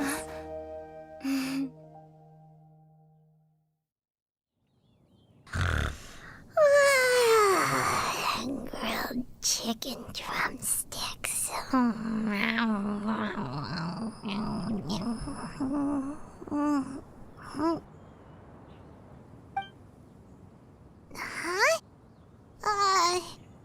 Was Paimon sleeping just now?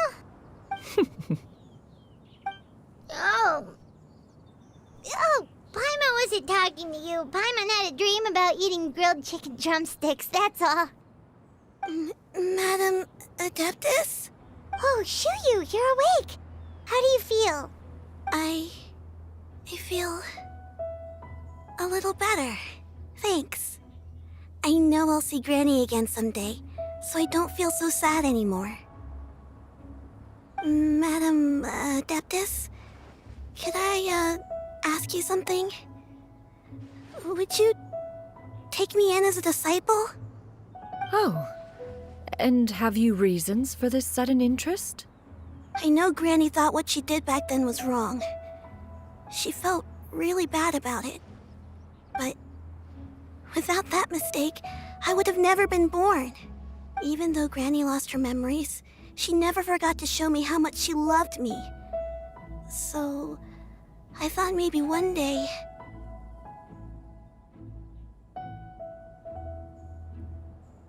I could become a cool Adeptus like you, and help a whole bunch of people, just like Granny wanted to do.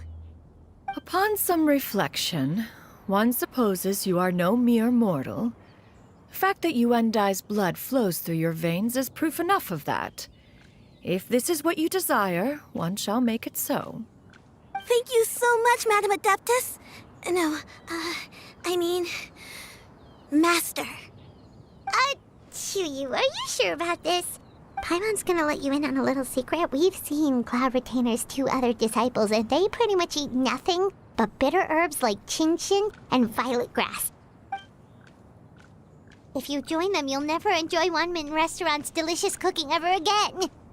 How utterly preposterous. One has never enforced such a rule. Every individual must find their own path to enlightenment. So long as one retains a pureness of spirit, one's dietary proclivities are quite irrelevant. Well, you say that, but Paimon's not seeing any tasty treats up here now, is she? Although Mount Outsong is rich in natural beauty, its location does preclude access to certain finer mortal comforts. That is precisely why one plans to relocate to Liyue Harbor, Shu Yu shall have the honor of becoming one's first disciple in the human world. Whoa!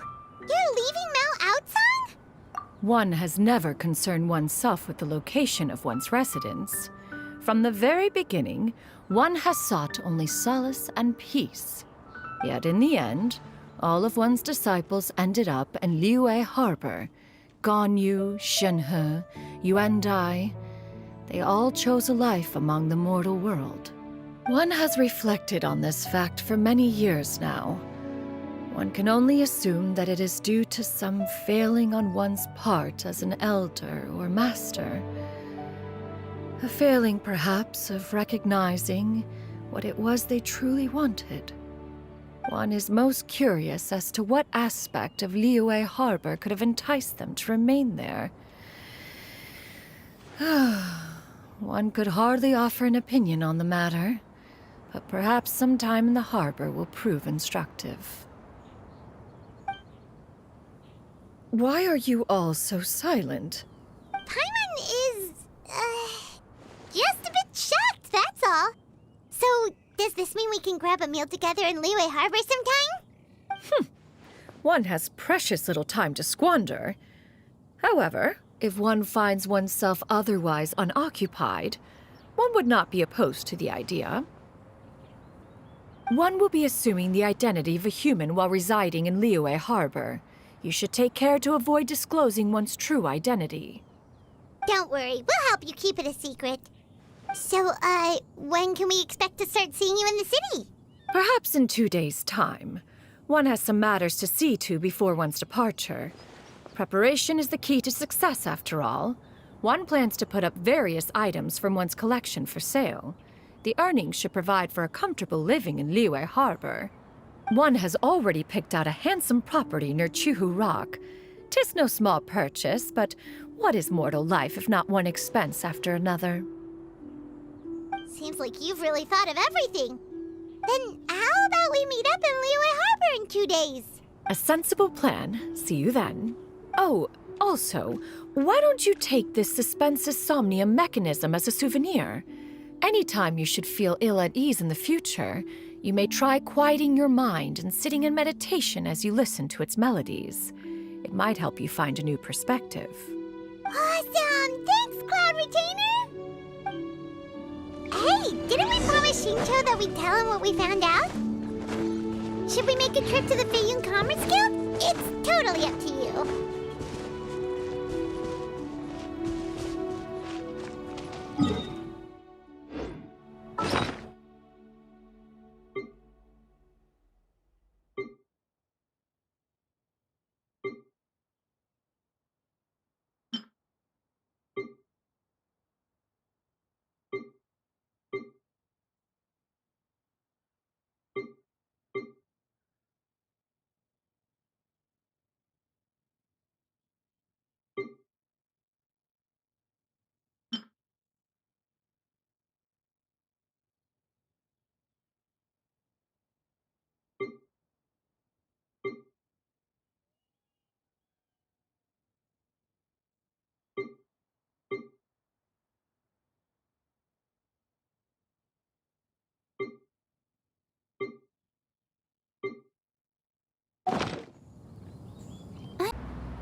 Your concerns are excessive and unfounded. This is but a simple collection of ordinary valuables. Such intense scrutiny is hardly necessary. To be quite honest, your insistence on that fact is my primary cause for concern. In what way are any of these ordinary? Every single item here could be worth more than everything I own combined. I simply can't risk shelling out that kind of mora without proper scrutiny. If I'm wrong, I would never be able to earn it back, not even if I worked every single day for the rest of my life. I have to be careful. Yes, you can never be too careful. We're here, Clow. Miss Shenyan, what are you guys arguing about? Ah, perfect timing. This ignoramus is questioning the authenticity of my wares. I'll have you know, these items have remained untouched in my personal collection for several hundred years. To question their legitimacy is pure folly. Several hundred years? Indeed. They're family heirlooms, you see, passed down over many generations, as families are wont to do. Yep, they've definitely been around a while. We can vouch for her on that one. Hear that? Had I not found myself in need of mora, I would scarcely have had the heart to part with them. Indeed, you should consider it an honor to even have the opportunity to behold them with your own eyes. Doubt their authenticity any further, and I may just decide to take them to another buyer. Whoa, please don't go! I apologize for any insult, miss. You see, I know full well that I lack the knowledge to judge the true worth of these items. If you could wait but a moment, I've hired an expert to appraise them for me. He should be here shortly. An expert, you say? Very well. I will wait for a little while longer, then. Traveler, Paimon, this is my new residence. If you have cause to seek my company in the future, this is where you can find me. Master! Oh, it's you two again. Hello. Shuyu! You got a new outfit! It looks great on you. Mm-hmm. Master made it for me. I like it too. Huh? You know how to make clothes? Do I know how to make clothes? With the support of the proper mechanism, sewing is hardly a challenge. Master, I brought in most of my stuff. There's a few boxes left, but they're kind of heavy, so I just left them outside. Fret not. I shall help you move them into your room. Actually, I should probably sort through my stuff a bit first. Everything's kind of messy right now, so maybe you could, not look yet, Master? Yeah, that'd be great. It appears my young apprentice has her own fair share of secrets. No matter. Do what you must, child. Now, this expert you mentioned, when can we expect their arrival? Soon. Ah, there he is! Here, allow me to make some introductions. This is Mr. Zhongli, a well-respected consultant at Wangshang Funeral Parlor and an expert in all manner of valuables and antiques. Mr. Zhongli, this is Miss Shenyun. She's the one who's looking to sell the collection of valuables I mentioned earlier.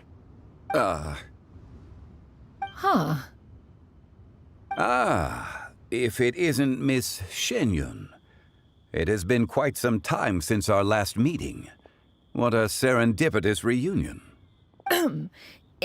Indeed, most serendipitous.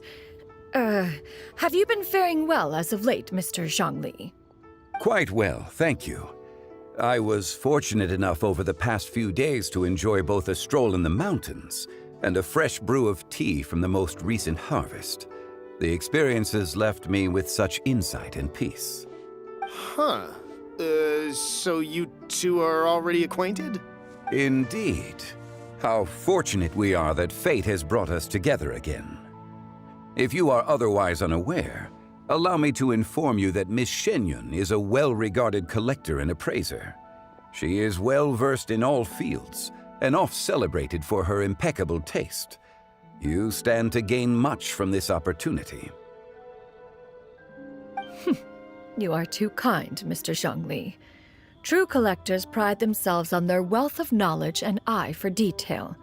I can say without a doubt that you are foremost in that regard. Why, you flatter me, Miss Shenyun. It would seem that you are as self-effacing as ever. Not at all, Mr. Zhongli. Not. While I am loath to butt into this conversation, I must ask, you two already knew each other, and you seem to have quite a cordial relationship. Can I be certain that you're not working together to swindle me? I mean, you never know. Huh! A preposterous accusation. The heavens themselves would collapse before we would conspire to do such a thing. Miss Shenyun speaks the truth. Contracts are built on honesty and trust.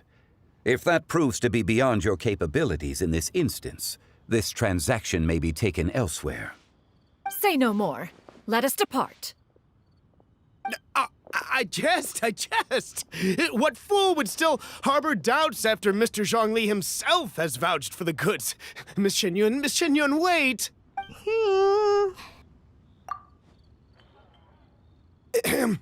I deeply apologize for doubting you. So, Mr. Zhongli, could you please give me a final verdict on the value of these items? There is no cause for concern. They are indeed rare and precious valuables. Take this mechanism, for instance. Though one may not immediately perceive its purpose, its structure and appearance are exquisite enough to merit it a place in any fine home. The same can be said for this one here. Few could hope to possess an item that so perfectly blends mechanical wonder with geometric grace. I am sure you have heard from your travels that the study of mechanisms is among the most wondrous arts in this world. With that in mind, I earnestly recommend procuring every last item in this collection. All right. Since I hired you as my consultant, Mr. Zhongli, I shall, of course, trust your good opinion. Then, in that case, Miss Shenyun, I'll take the lot. However, since the final sum is quite large, how about we start with an initial deposit through the Northland Bank? The Northland Bank? Huh. Oh, you refer to the fiduciary house. Oh, very well. I fear people only use the term bank nowadays. In that case, I'll be off for now. I'll return to collect the goods once you've received the funds.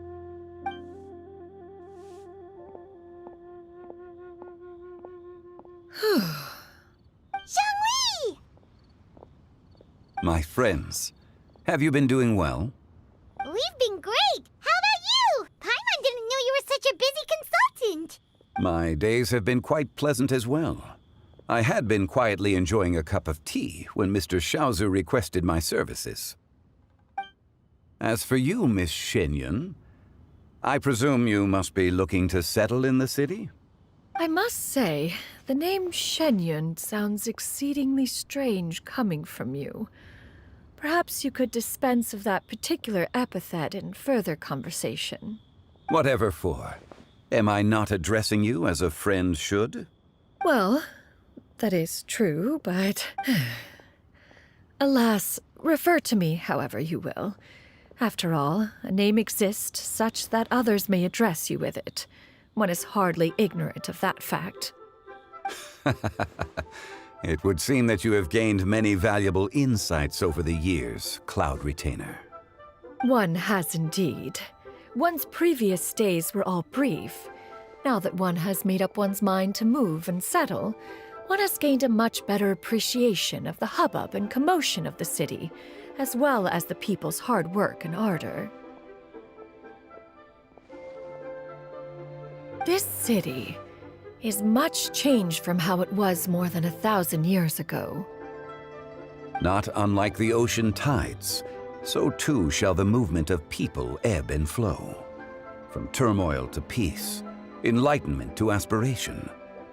Human society possesses limitless potential.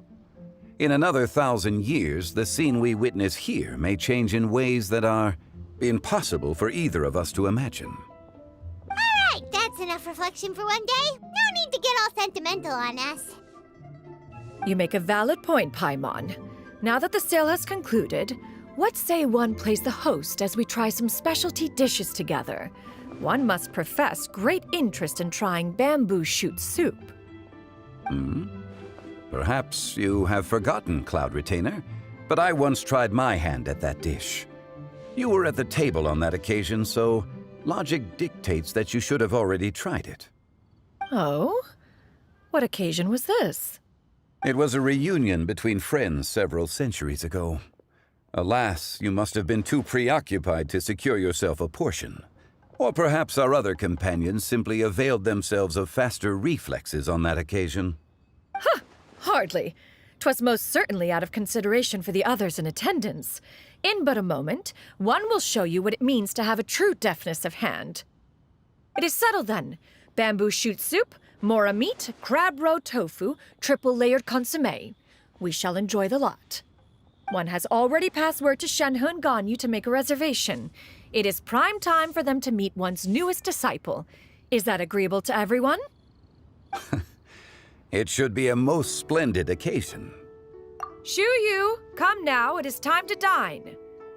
Ah, this gentleman over here is Mr. Zhang Li. He is, A humble employee of Wangsheng Funeral Parlor. Pleased to make your acquaintance. Nice to meet you too, Mr. Zhongli. That should be everyone, right? Let's go! Sounds good. Actually, Master, have you ever tried Adeptus' temptation?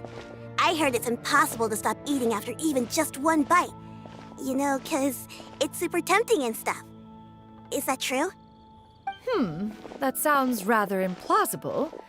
Although with the right preparation, certain dishes can be too delicious to resist. Huh? Why are you all walking so fast? Hey, wait for Paimon! Hey, wait up!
Let me scrub. Don't blink.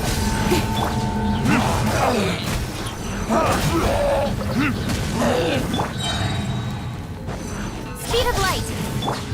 Verdict is... Shadows of fate. Fate is upon you. Incoming. Hey!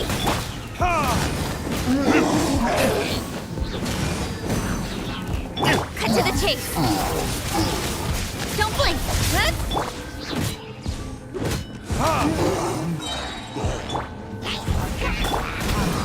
Speed of light.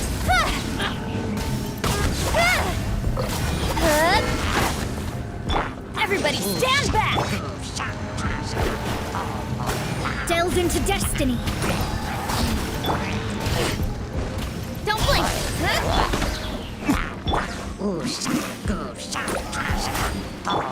Time for retribution! Incoming. Nowhere to hide. Speed of light!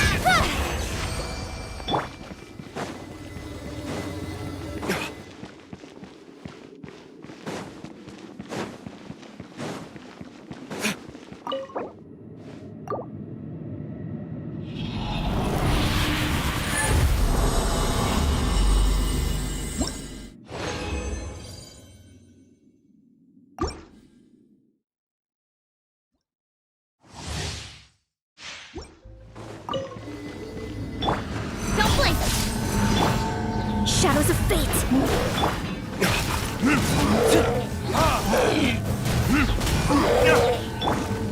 Hey! Delved into destiny, decided by destiny.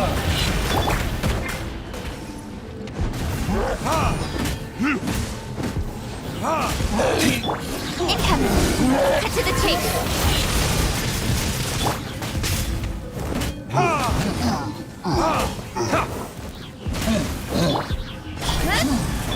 Shadows of fate!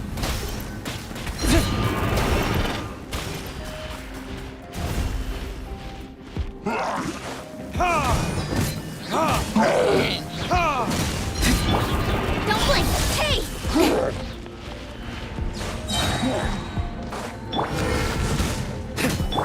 Delved into destiny.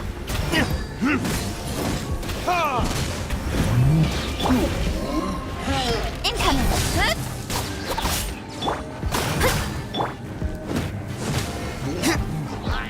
With sword comes shadow. The stars are fading.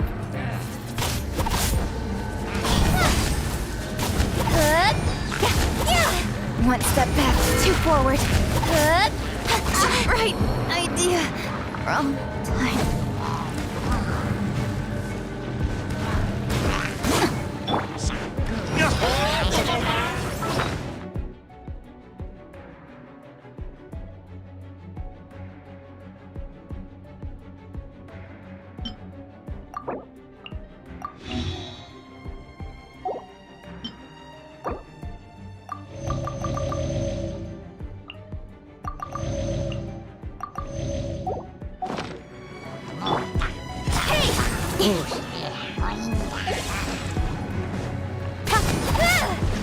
Teamwork is dreamwork!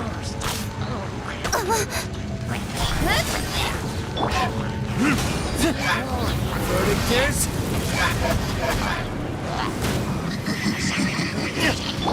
Got lucky that time.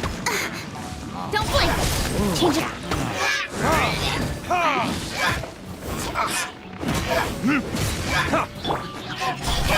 Got lucky that time. Nowhere to hide.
Incoming!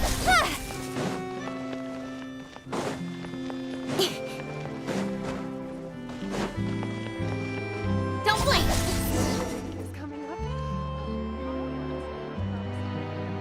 Is this really okay? I told you I could do it using the leftover funds from the original deposit. Don't tell me you're afraid that I cheaped out on the dress. No, not at all.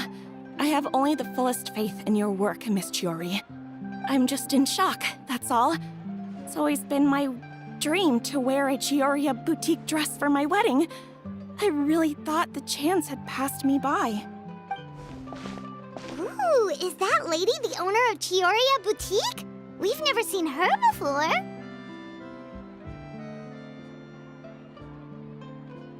I'm a woman of my word. If I say I can do something, then it'll be done. The first rule of business is to always keep your promises. Now, remember to not fold the gown, or store it under direct sunlight. I'd recommend only taking it out on the day of the wedding. But from the look on your face, I can tell that may be a little difficult for you. Oh, I'll try my best. Once he sees me in this, his jaw is gonna drop straight to the floor. Are you here to check out the offerings? Sure are! Oh, Paimon's Paimon, and this is the Traveler. You're Miss Chiori, the owner of this boutique, right? That's right. Oh, Navia told me about you. Glad to make your acquaintance. Oh, we've heard a lot about you, too. Chioriya Boutique is super famous in Fontaine. Well, I appreciate the recognition. Is there anything you're looking for exactly? We're out of kids' clothes right now, I'm afraid. Hey, Paimon's not a kid! Oh, that. Well, if news of the event has reached your ears, I suppose the Fontaine Apparel Association's advertising efforts have paid off. Are there any fun and popular activities that we can take part in? Ugh, Fashion Week isn't what I'd call fun. But it certainly always attracts a crowd. It's a fashion extravaganza that only takes place once a year, after all. Will you be showing off some of your designs, too? Of course. All designers at the Court of Fontaine use the week to advertise their brand. If you're lucky, you could even land a large amount of orders as soon as the main show ends. Come to think of it, it was also at a previous Fashion Week that our label first took off. Aren't you pretty much an established name now? People will still buy your clothes even if you don't participate this year, right? Yeah, that's not quite how it works. While many people buy clothes for fit and style, the fashion industry also strongly values a label's artistic vision and creative direction. Why would anyone patronize a label that hasn't even bothered to put out any new designs for the year? In the end, fashion is just a representation of the spirit of the times. People support your brand because they support the vision it represents. Huh. Okay, so maybe fashion's more complicated than Paimon thought. All that complicated stuff aside, you're saying we'll be able to see new Chioriya designs at the show? Absolutely. The designs have already been finalized. I'm just waiting for the fabrics to arrive. Ooh, are you using materials you can't get in Fontaine? Well, I still have a certain partiality to Inazuma-made fabrics. The textures are pleasant to the touch, and their familiarity gives me a sense of security. Oh, Paimon gets it! It's that feeling of home. Ugh, something like that. Yes. We're a long way from Inazuma, though. Aren't you concerned that your shipment might get lost or stolen along the way? No need to worry. I've already taken steps to ensure that it'll arrive safely. I've entrusted the job to Komani Express's most reliable courier. Excuse me! Coming through! Chiori, your shipment's here. I know it's quite late, so I'm really sorry. Deep breaths, Kirara, then start again. Huh? And you're with customers as well? Oh, jeez. I've really kept everyone waiting. I'm so sorry. This is all my fault. These two are the Traveler and Paimon. With how well traveled you are, you've probably heard of them already. And this is Kirara, Star Courier of the Komani Express. She's a Nakamata, in case you were wondering about the tales. Pleased to make your acquaintance. And sorry you had to see me like this. I know I'm late, but if an opportunity arises in the future, I still hope you'll choose Komania Express. So, what was the holdup? Sailing delays, bad weather? Huh? No, nothing like that. I just ran into a bit of trouble, that's all. Bandits, then? Or treasure hoarders? Well, I didn't run into anyone exactly. I just got a little lost. Keeping you honest as always, I see.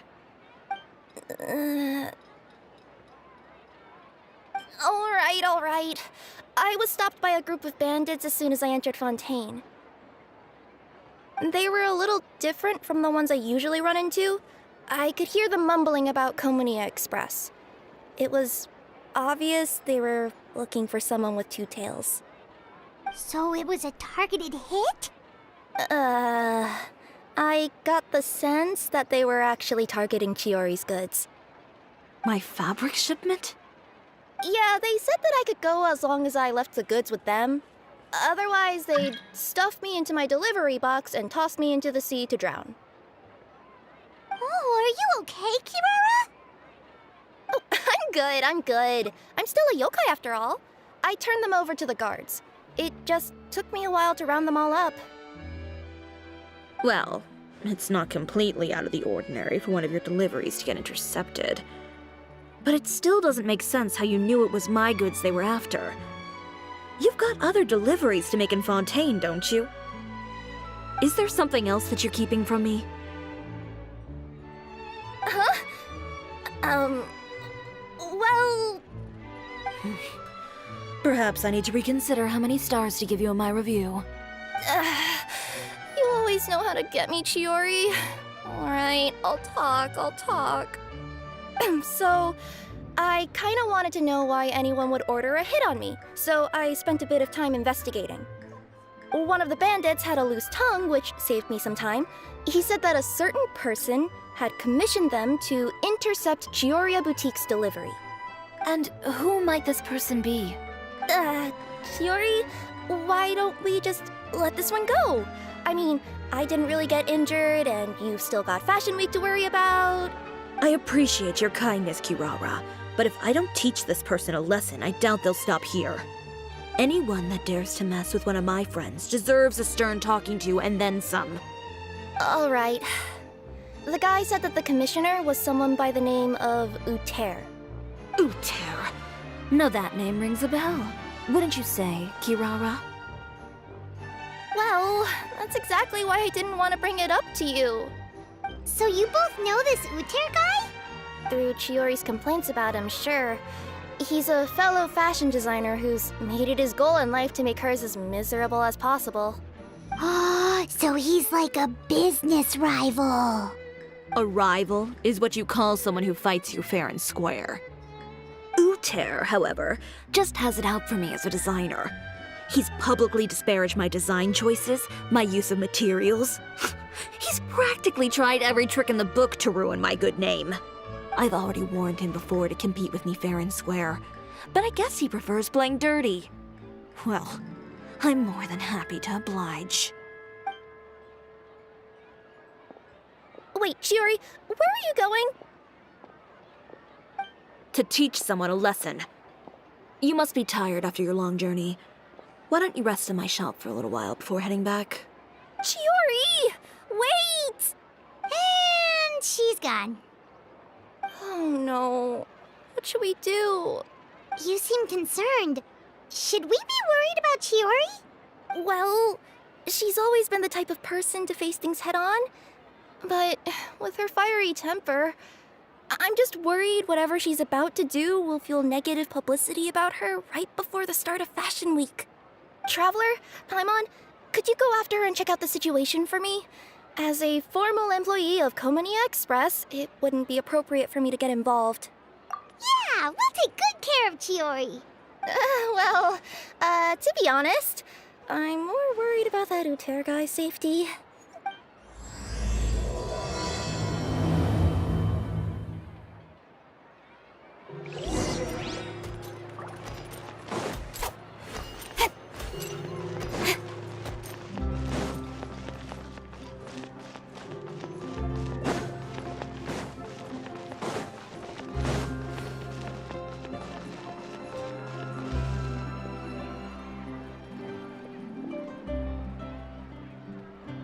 Any chance you're on the clock, officer? Nothing good ever comes out of you addressing me like that. Oh? And who are these two? So you came too? Allow me to introduce you. These two are the Traveler and Paimon. This officer over here is Chevrus, captain of the Special Security and Surveillance Patrol. The Special Security and Surveillance Patrol? You mean that organization where everyone carries a musket? Well, I wouldn't say everyone on the patrol uses a musket. I just happen to have formed a platoon made up mostly of musketeers. Whoa, Chiori, Paimon didn't know you went so far back with such a cool person! It's nothing. In my line of work, it's not uncommon to run into some trouble every now and then. And she's helped me get out of a few sticky situations. In return, I've helped her take care of some things that you could say aren't exactly in her purview as the captain of the Special Patrol. And that's how we got to know each other. It's nice to meet you both. I have to say, your reputation precedes you. So, did something happen? Indeed it did. I'll need you to come with me. I only ever hear that phrase from you. Usually I'm the one asking people to do that. Well, are you coming? Not before I know what you're planning. Have I ever made a bad call? The better question is, have you ever made one that didn't violate proper procedure? Okay. A man hired a group of bandits to mug my friend. I'm about to go teach him a lesson. Are you sure this is something you should be telling the captain of the Special Patrol? It's getting hard to tell whether you're here to report a case or turn yourself in for one. Neither. I'm requesting personal supervision from said captain, so I don't do anything too out of line. Are you planning to? Not if I can help it. All right. Where is this person? Follow me.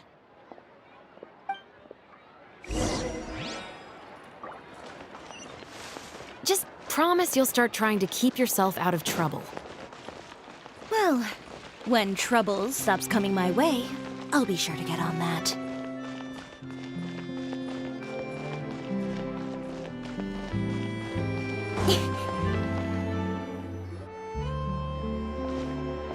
This should be the place. You all wait here. I'll go have a chat with him. You know, Chevruz, Paimon gets the sense that you two are actually pretty close. It's just as Chiori said. We got to know each other pretty well in our lines of work. You could call it a you scratch my back and I'll scratch yours sort of situation. Does Chiori often need your help? I'd say it's mutual. The Special Patrol needs her help quite often as well. We've got tough problems of our own. Getting people to talk, for example. The uniform, the musket, they're intimidating. Most people clam up the minute they see us. Lips sealed so tight, getting them to talk almost feels like trying to break into the fortress of Meripede.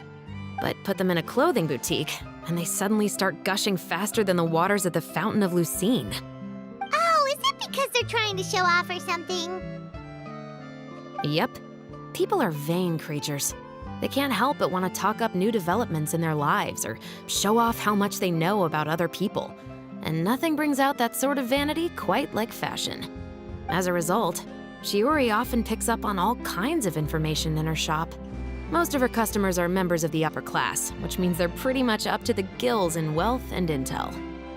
You scratch my back and I'll scratch yours. Huh, Paimon gets it now? Exactly. I'm also here to ensure Chiori's safety. Those who make trouble for her also tend to be rich and powerful. And in some very rare cases, I'm forced to protect other people from Chiori herself. So, who got on her case this time? It's been a while since I last saw her that angry. Oh, so this is what happened.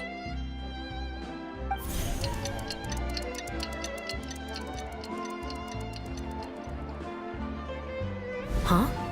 Uter, you say? You've heard of him? Yep. He's made trouble for Chiori several times already.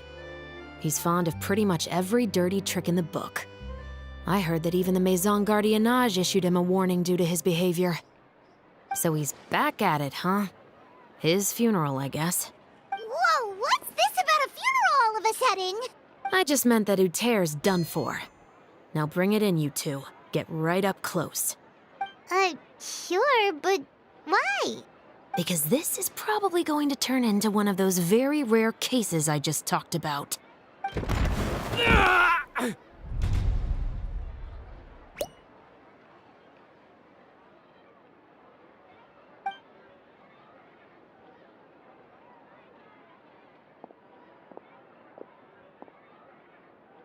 What are you doing? Stay away from me! Has anyone ever taught you the definition of stupidity? Huh? Stupidity is doing the same meaningless thing over and over again. It appears you've forgotten what I told you before. So, allow me to refresh your memory. Lay off the dirty tricks. Oh, and if you dare lay your hands on my friend again, you can expect a far less pleasant landing next time. Ahem. Chiori? Officer, an assault's in progress! Please, officer, you've got to do something! Of course. I'll do my utmost to investigate the situation. Unfortunately, I was chatting with this traveler and seemed to have missed what happened. Not to worry, though. If you'd allow me to search the scene, I'm sure I'll be able to collect some useful evidence. You don't mind, do you? There's nothing in there that would implicate you in any illegal activity, I would hope. Forget it. It wasn't that big of a deal. Ms. Chiori, I must also ask you to refrain from engaging in such disorderly conduct in the future, especially out in the open like this. Apologies, officer. I guess you could say I'm just used to tossing out any trash I come across on the street. You... Is there anything else either of you have to say for yourselves? That's all from me. I sincerely hope that today's events will never happen again. We'll see about that. Whoa, that scared the heck out of Paimon! How did he just go flying? You're too kind. Now's not the time to be accepting compliments. What happened to not doing anything too out of line? Oh, not if I could help it, is what I said. And I think I kept to that. I started with a verbal warning, but he displayed neither shame nor remorse. If anything, he kept running his mouth with insults and threats.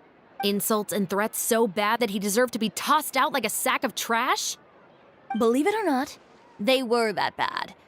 He deserved to get knocked down a peg. It's the only way to get him to stop. You could have reported him to the guards. Oh, I will. But it'll take some time for them to gather evidence. And he denied that he ever had anything to do with those bandits. I don't want anything else to happen during Fontaine Fashion Week. On top of that, if Kirara is going to continue delivering goods for me, the least I can do is guarantee her safety. Oh, that reminds me. There is another favor I'd like to ask of you today.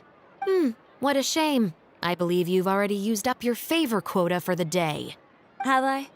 Well, it's a good thing I was planning on taking an advance on tomorrow's quota then. Don't you think you're maxed out on advances already? I always pay you back in information, don't I? It's just like you said. You scratch my back, and I scratch yours.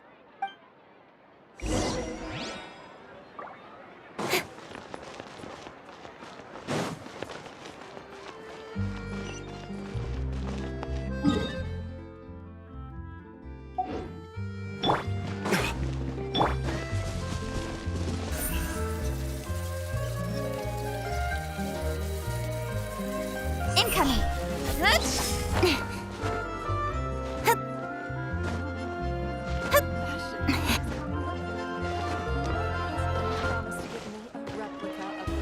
Eye-catching outfit for this show. We're back. You were gone for an awfully long time. Oh, please tell me nothing bad happened. There's nothing to worry about. All you need to know is that you'll never have to worry about someone in Fontaine messing with your deliveries again. Sorry, Chiori. I didn't mean to cause you so much trouble. What are you talking about? You didn't do anything wrong. Those greedy bandits are to blame, along with a certain someone who doesn't know when to lay off the petty tricks. The next time you need to leave the city, call the Special Security and Surveillance Patrol. They'll escort you half of the way, and the Spina di Rosula can take the second half. With that sort of escort, the next time you make a delivery, those treasure hoarders won't go anywhere near your goods. Unless, of course, it's to offer to carry them for you. Good one, Chiori. I'm being serious. You know me. If I bring something up, you can assume it's already a done deal. You're going back to Inazuma tomorrow, right? Wait, you don't mean... I've already spoken to the captain of the Special Patrol. As discussed, the patrol's going to take a small detour during their daily training tomorrow. As for Navia, I'll give her a heads up in a bit. There's really no need. I'm just a simple courier. I don't need to be surrounded by a bunch of armed guards. Or ones with sunglasses, for that matter. Don't you think this is a bit much? Well, you certainly shouldn't count on such a procession for every trip you make to Fontaine. It's just a one-off thing, for my own peace of mind. It'll also show those guys what'll happen to those who dare to mess with my friends. Well, if you think it's a good idea, Traveler, then I guess it's fine. Well, with the bad guys out of the way and your goods safely delivered, everything should be good to go for Fontaine Fashion Week, right? I believe so. I'll try to churn out a few more outfits over the next few days. I've heard a lot of suppliers will be participating this year. Paimon's gonna take a guess and say if suppliers are super important. But of course. They supply us designers with funding, equipment, factory access. You have to work with them if you want to become a truly renowned fashion house. That's also why this year's Fashion Week is so important to me. But isn't your brand already really famous, Chiori? Your clothes are so pretty and so nice to wear. I can't help but brag about them to my customers whenever I get the chance. Even so, I would imagine there are still people who've never heard of the Chiori brand, yes? Well... I mean, with the amount of places that I deliver to, it's only natural that some people from other nations haven't heard of it. Then it's still not famous enough. My goal is to make the Chiori brand renowned throughout all of Teyvat. All of it? Your business would have to get pretty huge then. Wait, would that mean I could just go to any Chiori branch on the continent to get my clothes fixed? It has been pretty inconvenient having to come to Fontaine every time I need to get them patched up. Alternatively, of course, you could just be a bit more careful with them. They're already about as durable as I can make them. Okay, I'll admit, they do get snagged on branches pretty often, but I can't help it. It's hard to be careful about that sort of thing when you're trying to take a nice nap in a tree. Well, if that's your dream, Chiori, then we should do our best to make it a reality. Is there anything we can do to help out with Fashion Week? I'm sure I could think of something. Oh, what is it? What is it? Why don't you come to my shop tomorrow and model for me? Simply put, you'll serve as my living mannequins. Oh, so we get to try on some of your clothes? Got it! Seeing them off the rack will also give me the chance to make some small adjustments to the stitching and the silhouette of the designs. Sounds easy enough. Most of the clothes you see during Fashion Week are meant to showcase the designer's vision. They're not exactly suitable for ready-to-wear use. If you like them, though, feel free to visit the boutique and see if anything catches your eye. I'll even give you a special discount. Ooh, sounds great! Paimon was just starting to get curious about all this design stuff. Then we have a deal.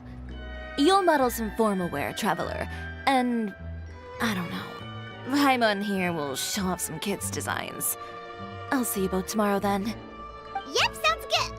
Wait, kids' clothes? Paimon told you already she's not a little kid. Is coming up. My husband promised to get me a replica of his eye-catching outfit.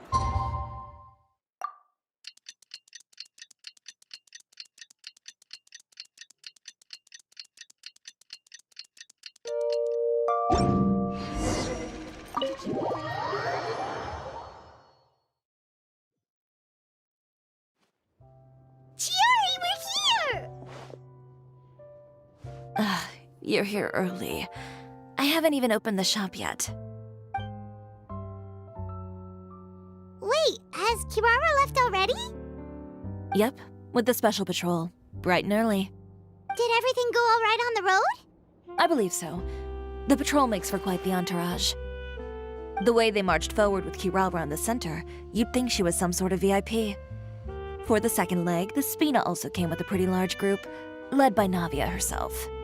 They took care to clear the path beforehand as well. Kirara won't so much as step on a single stray rock on her journey. I even heard that Navia decided out of the blue to make a batch of macarons as a going-away gift for Kirara. An excellent souvenir to remember Fontaine by, I'd say. Sounds like Navia really got into it. My thoughts exactly. She even lamented the fact that she didn't have time to prepare something even fancier. I'm pretty sure she can't wait for another escort opportunity to come her way. You know, now that you mention Navia, Paimon thinks the two of you are actually pretty similar. You say what you mean, and when you have an idea, you really hit the ground running. I suppose that's why we're such good friends. Navia has a certain resilience about her. It's part of who she is. No matter what comes her way, she never bows down in the face of adversity. That sort of determination and courage is something I really admire. That same spirit is the true vision of my brand. When she first mentioned commissioning an outfit from my boutique, well, I'm sure you can imagine my excitement. It's like finding the perfect brand ambassador, huh? Indeed. Customers pay attention not just to the clothes, but also to the figures in society who wear said clothes. People like to copy the styles of those they look up to. Huh. And here Paimon thought all that mattered was for the clothes to look cute. Fashion is about more than just looks, my dear. Especially if you've got your sights set on a market the size of Teyvat. Well, would you look at the time? Oh yeah. Come on, let's get down to business. We're here to model. Indeed. Give me a moment while I go retrieve some fabrics and sample outfits. Why don't you help me set up the shop displays in the meantime? Set them up? How exactly? Just carefully organize the ready-to-wear clothes with an eye toward their types and styles. This way, we can guarantee that the customers will see something different every day. Whoa, there sure is a lot that goes into running a store. Well then, I'll leave the displays to you.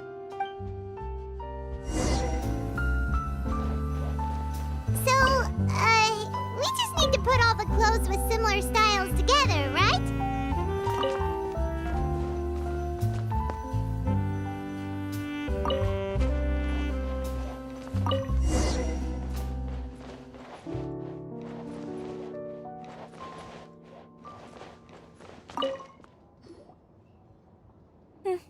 Not bad. You might just have an eye for design. Anyway, let's move on to the real task at hand. Over here, stand still. I'll take your measurements first.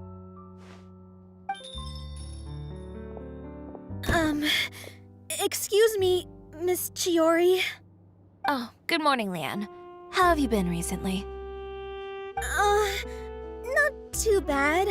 Your gown will be ready next week, so there's no need to worry about missing the ball. Or did you come here today because you'd like to make a new request, perhaps? Oh, no. Nothing like that, Miss Chiori. To be honest, I came here today to cancel my order for that gown. Cancel your order? But you can keep the deposit, of course. I know you can't return any materials you've already used. Don't worry about the materials. I'm more concerned about you. Did something happen, Leanne? It's all right. I'm not trying to make things difficult for you. I'll take note of the cancellation. Thank you. I'm really sorry. Don't worry about it. Just let me know if there's anything I can do to help.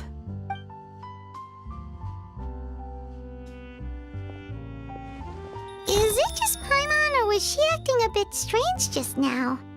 Wonder why she wouldn't tell us why she was canceling her order.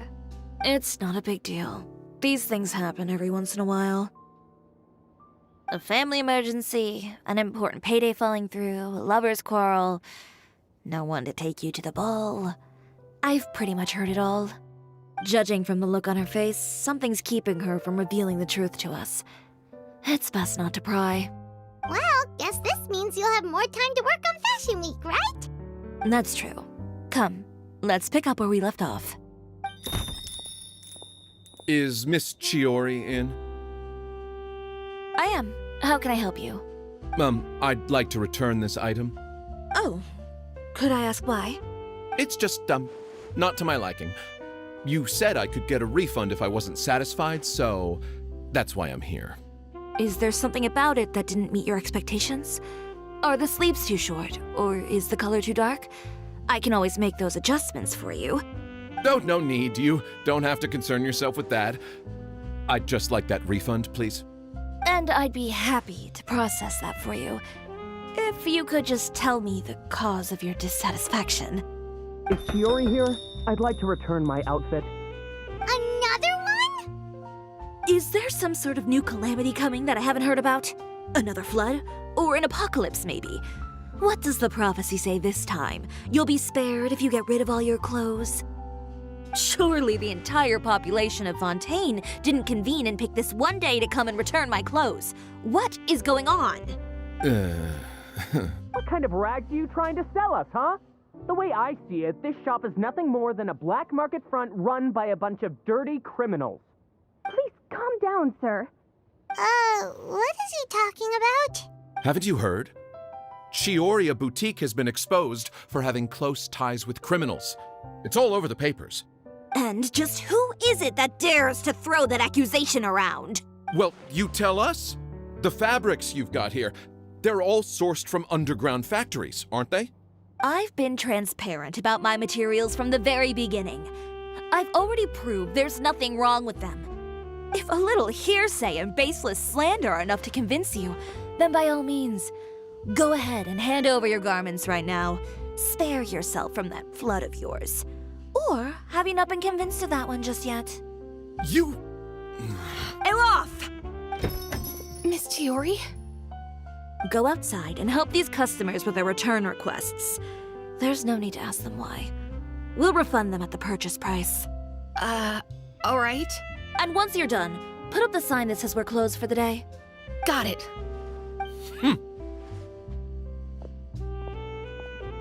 Chiori. They couldn't be more fabricated if you tried. No need to worry about them. I'm sure they'll go away on their own in a few days.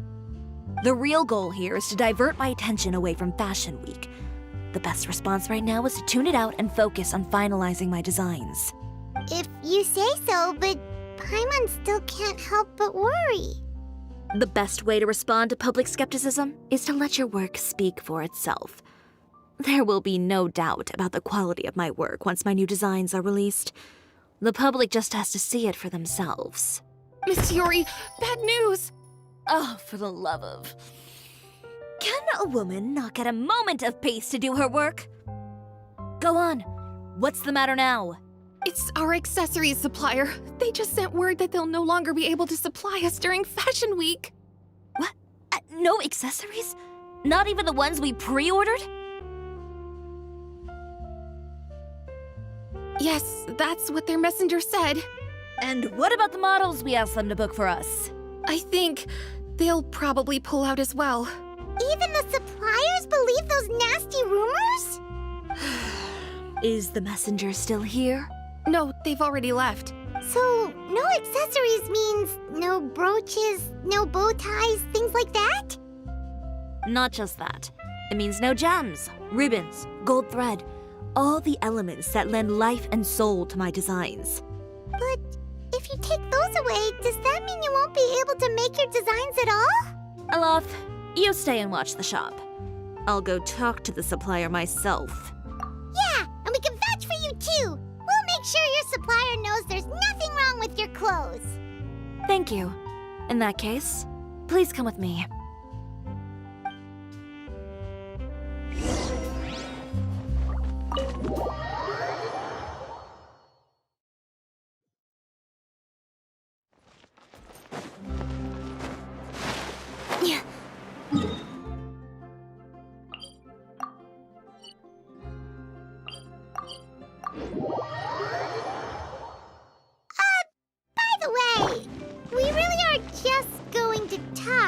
right? Of course. I wouldn't do anything to one of my business partners, especially when a reasonable conversation should suffice.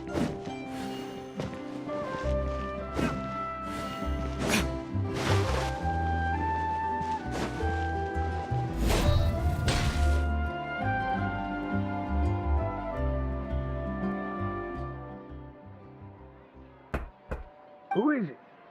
Venger, it's Chiori. We've worked together all these years. The least you could do is allow me a face-to-face conversation. Straightforward as always, I see. You know, there are certain conventions people usually follow if they want to seek someone's company. Sending a messenger, for example. And when has following convention ever gotten me anywhere? Why hire a messenger when I can just explain things in person?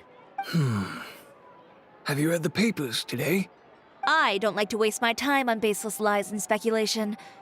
Maybe that's something you should consider as well. You're right. I only subscribe to the Steambird. And most days, I never even read the others. So, these rumors. The Steambird was the one that published them? No, not at all. They were in some second-rate fashion tabloids. Well then, there you go. Those sort of headlines become old news faster than you can read them. Surely a bit of tabloid drama isn't worth cutting off my supply. You would think that. But this time is different. Someone paid off the tabloids to publish the same article at once. They even went so far as to leave a copy in front of every house. That's how I first learned of the rumors. Every house? That means someone must have been planning this for a very long time. It seems your rival really pulled out all the stops this time, Shiori. The article was even published alongside a photo of you. What sort of photo? A photo of you beating up someone on the street yesterday. Yesterday? Wait, that means... Uter again.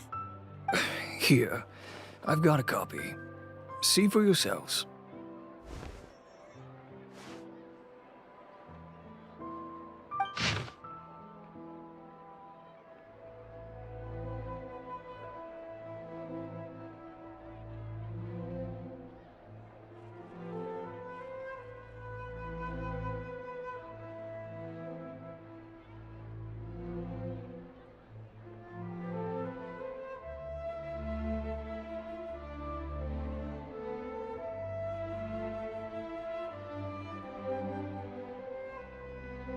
Behind the scenes, the true Chioria boutique takes shape.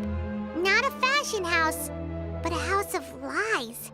Relying on its close ties to the criminal underworld, the Chioria brand employs illegal competitive tactics to come out on top, giving hope to the evildoers among us that wrongdoing can still prevail, provided you conceal it under the guise of fashion and beauty. I don't know what happened, and I don't want to comment on things that I didn't see with my own eyes. Still, that photo shows you to be the clear aggressor. Yeah, he was the one who started it, that little... I appreciate you standing up for me, Paimon. But it can't be helped now. That's right. The court of public opinion has already made up its mind. Still, I've got to give your rival high marks for effort.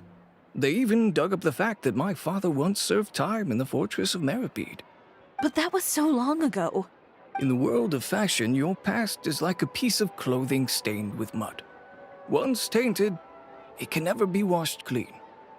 They claim that most of your clientele are criminals and that those who buy your clothes are just like you. People who silence all dissent with violence. The absurdity. I don't even know which part to laugh at the most. Well, it's no laughing matter.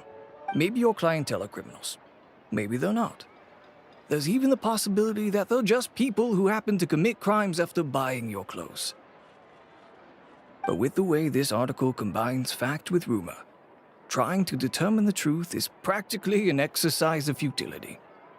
It's not something people are just going to forget about in a day or two, especially when they've found several people to back up their claims. Venger, are you sure you won't reconsider? If we go through with the show together, we can defeat them fair and square. If I were younger, I might have said yes. But I'm no longer that brave young man with nothing to lose. I've got the family business to consider now. I'd be perfectly happy to work with you again after this, but my daughter is manning the store during Fashion Week, and I don't want her implicated in all of this. She doesn't deserve to be swarmed by all that negative publicity. I understand. Let me offer you a piece of advice, Chiori. For old time's sake. Let this Fashion Week go.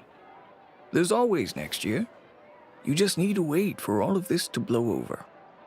You're free to wait things out, Venger. I'll make my own choices. Have you ever thought maybe that attitude of yours is what's gotten you into all this trouble? Have you ever thought maybe this attitude of mine is precisely what paved the way for my success? Fair enough. Then I suppose all there's left to say is, best of luck. As for the models, none of them wanted to be implicated in all of this either. Understood. Take care.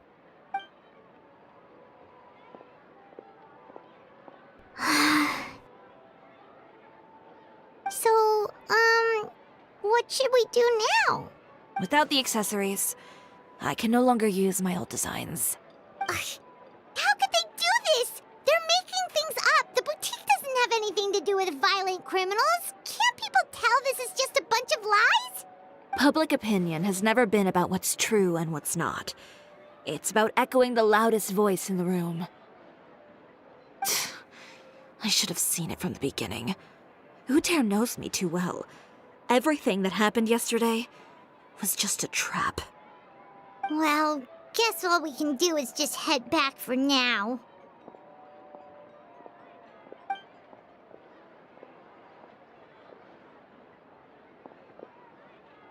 Traveler! Paimon! Charlotte, what are you doing here? Looking for you, of course. Did you see those fashion tabloids this morning? You mean that sorry excuse for an article? Oh, just thinking about it makes Paimon's blood boil. You too, huh? Whoever wrote that article must have known the Steambird would never print something so defamatory. Unfortunately, not all papers in Fontaine share our same sense of journalistic integrity. Miss Chiori doesn't deserve to suffer all this baseless slander. I was just about to find some people to interview so that I can write an article to refute all those claims. If there's one thing I can't stand, it's people who misrepresent and distort the facts. That's great! With your help, we might be able to get some people back on our side! It's my pleasure. I've met Miss Chiori several times. I know she's not the kind of person that article makes her out to be. She was the one who made the hat and tie for my camera, Monsieur Verite. Speaking of Miss Chiori, do you know where she went? Alof told me you were all together. She was just here. Maybe she went over there? Let's go check! If you ask me, I think Chiori Boutique is done for. I mean, what did they expect? Engaging with criminals behind their customers' backs. They kept up a solid front, though. I've even bought from them before. Really? How was it? The owner was plenty fierce, that's for sure. Makes sense if she regularly deals with criminals, I guess. I've got the chills just thinking about it.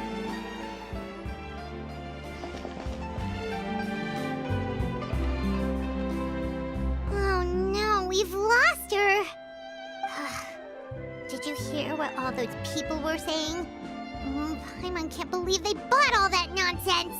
Miss Chiori doesn't often appear in public or give a lot of interviews, so the general public hasn't had a chance to really get to know her. It's also true that her way of dealing with things can be a little extreme sometimes. It's easy to use that to mislead people who don't know anything else about her. This is all Uter's fault! Paimon would pick him up and throw him across the room too if she could! Wait a second. You don't think Chiori might have gone looking for him, do you? You know, so she can, finish what she started? That would only make the situation worse for her. I'm sure Miss Chiori knows that too. You've got a point. Let's just return to the boutique and see if she's there then.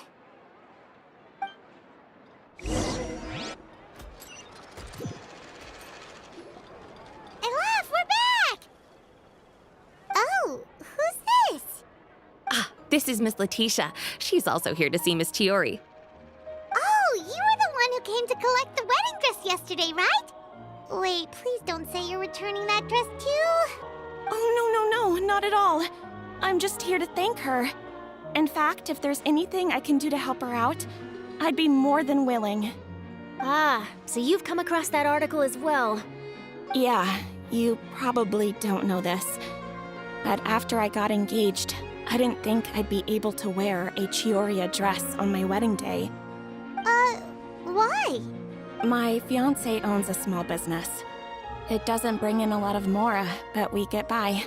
After he proposed, he took me to Chiori Boutique, and we put down a custom order for a dress.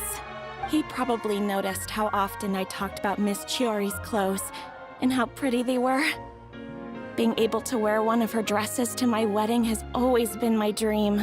And then? And then, something happened to the business, and we ran into major mora problems. We were able to scrounge up enough to pay off our debts, but it left us without the funds to pay for the dress. But didn't Chiori say she was able to make the dress from what was left of the original deposit? Yes. When I came to cancel the order, she asked if something happened, and I told her everything. She heard me out, and then told me not to worry. She assured me that the deposit I paid would be enough for the dress, and that she'd be able to finish making it in time as well.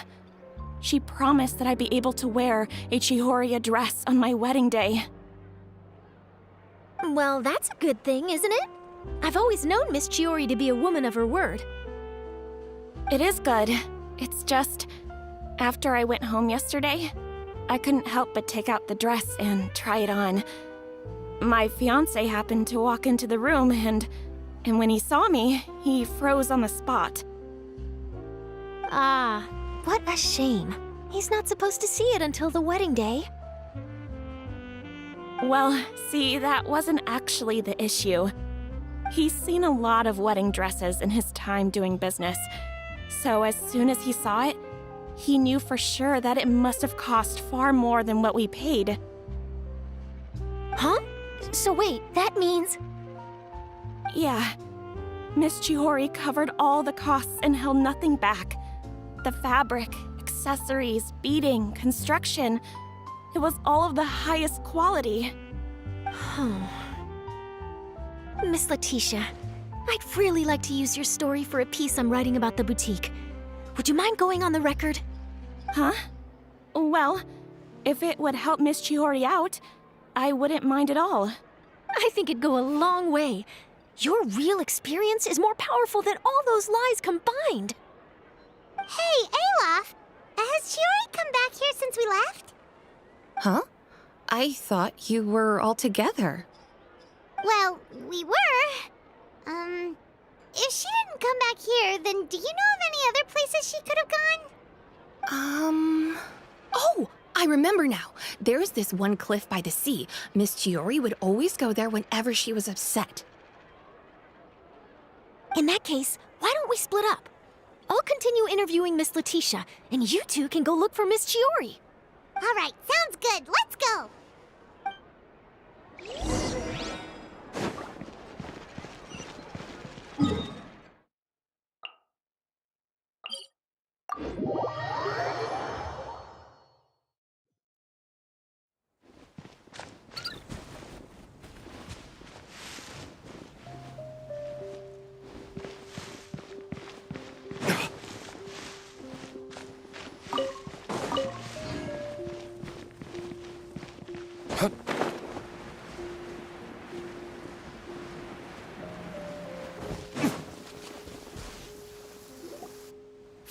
Chiori?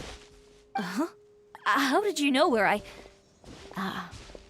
Alof told you, didn't she? She did. We were just looking for you at the shop and Letitia was there. She wanted to thank you for the dress. So, you see? You don't have to be sad. We'll figure out how to get through this together. I'm not upset.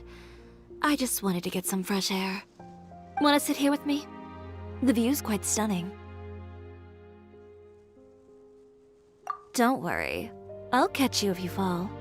All right, don't mind if we do.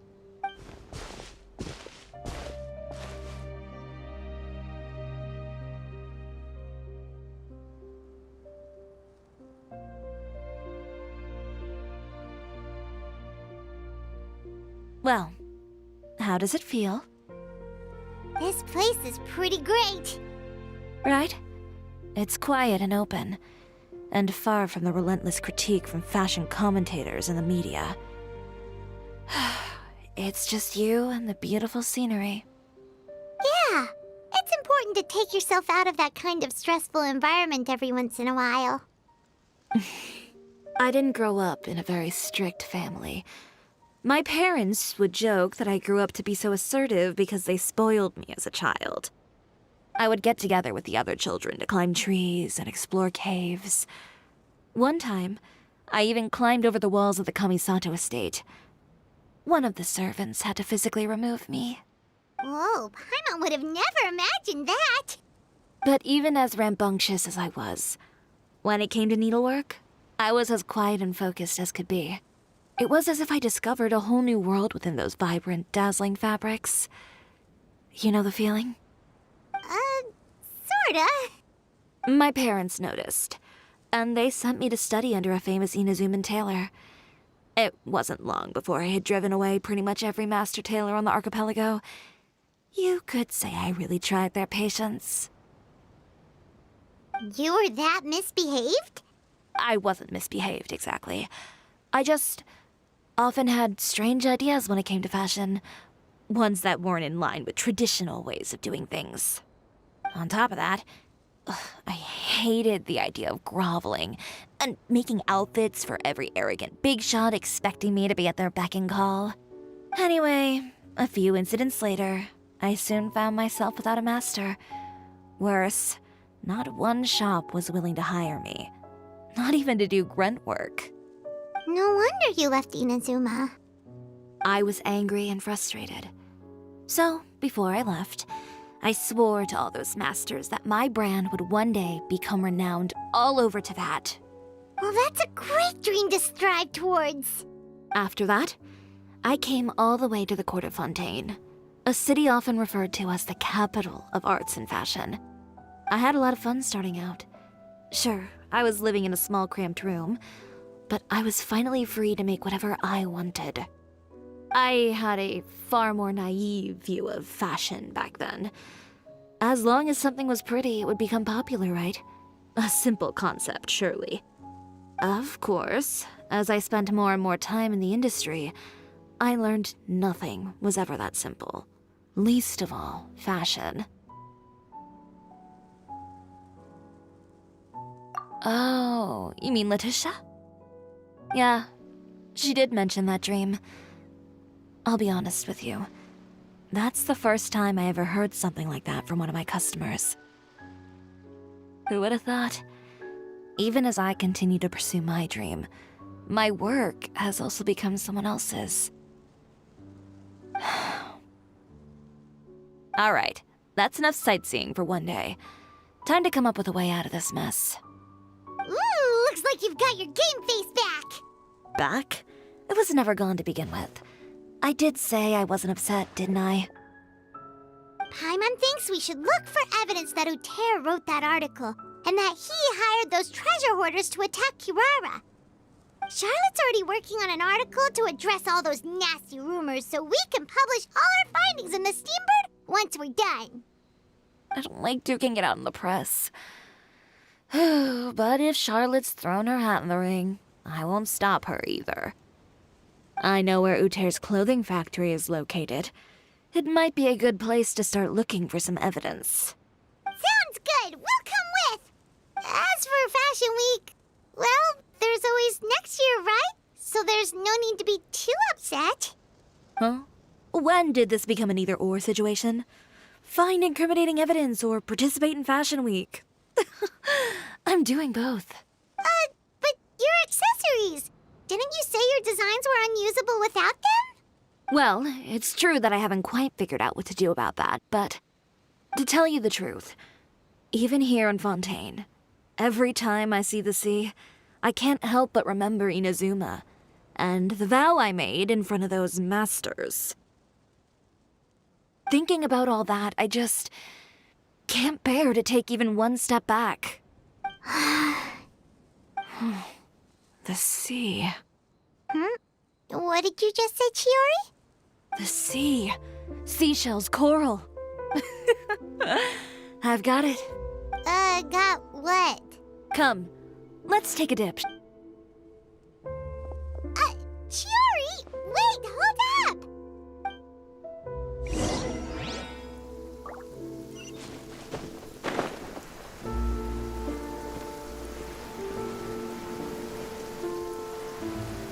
I don't need an umbrella, but you can use one if you need.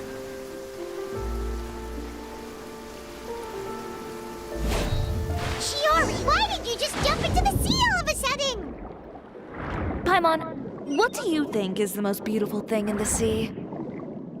A Lumitoile? Or a pearl, maybe? Oh, coral's pretty too. Oh, Paimon gets it now! You want to use things like that as the accessories for your designs! Well, now that you hit the nail on the head, help me grab some, would you?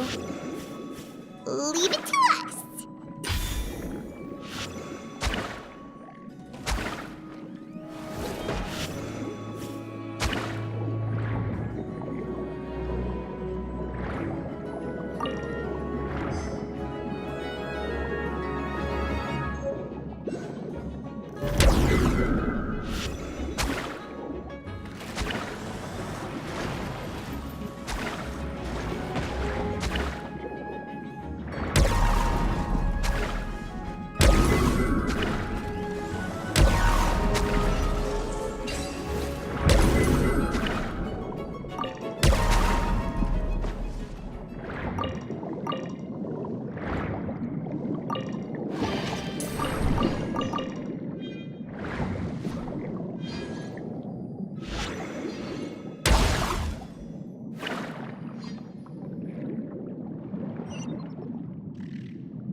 Enough, right?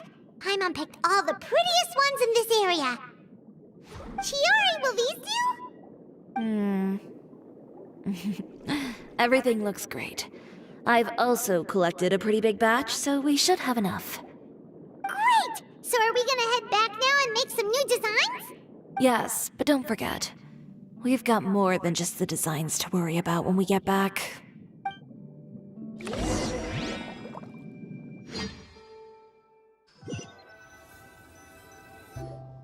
Okay, we've got the materials for the accessories. Next, we'll need to use what we have on hand to create some new outfits. You mean we have to start from scratch? Will there be enough time? I should be able to make it, if I skip out on sleep.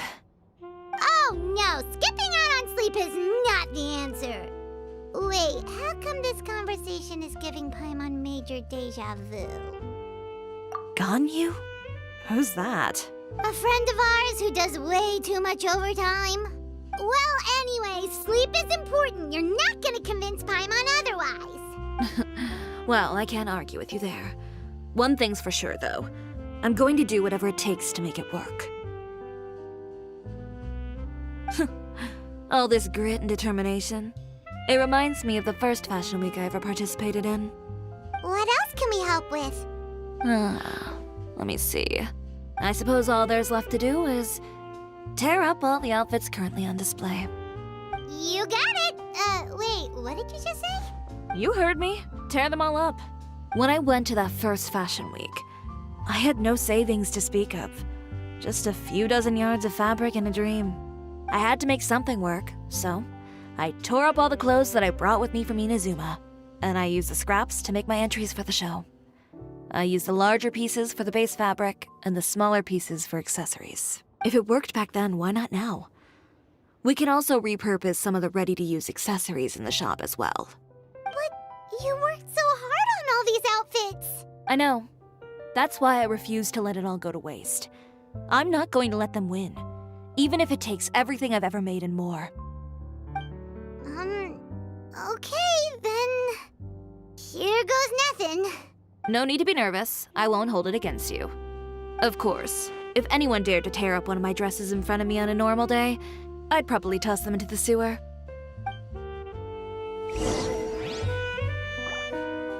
Just this once, though. I think I can make an exception. Go ahead and tear them up. Think of it as a good way to vent your emotions.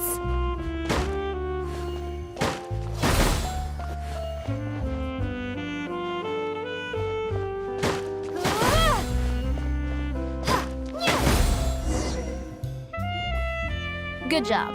That should do it. Chiori, are you alright? Sorry for taking so long. I got caught up and... Whoa. What happened to your shop? Who did this? Those monsters. Slandering you in the papers wasn't enough for them, was it? They even sent people to wreck your shop. Give me their names. Since they're all too eager to tear up other people's clothes, I think it's about time the Spina di Rosula return the favor. Maybe you should calm down a bit first, cause you see, Huh? Ugh, what is this, a soap opera? I was the one who asked the traveler to tear up the outfits. We need all the fabric and accessories we can get. Oh, so that's what happened. I guess I got a bit ahead of myself just now. Back to what you were doing, everyone. You can all just pretend like I didn't say anything. Navia sure is scary when she's angry. If there's one thing I can't stand, it's a false accusation. No one's gonna orchestrate some conspiracy to take down one of my friends and get away with it. You and Chiori are really close. Of course. Everyone knows that Chiori makes the most gorgeous outfits in town. All of the Spina di Rosula's formal wear is custom tailored here. Now, if only you'd give me the contract for your uniforms as well. As if you'd enjoy designing something as boring and formulaic as a uniform.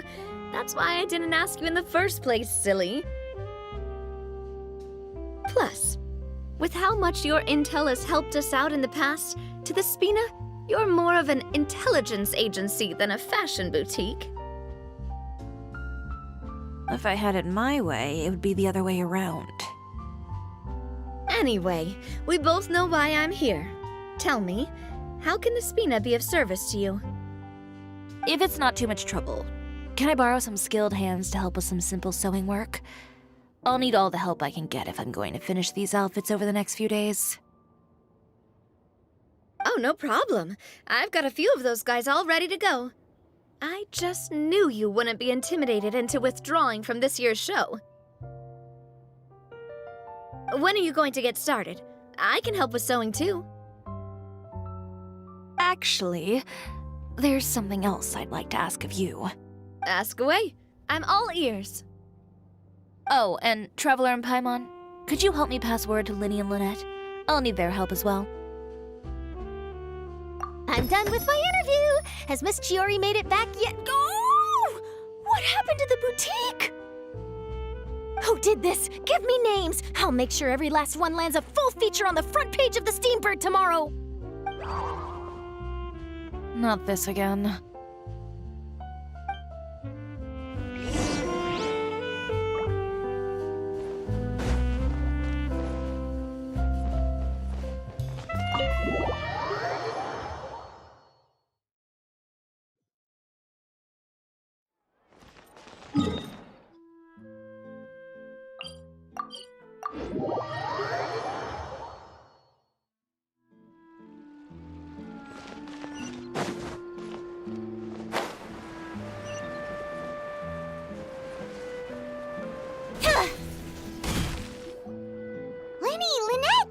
you're both here. A moment later and you'd have missed us. We read the article in the papers. We were just about to go find Miss Chiori. She helped design a number of our costumes in the past and even sponsored one of our performances. The time has come, it seems, for us to return the favor. Oh, perfect! She was the one who sent us! In that case, I assume that there's something we can do to help. Just say the word and we'll take care of it. Okay, so it's like this.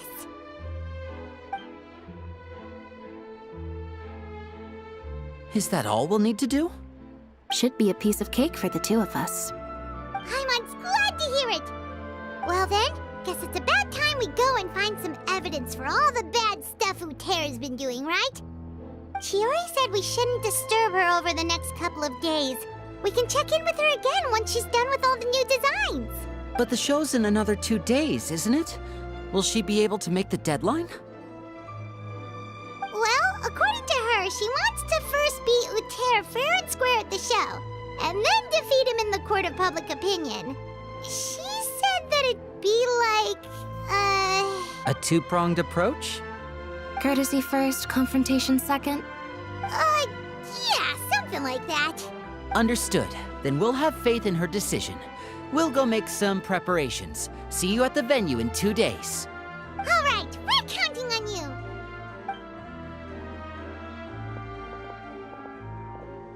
Okay, then let's also do as Chiori said and meet up with her at Uter's factory in 2 days.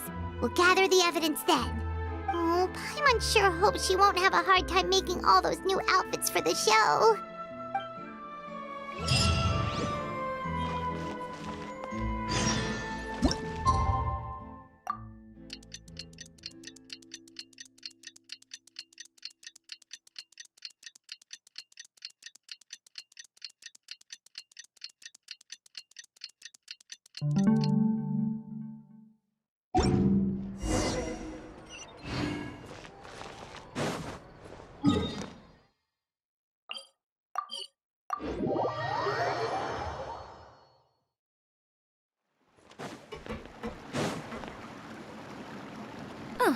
You're here. Chiori! How are the new outfits coming along? You look kinda tired. Just a few steps left now. I've handed the rest over to Alof. We should be able to make tonight's show. Wow, that's cutting it real close. Are you sure she'll be okay without you? Don't worry. I have no intention of giving ground on either front. With the fashion show scheduled for tonight, Uter has closed his factory. This is our only chance to secure any incriminating evidence. Okay, Paimon totally gets that this is all his fault and he totally deserves it, but wouldn't we technically be trespassing on his property if we just barge in like this?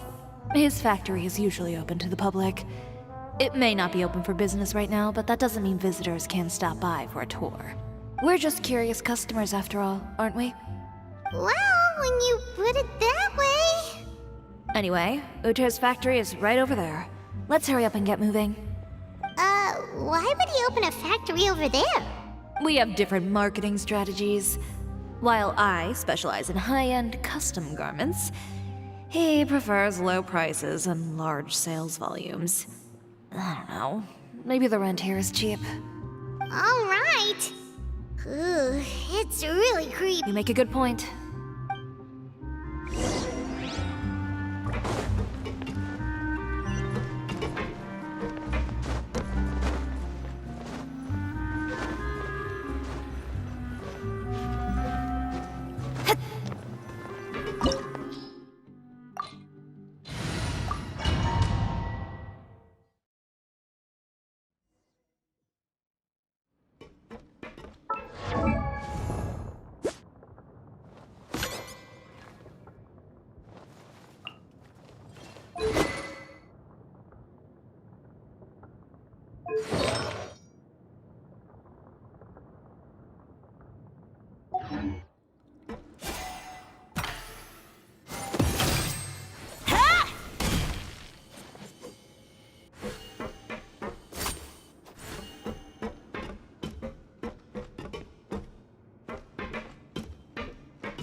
really is nobody here.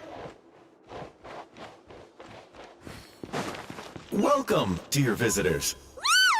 Oh, Paimon nearly fell out of the air! What is that thing? A mechanical guide. They usually use a recorded tape to give you a tour of the factory. Please, follow me, dear guests.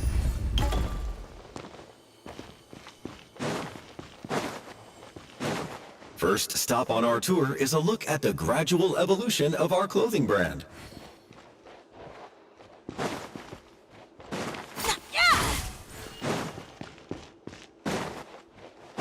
After that, we welcome you to peruse our most popular styles. Huh. Uter seems to be doing pretty well for himself, doesn't he? Why would he feel the need to bother you when he could just focus on improving his own brand? This is the studio where our designs are made. Please, take a look around at your leisure. Yep, this seems like Uter's workspace, all right. Let's see what we can find.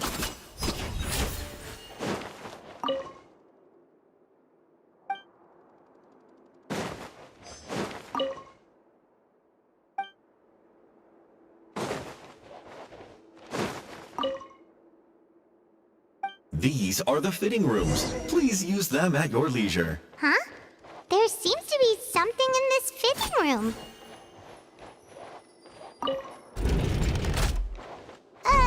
Why did the door just close? Hold on tight, Paimon.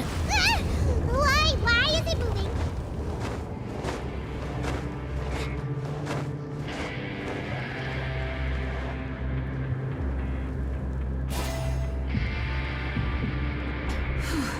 It seems to have stopped.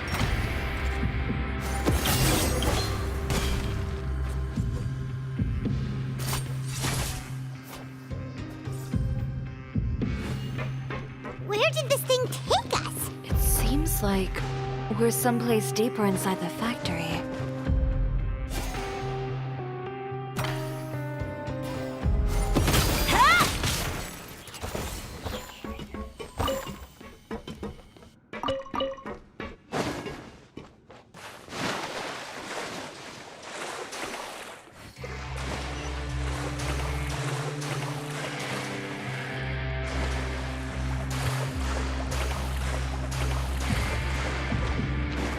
Look out! There are guards here! Time for retribution!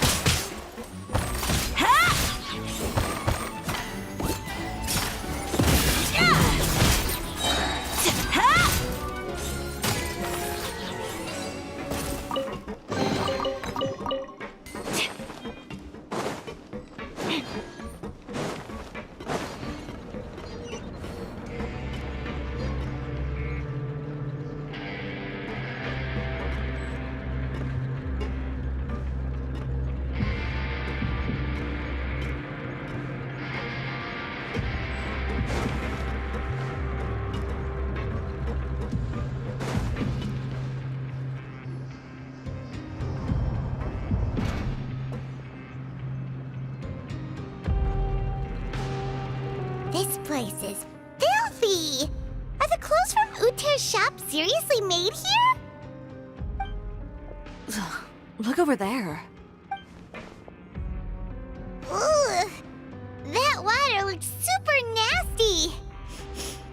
Oh, Paimon can smell the stench from all the way over here. And I was the one using unsafe materials, Uter? So he was actually the one who opened an underground factory. No wonder his clothes always felt weird to the touch. He's been using all manner of tricks here in a bid to cut costs. Should the clothes made here even be worn? Never mind issues with shrinking and fading. These materials can give you skin problems if you wear them too often. That's terrifying! Let's take some photos right away as evidence.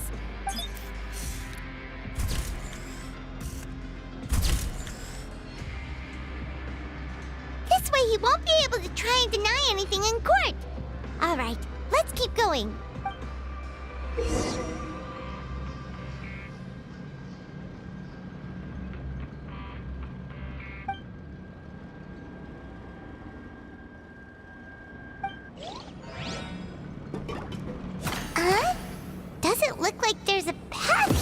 Follow me. Let's go up.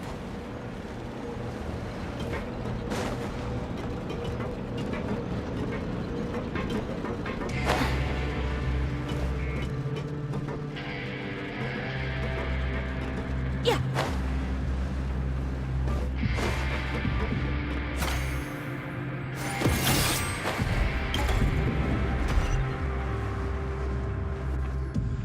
This place seems like some kind of warehouse. Ugh, and it stinks too. Huh? What's going on? Our way in's been blocked. Seems like he knew we'd be coming. You did say he knew you really well, didn't you? Yes. And that's because we used to be partners. But you're practically at each other's throats. Now you're telling us you used to work together? When I first came to Fontaine, we were both fledgling designers who longed to gain a foothold in the world of fashion. We shared the same goal, so we decided to work together. In the beginning, we both wanted to make clothes that would stand out from the crowd and shatter tradition. The kind of clothes that would turn heads and leave people in awe. But with every criticism we received, and every sponsor that rejected us, Uter's confidence disappeared little by little. Finally, right before Fashion Week, he came to the conclusion that we wouldn't be able to make the designs we always dreamed of. And we parted ways. For my part, I gambled it all and devoted everything I had to that 1 week. I came out the other side with something that really made me proud. I was nervous to present it, of course, but I knew it was my chance to show the industry what I was made of. In the end, well, You received the acclaim of all Fontaine while Uter gave up on his dream and turned to making this sketchy stuff. I don't know the exact details of what happened after that. All I know is, after I opened Chiore Boutique, he's harassed me every year since. He's just jealous of what you've accomplished. A guy like that doesn't deserve your sympathy. Well, let's focus on getting out of here first. Missing the show is as good as letting him win. There are some control panels over there. Let's see if any of those buttons do anything.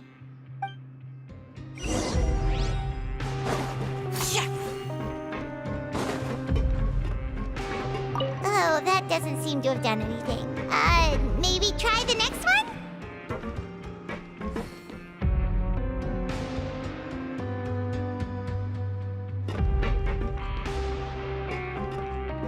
That didn't do anything either.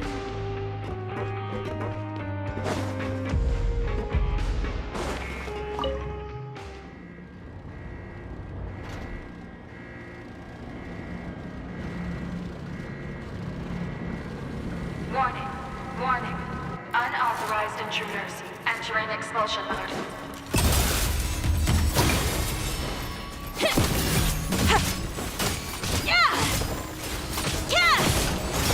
Warning, warning.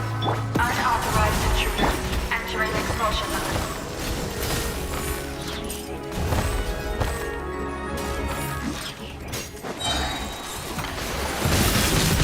Warning, warning. Unauthorized intruders entering expulsion mode.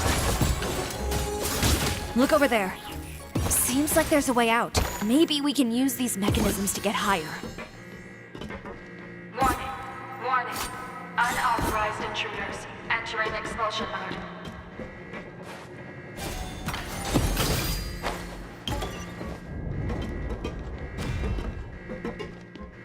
Warning, warning. Unauthorized intruders entering expulsion mode.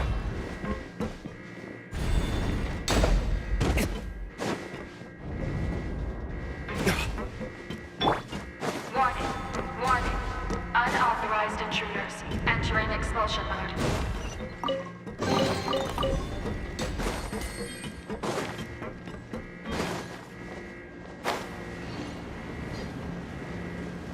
Whew. We finally made it out. Why does it feel like the movement patterns of those mechs have changed? Warning, warning. Unauthorized intruders initiating shutdown procedure.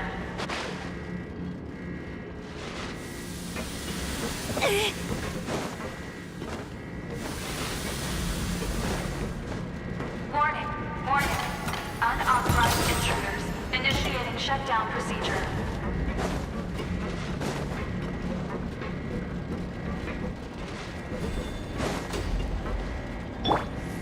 Don't blink! Warning, warning. Unauthorized intruders. Initiating shutdown procedure.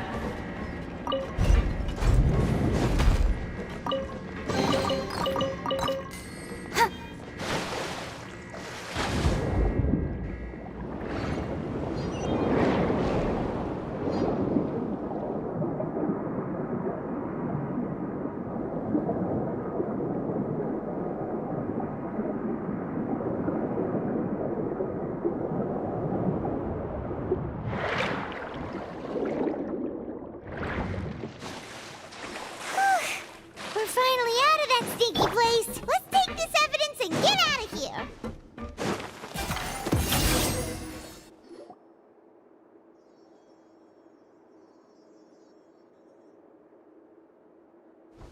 Finally, the entrance! At last!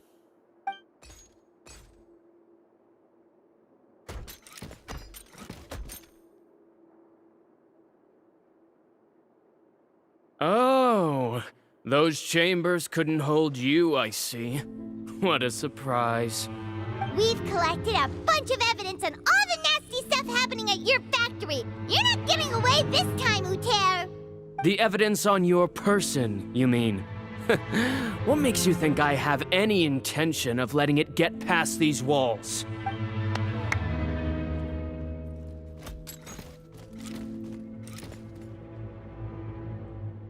More mechanical guards? Really? Ever thought about using these funds for a legitimate purpose? Oh, but this is a legitimate purpose. What? Destroying Chioria Boutique? Or continuing to make your rotten rags? Proving that fashion is merely a laughable farce. A carnival of ignorance! You know what your problem is, Uter? You've become so obsessed with the concept of fashion itself that you let it paralyze you. Stop trying to cater to it. Focus on your own work, and you get to decide what fashion means. Spare me the lecture, why don't you? Sooner or later, you'll cater to all the voices too, you know. After all, what is fashion but another form of public opinion? Fashion is about aspiring towards a certain ideal, but it's up to you to decide what it is. My brand caters to no one but myself and my vision. That's my ideal, and it's not going to change. Well, once the people witness their former darling's spectacular fall, they'll understand how laughable that ideal truly is. That's what you've been trying to prove all this time? Your jaded understanding of the industry is the reason you've had it out for my brand for so long? You weren't like this before, Uter. What happened to the man who wanted to make something that would bring the entire world to its knees? He realized long ago how utterly naive and ridiculous that dream was. You gave up on your dream, but that wasn't enough, was it? You had to find a way to prove to yourself that it could never have been possible at all. You think you understand, but you're just a bitter man who let his regrets dictate his choices. You regret giving up on your dream. So you stopped at nothing to prove to yourself that it wasn't the wrong choice. This whole thing, Uter. It's pathetic. Pathetic? Why don't you take a look in the mirror? You're a fool daydreaming about taking all of Tibet by storm. Well, good luck doing that when even Fontaine doesn't have a place for you anymore. You're right. Maybe all those who pursue their dreams are fools. But more pitiful still are cowards who are too afraid to even attempt what the fool is brave enough to try. You! Yeah, just leave this guy to us! No, you go instead. But he has a gun! It'll be fine. Just go to the venue and tell everyone to proceed with the plan. I'll deal with him. Some lessons are best delivered in person. Trying to leave, are we?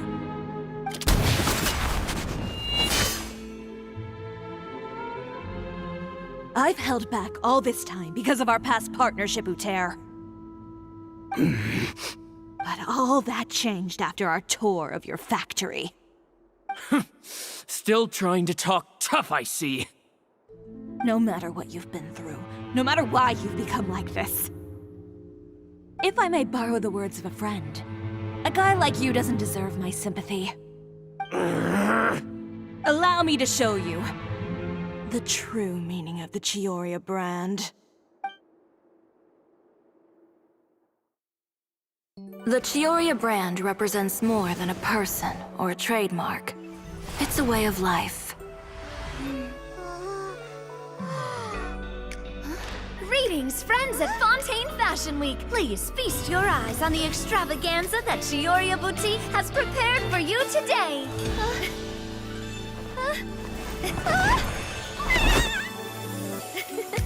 Brilliant, dazzling, and wholly unique. And most importantly, an enduring, never say die spirit. That's the true meaning of the Chioria brand. And now, let's welcome the thundering seamstress, Miss Chiori herself. Did Chiori not...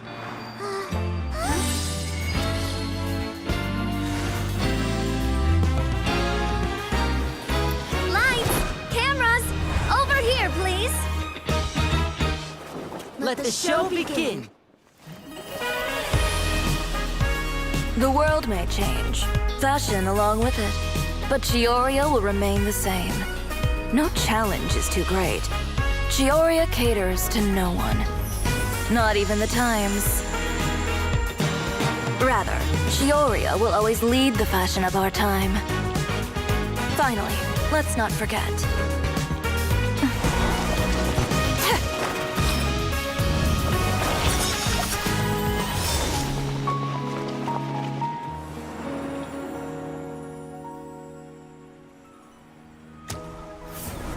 Only those who do not give up on their dreams are worthy of this brand. Well then, I suppose all that's left to say is, Happy Fashion Week, fellow dreamers.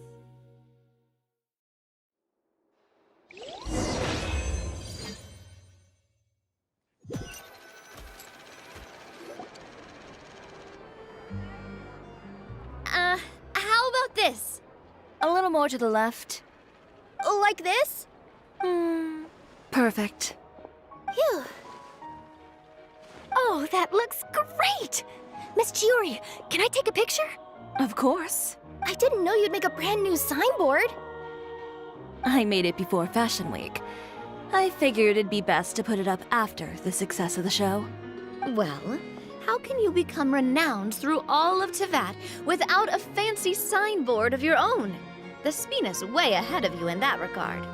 Now that you mention it, perhaps our magic troupe could use one of those. Our signatures are the Grin Malkin Cat and the Boggle Cat box. Oh, and we need to add Pear as well. Pear would need an alias, of course. How about... the Hangry Bird.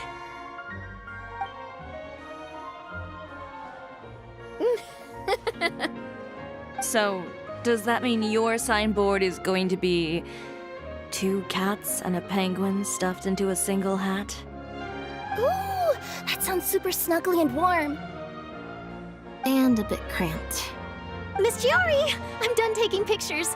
You can expect the article in tomorrow's Steambird, along with the evidence the Traveler gathered. Thank you, Charlotte. It's my pleasure. Bringing the truth to light is a journalist's duty. Going forward, feel free to custom order any accessories you need for Monsieur Verite. It's on the house. Huh? You really mean it? Of course. The same goes for you too, Linny and Lynette. If you have need of any costumes in the future, just drop me a note. What about something other than a costume? Thank you, Chiori. It's much appreciated. Well, I don't really need anything. Just don't be a stranger, all right? I don't need anything either. So long as you continue to request my international courier services from Komania Express, we're golden. Actually, that reminds me. When will you be leaving, Kirara? Huh? About that. The Spina di Rosula has prepared a special vehicle for you, so you can just get in and we'll push it all the way out of Fontaine. What? No, that's so embarrassing. Ooh, do we get something nice too, Chiori? Of course. Just hold on a second. Disrupting public order at the show, appropriating venue lighting equipment without authorization, using weaponry in public, hosting a dangerous performance without notifying the authorities. Chevrolet, we can explain. If you come across anyone who matches those descriptions, please report them to the Special Patrol at your earliest convenience. Enjoyed that, didn't you? You nearly scared me half to death. Says the one who pulled that stunt earlier. How about you do me a favor and tell me in advance next time you're planning something like that? And if I had, would you have approved? No, but it would have at least spared me a whole lot of anxiety. Well, I would say I more than made it up to you, have I not? A whole underground workshop in the Fleuve Sandra, and the man responsible all tied up and handed to you on a silver platter. Sounds pretty thoughtful if you ask me. All right, I won't argue with you. You can have this one. Well, friends, I would say we've earned ourselves a nice meal for our efforts. Let's go. Spina's treat. I'll have to take a rain check. I've still got a lot of paperwork to take care of, so you all go have fun. Oh, by the way, Chiori, I ran into Vanger on the way here. He had a message for you. I don't need to hear it. I'm sure the old fool used pretty much every apology in the book. I'll just visit him some other day and give him a hard time about everything. You know him well. Thanks again, Chevrolet. My pleasure. Oh, and one last thing. That was really quite an amazing show. You don't say. All right, all right. Follow me if you want in on the celebration feast. Come on, we're leaving. Traveler, Paimon, could you go wait for me at that place with the view? I'll let Navia know that we'll be a little late. There's something I'd like to give you. A place with a view? Oh, Paimon knows where you mean. Sure, no problem. Perfect. I'll be right there.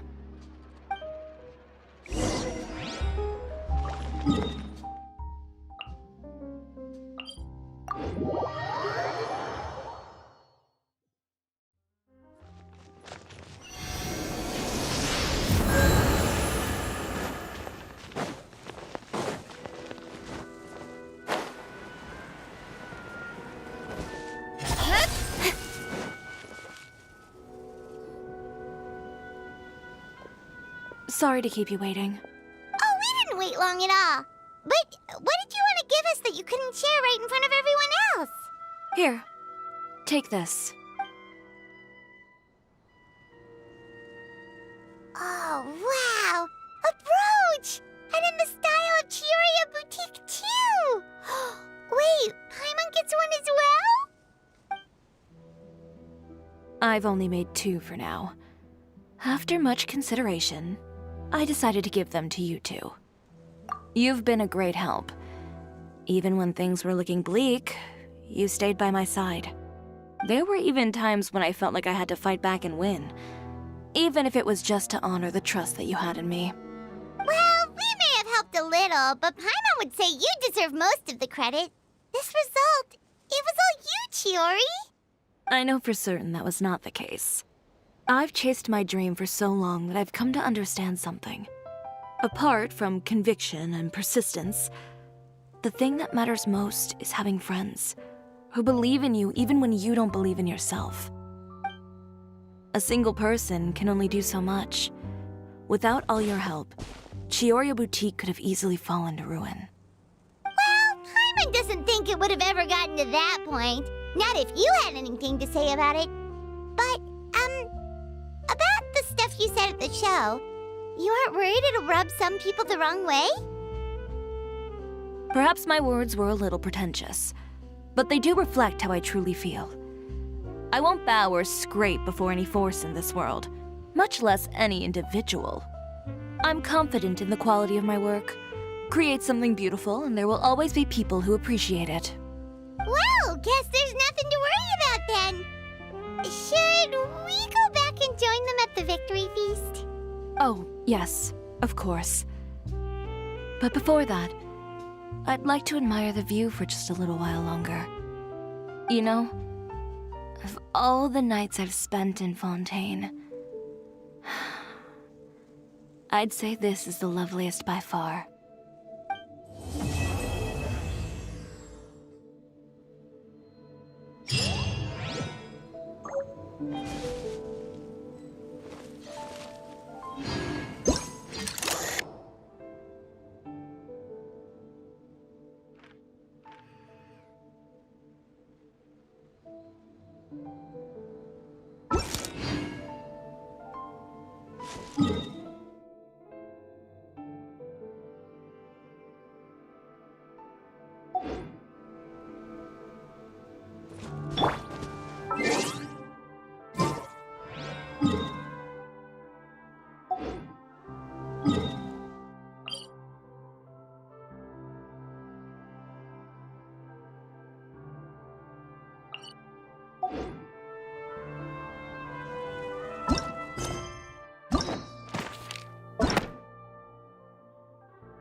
You